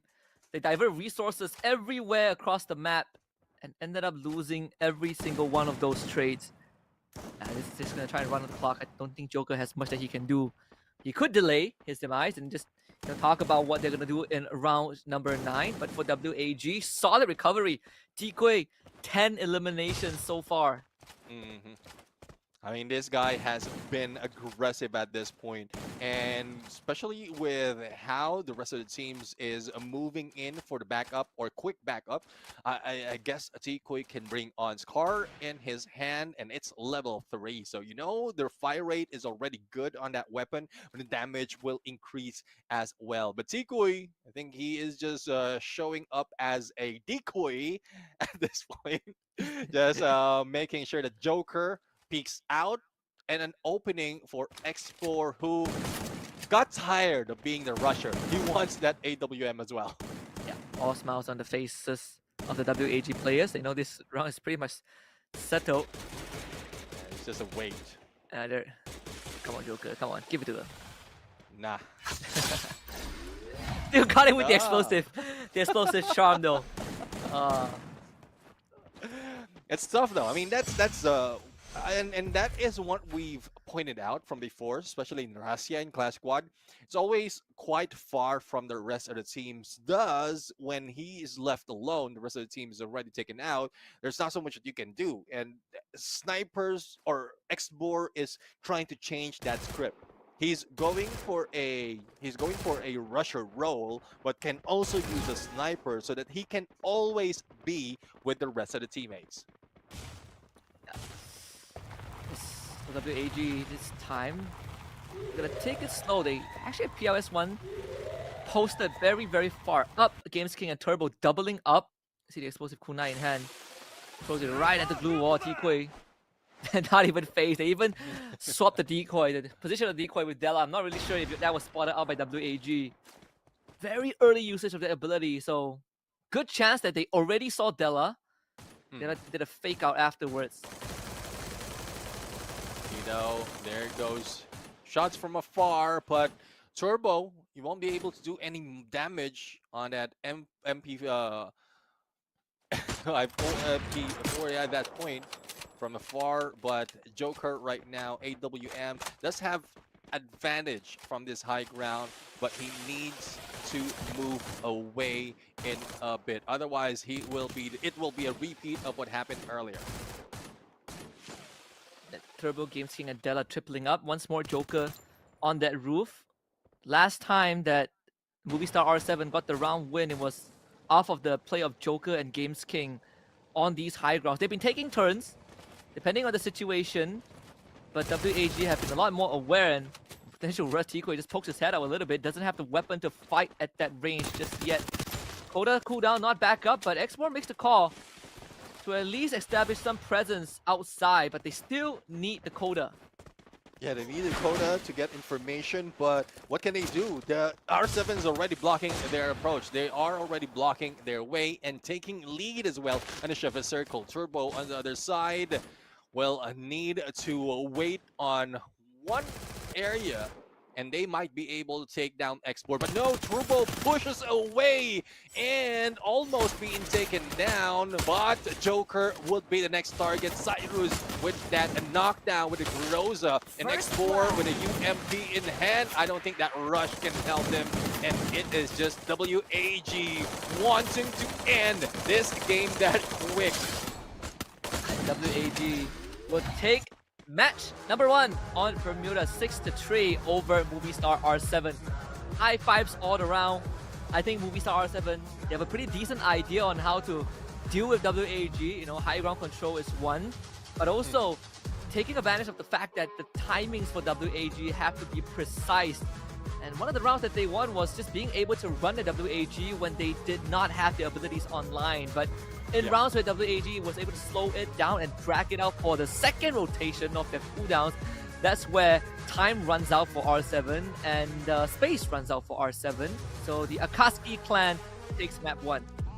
Yeah, Akatsuki clan takes map 1, but I don't think this is the end for Movistar R7. The adjustment, we are seeing a few of those adjustments, but it was a little bit too late. And WAG can also be countered later on, especially in the next rounds, bans and picks. So the draft would change.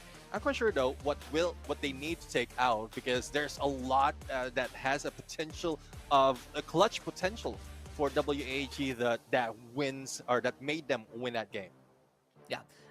Like Tikui, I definitely came online. You know, this guy was all gas, no brakes that game.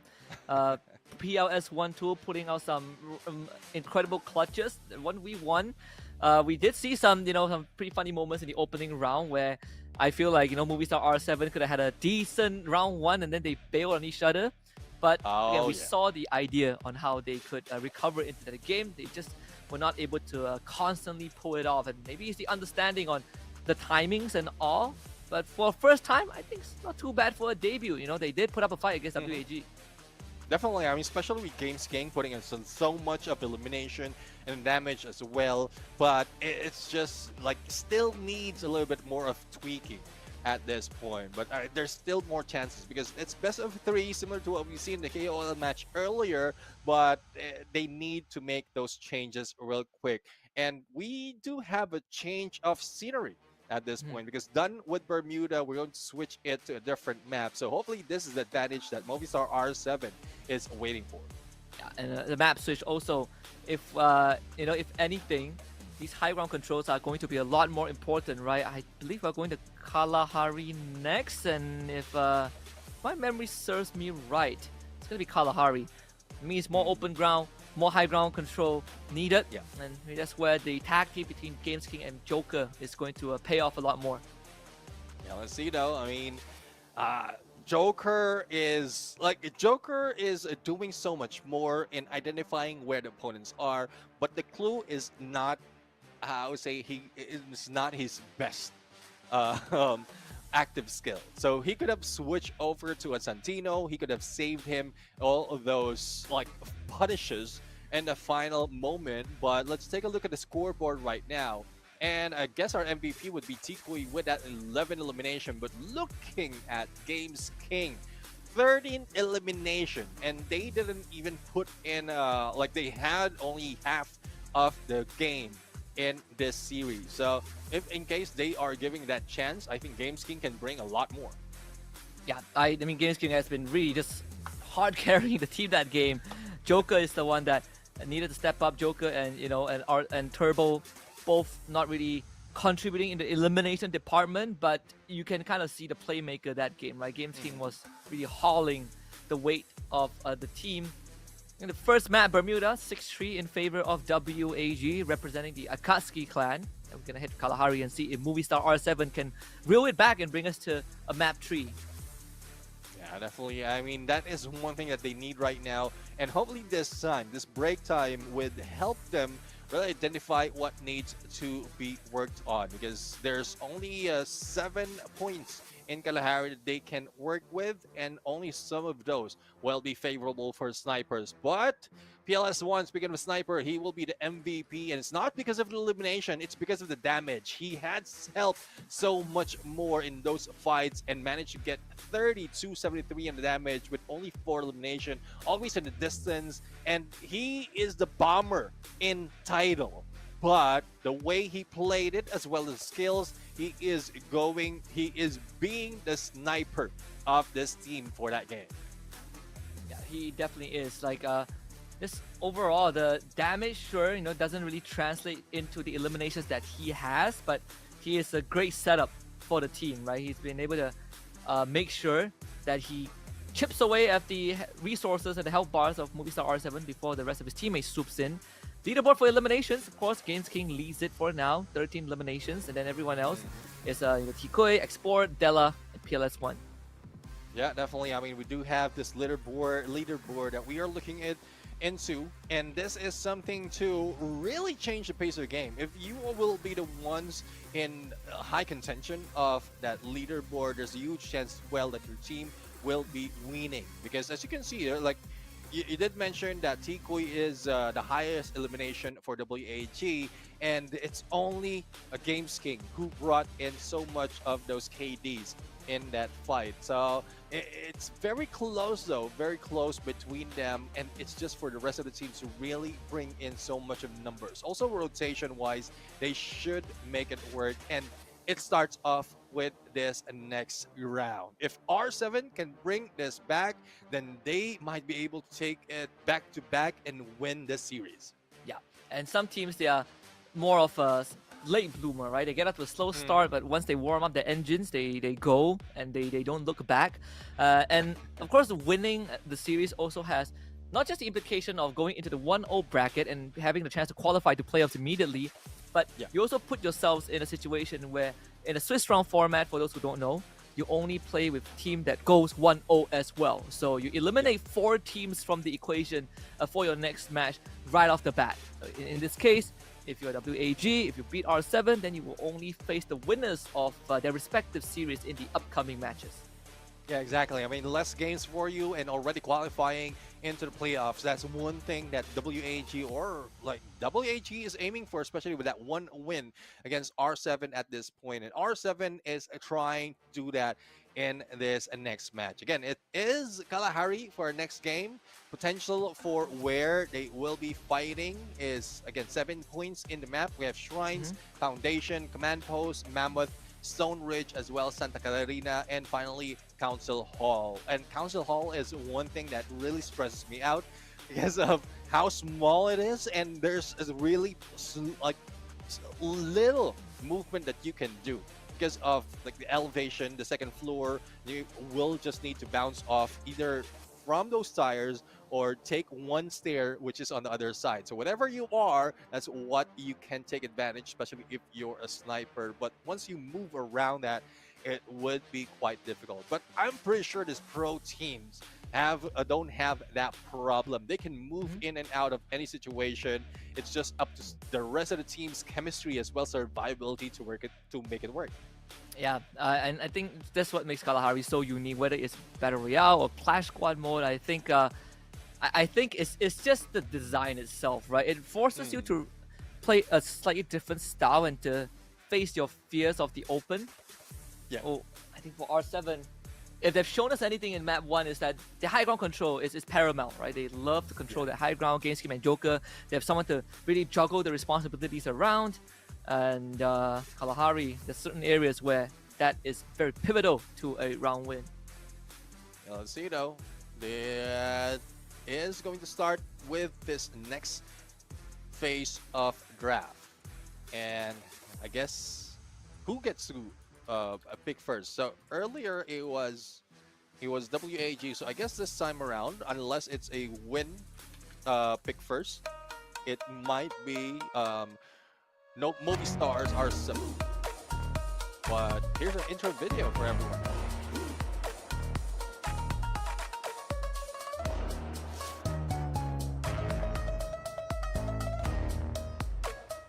Dạ, nhân vật yêu thích nhất của em là Naruto, bởi vì nhân vật chính. Nhân vật trong bộ truyện Naruto mà em yêu thích nhất là Itachi vì nó cool ngầu và khá là mạnh ở trong phim.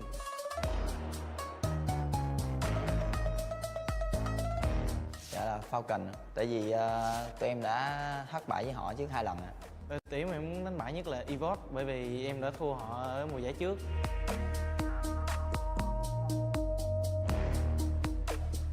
Dạ em nghĩ là Fluso ạ, bởi vì bên Brazil họ không mạnh về mặt tử chiến ạ. Em nghĩ đội dễ đánh bại nhất là RQ bởi vì em không đánh giá cao tay tỉa của team RQ.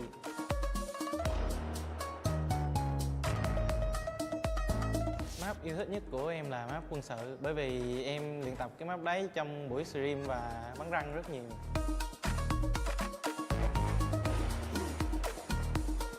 Dạ em rất tự tin về kỹ năng của mình ạ. Em nghĩ là đội mình sẽ đứng top 1 và trở thành nhà vô địch ạ.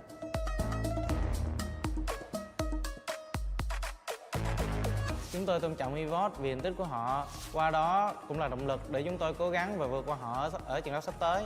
Họ mạnh thật, nhưng không thể bị hạ gục.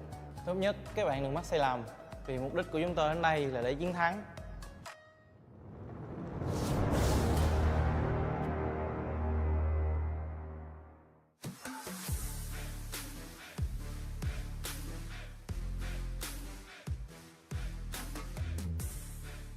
FFWS as we prepped for our next game between them and Movistar R7. Again, all pressures right now for Movistar R7, though they still have another chance at this point for tomorrow. But at least, as you did mention, you want to get that win first in day number 1 and then follow it up through by the next game within the end of this day.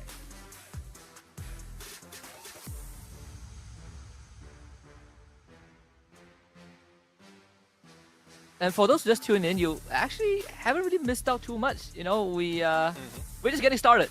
We got what, 5 more series, including 1 show match. So there's 6 more after this. 6 more best of 3s lined up. Into the draft we go. For Kalahari this time, it's all for the marbles. If you are Movistar R7, A124 ban again.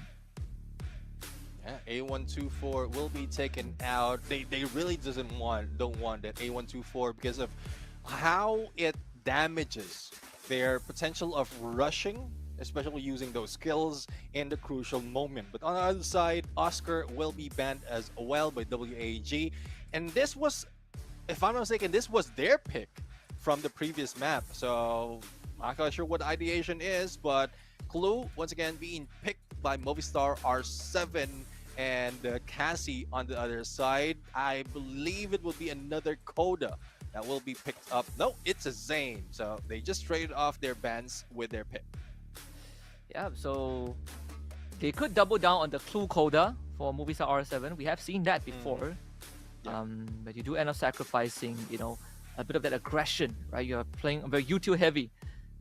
They take the Santino once more, which was what worked for them in the previous round. Tatsuya again. So interestingly enough, previously before Oscar was a thing, when Tatsuya wasn't available, people go for full util. They go for Coda, they go for Zane, Cassie, and then they add a Skylar, I guess, into the mix. Sometimes they put a Clue or Santino. So Movistar R7 still wants to bank in on more of the aggressive ability. And this time the Homer comes out for WAG, and that is going to be a big problem for Movistar. Yeah, I mean, Sense's Shockwave, I mean, that drone that really gives you that pulse that disables you for a few seconds, you will really need to get away. So I guess the Steffi is also a saving grace for them. We won't be dealing with so much of the throwables, and it can save you that much. But it's pretty much the same of what we've seen earlier, apart from that Steffi being pulled in. So to take Steffi, that's one way to deal with the utilities. Honestly, the only thing that it's okay, probably the grenades, you know, or the play bombs and the Homer missiles. I think looking at WAG, they probably wouldn't be too bothered. I mean, this Zane Cassie is a bit of a pain in the butt to deal with. Yeah, definitely. I mean, you have someone who's like who have extreme state will be able to shield up that quickly, and then you have someone who can back you up with that basic therapy as well as focus therapy later on. So Tikui and Cyrus, and well, no question that is Tikui on that Saint because he did so much of the damage and elimination earlier that he needs to be buffed up a little bit. So I guess this is ideal. At this point, X4 might be back into using that sniper unless it's still PLS who will be using that, and X4 will be the ones up front. So we do get X4 this time on the Coda, really going to the support this time. I mean, taking out different roles. It's interesting. Look at that, we got Kakashi in the house. No, cover that eye. You can't just randomly Sharingan the whole place. Because of pretty dangerous people in the house. Gotta be responsible with that ability. You know, Obito didn't give you his eye for nothing. Okay. Yeah, I mean that's the reason. I mean, probably he's like because of the travel, the effect has died down a little bit, or he used it so much already. He got tired from the traveling. He used it so much already against so many people is on the venue, and he can open it up at that moment. Yeah. All right, so there we have it. We have all those picks and bans, and we're just waiting for the team to be set up. Once again, Movistar R7, they banned out A124, pick Clue, Santino, Tatsuya, as well as Steffi. And for WAG, they took out Oscar and picked Cassie, Zane, Koda, and Homer. This is interesting though, because well, for Movistar R7, I think what they're looking for is not a change of skills or active skills, it's more of the change of rotation and strategy. That's why they're sticking with most of what they used earlier. But for WAG, they want to ensure that they get this next round so that they can secure their spot for that 1-0 series. Yeah, and they get quite a break before the next one too, and obviously one step closer to playoffs. Is that the? Is that the Ishan Ramen? Is that a ramen shop? Oh, it certainly looks like it with the banners. So many fun activities. What is this? So we saw is a clay bird. Oh, area. okay. So they have clays, and they're going to use it to make birds, and hopefully it doesn't explode in the venue though. Yeah, I don't think it will. Right? The one that explodes are imbued with chakra from Deidara himself. So it should be safe. It should be safe play. Let's see. We are just waiting for the game to begin. And for those of you in the chat right now, I'm pretty sure you're excited as well. But for those of you who have been playing Clash Squad, what do you think? Would this change of picks for WAG give them another win? Or with the retention of Movistar R7 make them secure another point and head over to the next round, to the next game? I know it's too early to count, too early to say, but this is something that you can put out in the chat right here as we wait for the games. Oh, I love this game that we're seeing right now. Taking it out with a fan, and we're talking about fans in the venue. Yep, I believe that's wait, no, that's not Tamari's fan. Which fan is that? Well, so many activities. What else have they not shown us? There's hidden gems every now and then. Now I'm excited. What if we have a ceremony tomorrow for the grand finals? Gonna have some more surprises. I know that they surprised everyone at the FFWS Global last year at Rio. Yeah.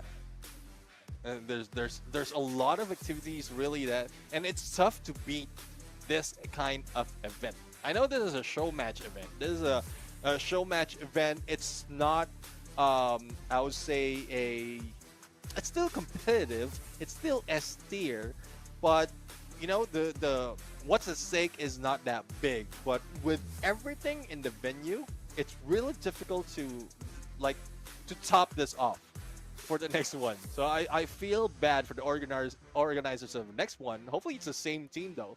At least it's them going against themselves. Well, I'm pretty. I think this has been the same team for quite a while. I'm not sure. Either way, with the fact that the bar keeps getting higher every event, really shows the progressive growth. Because we got a very friendly crowd at the venue. It's almost dinner time, but I'm pretty sure that I'm gonna stick around for a very, very long time. Hold on, is that? Is the red moon activating already? We're not even nighttime yet. Well, let's see though. Let's see. What we're waiting for is the game to be activated. Excited to see who's going to pop off this time. If any of the tactics of Movistar R7 would work against WAG, or will WAG just be chill at this point? No, like not really pressured in this game, because we want to see that. We want to see more of, I would say, counters being brought in by the LATAM teams, because this is a different story overall. Yes, Battle Royale, they champion their way into their region, but going against a different region, a different team, in a different mode is a different story. Yeah, it is. It's gonna take a couple of seasons for us to have a good Clash Squad narrative, but when the time comes, oh boy, we've got so much to cover. As if Battle Royale already doesn't have enough. We need someone to really start going through the archives, because I can't remember things that happened for 5 years ago, at least not all of them. Yeah, I mean, I don't have that good a memory, but that's why I go into data. That's why I stack it up on data. So we have that scrolls available to be looked into. Yeah, and it's like I over time I start to appreciate data a lot more, for sure. Yeah. Though I think one of the best few days is still like LDDS days. Let's take a look at Movistar R7.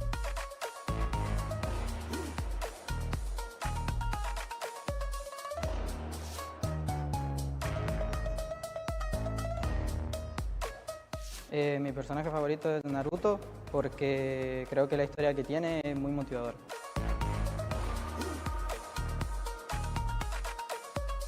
Mi mapa favorito en Free Fire es Bermuda porque es el primer mapa que salió en todo el juego y me gusta mucho.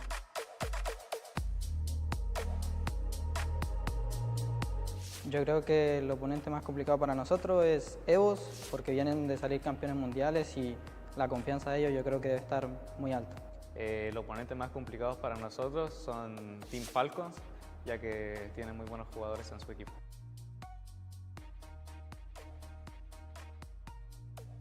A los, ya que en los entrenamientos lo vienen muy bien.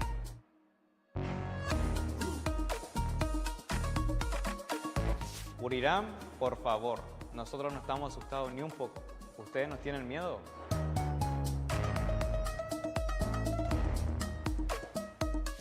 T-Cruz, ya que en la EWC no participó en ninguna partida y creo que ya es historia.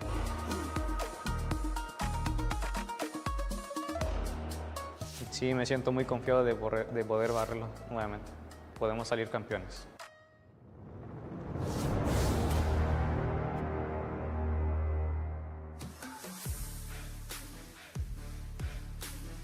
Right, we have it. We have Movistar R7 just sharing their mind right now, and I love that that quote or that note to Burem United. Por favor, Burem. And I guess it is showing. BRU, yes, there were there's a lot of challenge that has been brought in by BRU, but I think they toned down a little bit. Even in EWC, we've seen that happen. Yeah, it's kind of a low blow, to pick on the crews. You didn't play. Come on, pick on someone your own size, man. They still would have a chance to play against each other if they do meet. Seeing how things are going, they might have to wait for the 0-1 or the 1-1 bracket. Oh yeah. We'll have to see. We'll have to see though. I mean, but I guess they take it that hard from the time that the Crews really brought in the championship to their like championship home, and they still couldn't forget it. So that's a huge, I would say a huge punch that even after so many years, you could still remember that name. Even if he hasn't played, still remember that he's the one who made a trouble for us. But, well, let's see though. WAG right now is waiting, or we are just waiting for the battle between WAG as well as Movistar R7. And this just to make sure that everything is set. Because you know how it is in LAN events, in LAN setup, there will be some complication, and we are making sure that those complications is fixed before the actual battle. There's still some stakes involved, and that prize pool would be something that you would want to grab even in a show match like this.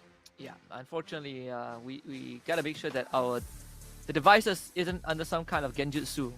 We gotta free our technicians from that too, so that we could get the show running. And now, I mean, it's pretty lively. The crowd also has a lot of activities to keep them occupied in case of a potential delay. And in this case, plenty of booths to check out on. Interact with the pro players. We just saw BRU, at the venue not long ago. Gives the teams some time to also kind of reassess the situation, right? Reassess the situation, kind of, plan the next move, re-strategize a little bit, reset the morale. Although for WAG, it's all high spirits.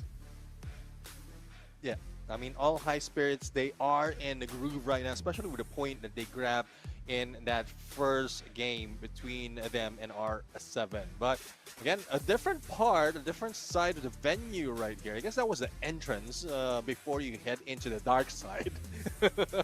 it's still sunny, I would say, but I would say otherwise from where I am. But again, this game, this matchup is I want to look forward to if the changes that has been done for WAG would still be effective against Movistar R7, because I did mention earlier there's not so much of change for R7, it's just a strategy that they are formulating right now. Yeah, look at that. I still wonder how they achieved this statue thing. Even though even if it's just cardboard, it still looks pretty quite a feat of marvel, right? With that size. Have you ever wondered how these characters have so much hair and their hair care routine? Well, I would say that is art. It's something that a lot has talent for, and we like to see that up close and personal. But now, I guess the setup is still ongoing for WAG side. A few more part of the venue right now is copying. Is it copying all of those signs, all those hand signs? Yes. And not quite sure what the target is though. How many, count? How many you got correct? If you do it right, you get to clone yourselves. Imagine someone like, I thought I saw you earlier. Then he was on the other side. Yeah, he successfully did the shadow clone jutsu. I was thinking about that earlier as well when they had two Narutos in in the map. And I thought they just went in for that shadow clone. But yeah, they just have the same skin. Yeah, they do. And this is the score update for those who just tuned in. It's 1-0 in favor of Movistar. Oh, actually, no, WAG. They did win map 1 6-3 on Bermuda. And Movistar R7, they did come pretty close, but again, they not able to capitalize on the win conditions. I think was kind of what led to the downfall. Though right now, I think for WAG, I definitely am liking this match 2 draft a lot more than match 1, simply because of I feel like Movistar R7 they were responding to WAG's draft. The first pick clue was what I felt incredibly weird. Because I feel like there were a lot more power picks that they could have gone for. Like the Zane, for example, which was a prime first pick back then, before Oscar and Tatsuya were a thing. Yeah, definitely. I mean, Zane is something that you would want, especially in a battle just like this. Close quarter combat. But, I guess speaking of close, we are close to beginning our round number 2 between these two teams. WAG from Vietnam and Movistar R7 from Mexico, LATAM region. And we are off in Kalahari, and we'll see who's going to get the first point this game. Whoever wins this will determine the state of the series. If WAG wins, they are going into the 1-0 bracket. If R7 wins, we go for game 3 on Nextera. Right off the bat again, Shurikens in hand, triple for all of them.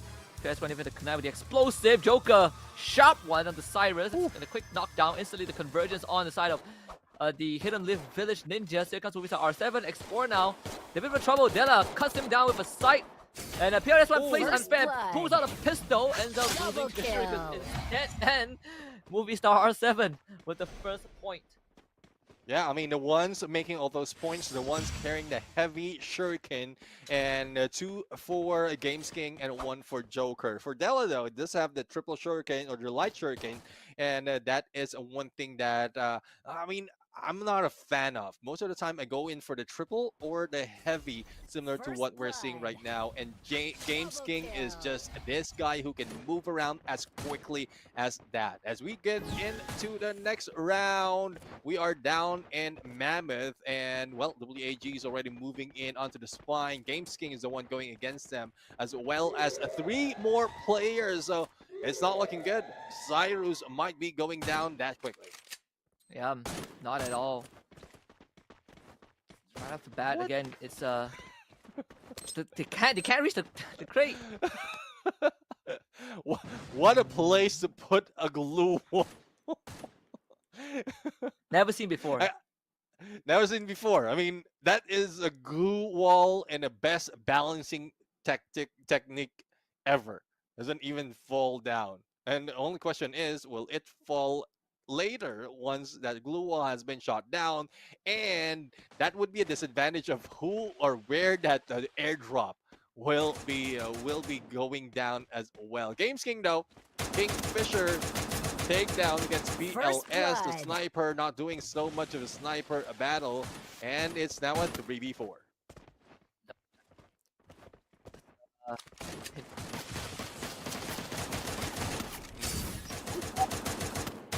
And it's Games Kings with a 3rd pop in a row. This guy coming alive right then and there. Triple kill. Ace right now. Might look at the squad. Games King. Solid round 2 with the rifle.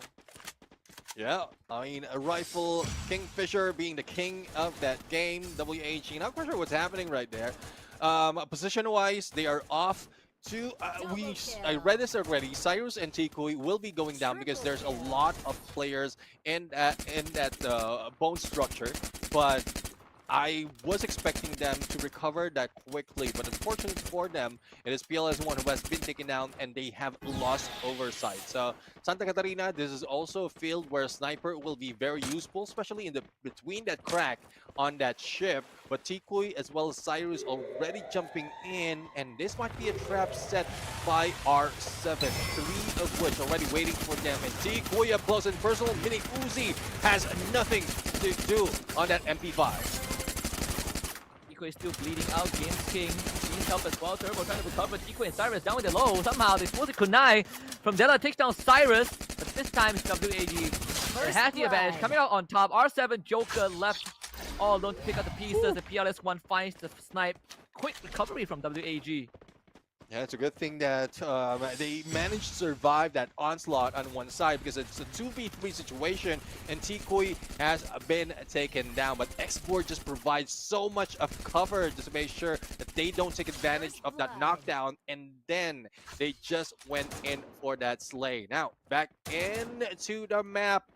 It is a 2-1 favoring R7, but utility-wise, WAG can get in all those weapons and probably fight back against R7 at this point. See, I mean, this time we got a lot more buildings to work with. So Movistar R7, they split out in the 2-2. Joker is so deep in enemy territory. Wow, Games King with the Deagle from that range. Buffalo must be incredibly proud of that performance. Games King and Turbo still end up getting traded back despite the opening takeoff. As WAG finds a recovery, Della and Joker left. Especially Joker, we need him to step up to the occasion because Smash 1 wasn't really his best. But if there's any time to keep the lead within the control, it's going to be this one. But from a disadvantaged situation, Fireball used to use Decoy, sees Joker. Here comes the Glue Wall, the Ice Grenade. Joker tanking that damage. Glue Wall gets taken down, forced to retreat. Yeah, let's see if the retreat will be beneficial for them. Joker with only 1 HP. Still managed to survive though, but Esports already recovering. But I don't think Joker has any meds on him, and that will be it. TQE doesn't even have to shoot him straight. Mag 7 just graze him up and he'll be going down. But he does manage, or Della managed to take him down. But TQE quick scope, and it is now tied to 2. And just like that, WAG have completely equalized. Look at this replay. I feel like for R7, they definitely missed some windows. Della tried, but just does not have the numbers. It's tough though. It's tough right now. Now, Council Hall, again, my most hated in Kalahari. I don't want really to. It's tough really to go for a full rotation right here, because the open area in the middle just gives you so much space to be shut down. So let's see if this is something that will be taking advantage of the team. Turbo will be taken down, and Games King cannot do anything about it. A potential of backstab might be happening for X4, but Joker right now pulls away, and there goes X4 going down for the M18 say 87, but response would be that Mag 7 from Decoy. And that means, talk about a comeback. 3 quick rounds in a row. WAG pulls it back. And all that explosiveness from R7, just like the economy, got wiped out. This is going to be a reset for them. Another moment where it feels like Games King would be able to make use of some of the openings given, but these gunfights need to play out in R7's favor for it to translate into something, and it has not been the case. Yeah, I mean, R7, I think their split is not working for them. The moment that they have a potential of a chase, one will be peeling away, that is Games King, and it leaves Della and Turbo out in the open. And even if Joker is a sniper, is just far away, some compounds, some areas doesn't have that much opening, so it's just leaving them out to be taken down. So, Tikui almost being taken down, quickly recovered, and Della for the chase. This is the bait that I was talking about, and it leaves other players to be taken out, and we're talking about Games King. Going down again. Della now under fire. Somehow for WAG, they got so much control in this high ground. Not looking good for Movistar R7. They are falling apart so fast. Joker with the hit of the X4, and now Joker is the only one alive. Forced to step up again. Ooh. With minimal help to work with. Goes for the recovery. PLS1 sees that. The jump shot! What was that? PLS1 with another shutdown. And they, like, no one has been eliminated at that point. They still remain. They still maintain their weaponry. They're still stronger, and they still have a lot to spare in terms of economy. So they can bring in a lot of glue walls. They can bring in a lot of throwables at this point. Even buff up with some of the skills that is available in that shop. And Divine 3 still open up. Well, let's see if they have... I don't think the Red Moon has been triggered just yet. So they are more focused and eliminating the opponent instead of getting that Divine 3. But I guess it's working for WAG. Decoy right now backs behind 2 players. But a back up from X4 making it work. 1 and 2. Turbo is down. Only 1 remains, and jokes on. First blood. That's what kind of goes back to what we talked about the competition, Triple right? We kill. didn't really like what Movistar R7 has presented.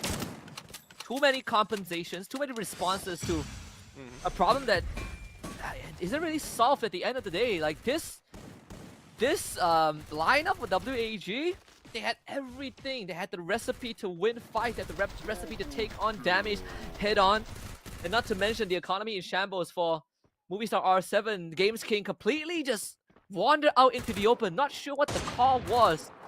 5 rounds in a row for WAG, and they could close it out cleanly with 6 rounds back to back to back to back to back, and send them into the 1-0 bracket.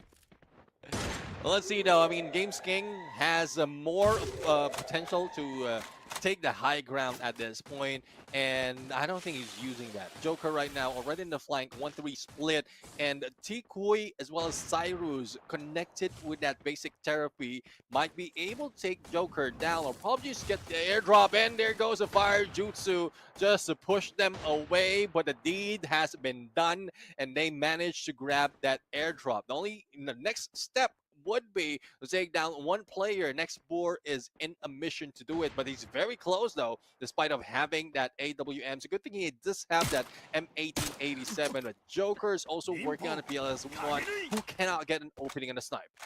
Yeah, PLS1, because he just instantly ducked away. Joker sees some of the hits of WAG, but oh, that shot needed to hit. Oh, that's the second miss. That is not good, Joker. You cannot miss shots like that.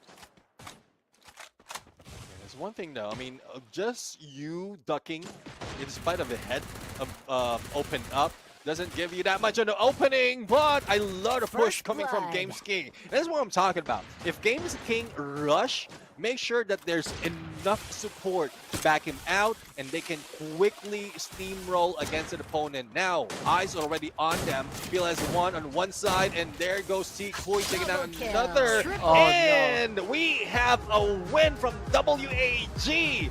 There goes the series, and Vietnam just bags both. Oh man, they wiped out Movistar R7 in the blaze. They Amaterasu them as they were all in the building. Just like the anime. When Itachi activated Mangekyou Sharingan, that's how he burned his enemies to a crisp. The Movistar R7, they started off the second map 2-0, and WAG did a 6-round run it back. Send themselves into the 1-0 bracket of the Swiss stage. They still have to play later on, but for Movistar R7, the good news is that they have a lot more break. You know, they play tomorrow, of course. The bad news is they're one series away from elimination. So you can give and take, but it is an eye-opener for this team from the Latam region who is participating in Clash Squad for the very first time. And of course, away from their comfort zone. Yeah, definitely. I mean, we're also seeing some potential, potential growth that will be brought in, especially Games King leading the pack. But his adjustment, and that's one thing though. He's the one who adjusted to his teammates and not the other way around. If in case his teammates just adjusted to his gameplay, they could have grabbed this round. But let's not take it away. It is WAG grabbing the booyah in this first series for the pro match after 2 KOL matches, and there's still a lot more to go. Still plenty. We still have 3 more BO3 for the opening, Swiss stage, and then we have 2 more of the 1-0 Swiss stage, and then we have another KOL match, your favorite influencers. So that's, again, we got 6 more BO3s coming up. The night is still young. If you're watching this, just get your popcorns, get dinner, get coffee, get whatever you want, and be ready to stay up for the rest of the night, because it's going to be exciting, right? We haven't had this is as the most Free Fire action we've had since EWC Grand Finals, and that was a barn burner. 10 games from evening to late night. So if you are a fan of Free Fire and Naruto, this is a double whammy for you. Yeah, definitely. Yeah, especially if you are in the venue, if you're still watching, if you're watching our broadcast, then make sure that you take advantage of all the fun stuff, all the fun happenings in the venue. And for those who's not, well, we just have to cry in the corner, look at them, but still celebrate Free Fire overall because there's a lot more that's happening. Hopefully, everyone right here is learning a lot, not only from these teams that we just witnessed. It's WAG as well as Movistar R7, but there's a lot more of teams who will be bringing out so much difference. And OB50 update is something that not a lot has been adjusted to already. So why not learn from the pros and why not watch from here? This is where you really find out what you have to do in your CS rank games. Yeah, it might be labeled a show match, but again, still, pride, prize money, and a whole lot of things to show for sure. So for those, again, if you're not familiar with Clash Squad and you want to get to dabble into it, you feel like Battle Royale is the battlefield is not for you, but you want to take on a 4v4, this is the perfect environment.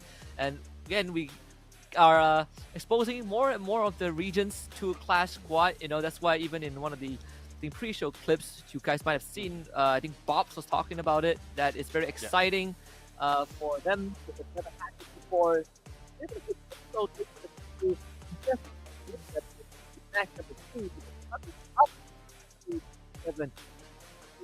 RRQ and BRU. Yeah, well, let's see though. Let's see if this is something that we would see one-sided or probably a chase of that point in terms of points and probably stretch it over towards the 3 series for this round number 1. So next would be RRQ, Brave United. But before we go there, we're going to go for an interview to listen to what they have to say. So let's bring it over to the stage.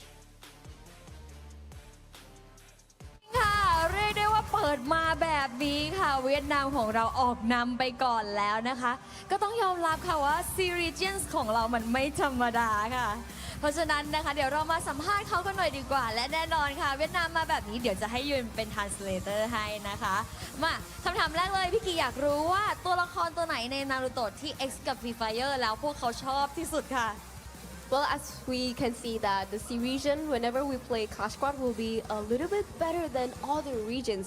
So that's why WG can defeat Movistar R7 a little bit easy. Okay, so let's jump into our questions first. Which Naruto character in Free Fire is your favorite? Nhân vật Naruto nào ở trong Free Fire là nhân vật yêu thích của các bạn? Dạ, em thì em thích Naruto ạ. Naruto. Còn Esports? Em thì em thích Itachi. Itachi. Vậy tại sao các bạn thích những nhân vật đó vậy ạ?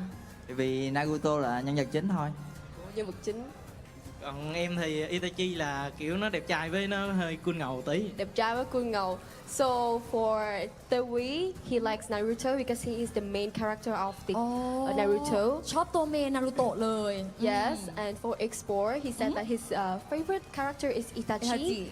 Yeah, because he looks really handsome and cool, you know, powerful. มาสายเท่สายวิชัยนี่ Yes.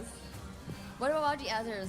Oh, okay. So còn những người còn lại thì các bạn nhân vật thích các bạn là cái gì? Em thích nhân vật Obito ạ. Obito. Về lợi một. Em cũng Itachi luôn. Itachi. อีกแล้ว Có lý do không? I think Itachi is everyone's favorite. Yeah, because he's really cool and he's strong as well. What about yours? Me? Yeah.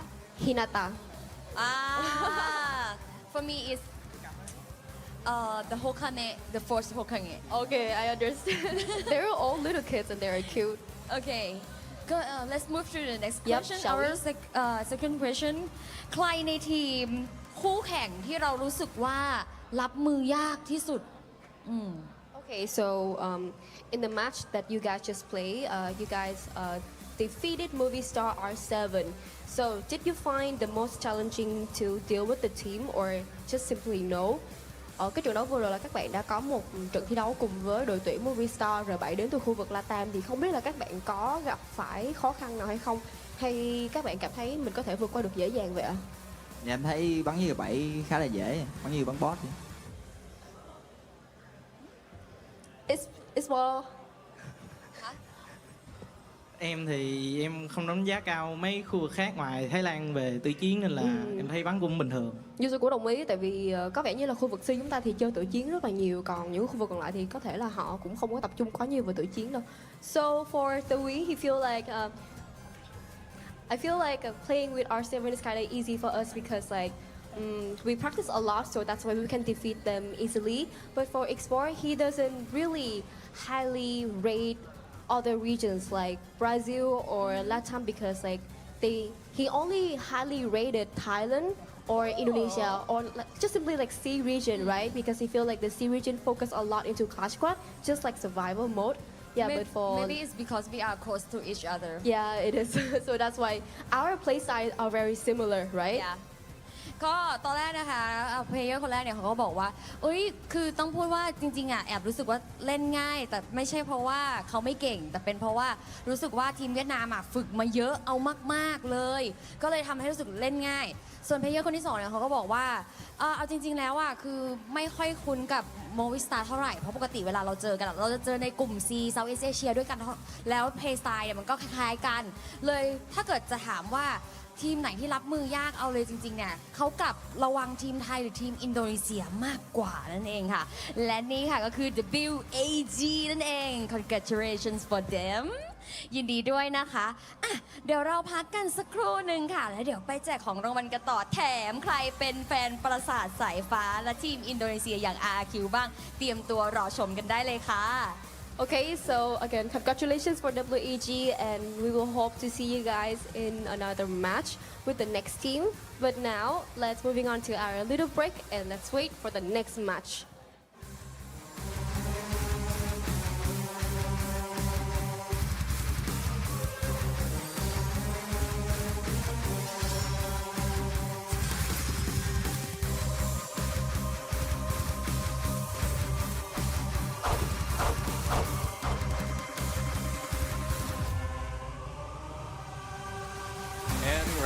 There we have it. Thank you very much, Yuki and Yoon-sul. As we look at the highlights right now of what happened between WAG and R7, the Hidden Leaf Village. And I just love, you just pointed this out earlier, especially in the second round of that game, that our game, like most of our R7 had 2 lead already, and then WAG just brought it back as simply as that to finish the game with 6 games in a row.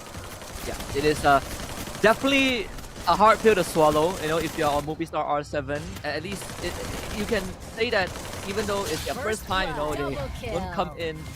There's expectations to be set, but to have your enemies run it back 6 rounds in a row is never a good feeling, right? Like you just watch it slip away just like that. And this was a strong start. We literally praised Games King. He got an ace this round, and it was setting up Movistar R7's trajectory to be a dominant one, or at least a one where they will have to lead for quite a while and make WAG work for it.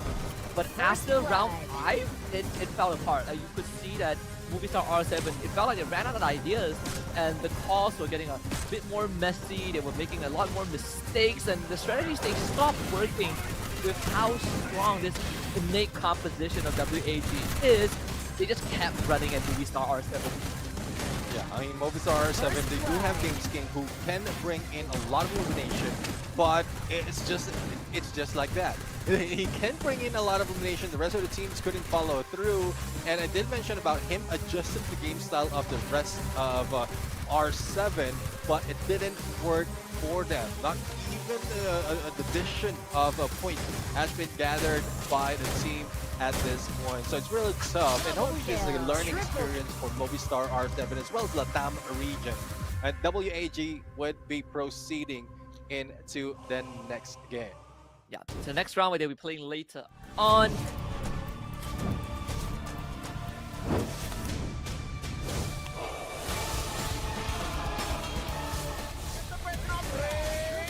NARUTO straight down with the BFK. Will be closing in soon. There's no shift anymore. Keeping its magic here. Bumping up the road. Limit gets the knock up to Wasana as well. We'll see the final duo goes down. For the stop is going to bring it home. Only one remains.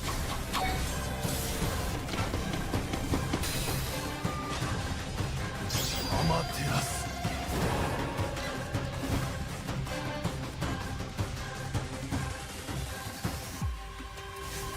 The Free Fire Ninja Clash Squad Tournament begins with a Swiss stage featuring 8 teams competing for 4 spots in the playoffs. In this stage, each team must secure 2 booyahs to qualify, but any team that loses 2 matches will be eliminated. All matches in the Swiss stage are played as a best-of-3 series. Day 1 kicks off with Round 1, where no teams from the same region will face each other. Teams that lose in Round 1 move to the elimination round on Day 2, where they will still have a chance to claim one of the last 2 spots in the playoffs if they can survive from this round. Once the Swiss stage ends, the 4 teams with 2 booyahs advance to the playoffs, which follow a single elimination format with best-of-3 series matches. The tournament concludes with a best-of-5 series at the grand final to determine the champion.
ของพวกคุณที่กำลังรออยู่ไม่ต้องรอนานค่ะได้เวลากลับมาแข่งขันกันอีกแล้วและการแข่งขันในครู่นี้นะคะจะเป็นการพบกันระหว่าง RRQ คาสุกับบุรีรัมย์ United Esports นั่นเองค่ะซึ่งพูดเลยว่าเมื่อกี้เจอพวกเขาด้านหลังเวที backstage so energetic Welcome back to Ninja Clash Free Fire All-Star Tournament and I think so many people love you right here because we are the god of the thunder. I agree, and you guys also the king of Booyah in Free Fire. So let's welcome on the stage, shall we? และตอนนี้ขอต้อนรับทีม RRQ คาสุรองแชมป์เกม Free Fire จากรายการ Esports World Cup 2025. Please welcome Team RRQ Kazu, the runner-ups from the Esports World Cup 2025.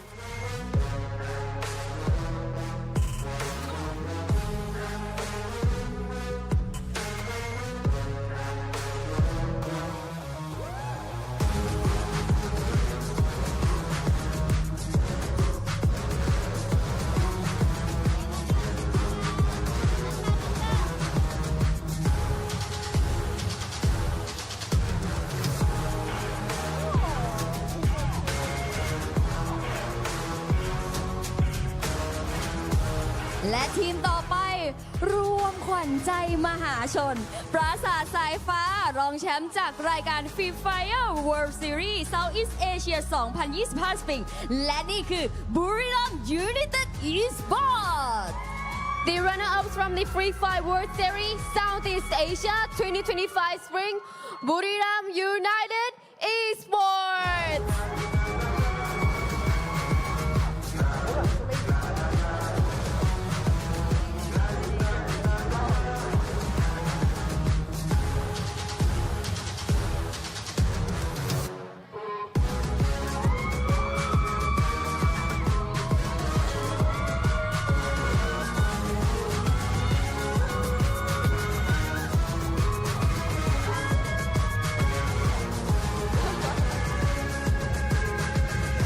much fan. Yeah, really, so much love for Buriram right Yes, now. actually, I think both team. Yeah, like everyone is cheering for both of us. ใช่ แล้วก็นี่นะคะเรียกได้ว่าเป็นเวลาที่พวกเขาค่ะจะจับมือกันสักเล็กน้อยก่อนที่จะประจำโพสิชันแล้วก็ไปงัดกันในเกม เอาเลย Alright, จ้า I think you guys look at each other really like in love, so let's shake each other hands. Oh, มองตา wow. มองตาก็รู้ใจ มองตาก็รู้ใจ Oh. อ้าว Oi, no. No pulling other members like that. Alright, I think they have shakes their hands, like meeting each other and prepare for the first game. ใช่เลยค่ะเพราะต้องบอกก่อนว่าสองทีมนี้เนี่ยคือเจอกันไม่ได้จริงๆ เล่นกันแบบนี้หลังไมค์กันตลอดนะคะอ่ะเชื่อว่าตอนนี้ค่ะ ทั้งคู่พร้อมกันแล้ว พร้อมไหมคะ Huh? Ready? Yeah, we're all ready. So let's enjoy the match between RQ Kazu and Buriram United Esports. Head to ไป Shellcaster. เจอชาวแคสเตอร์กันเลย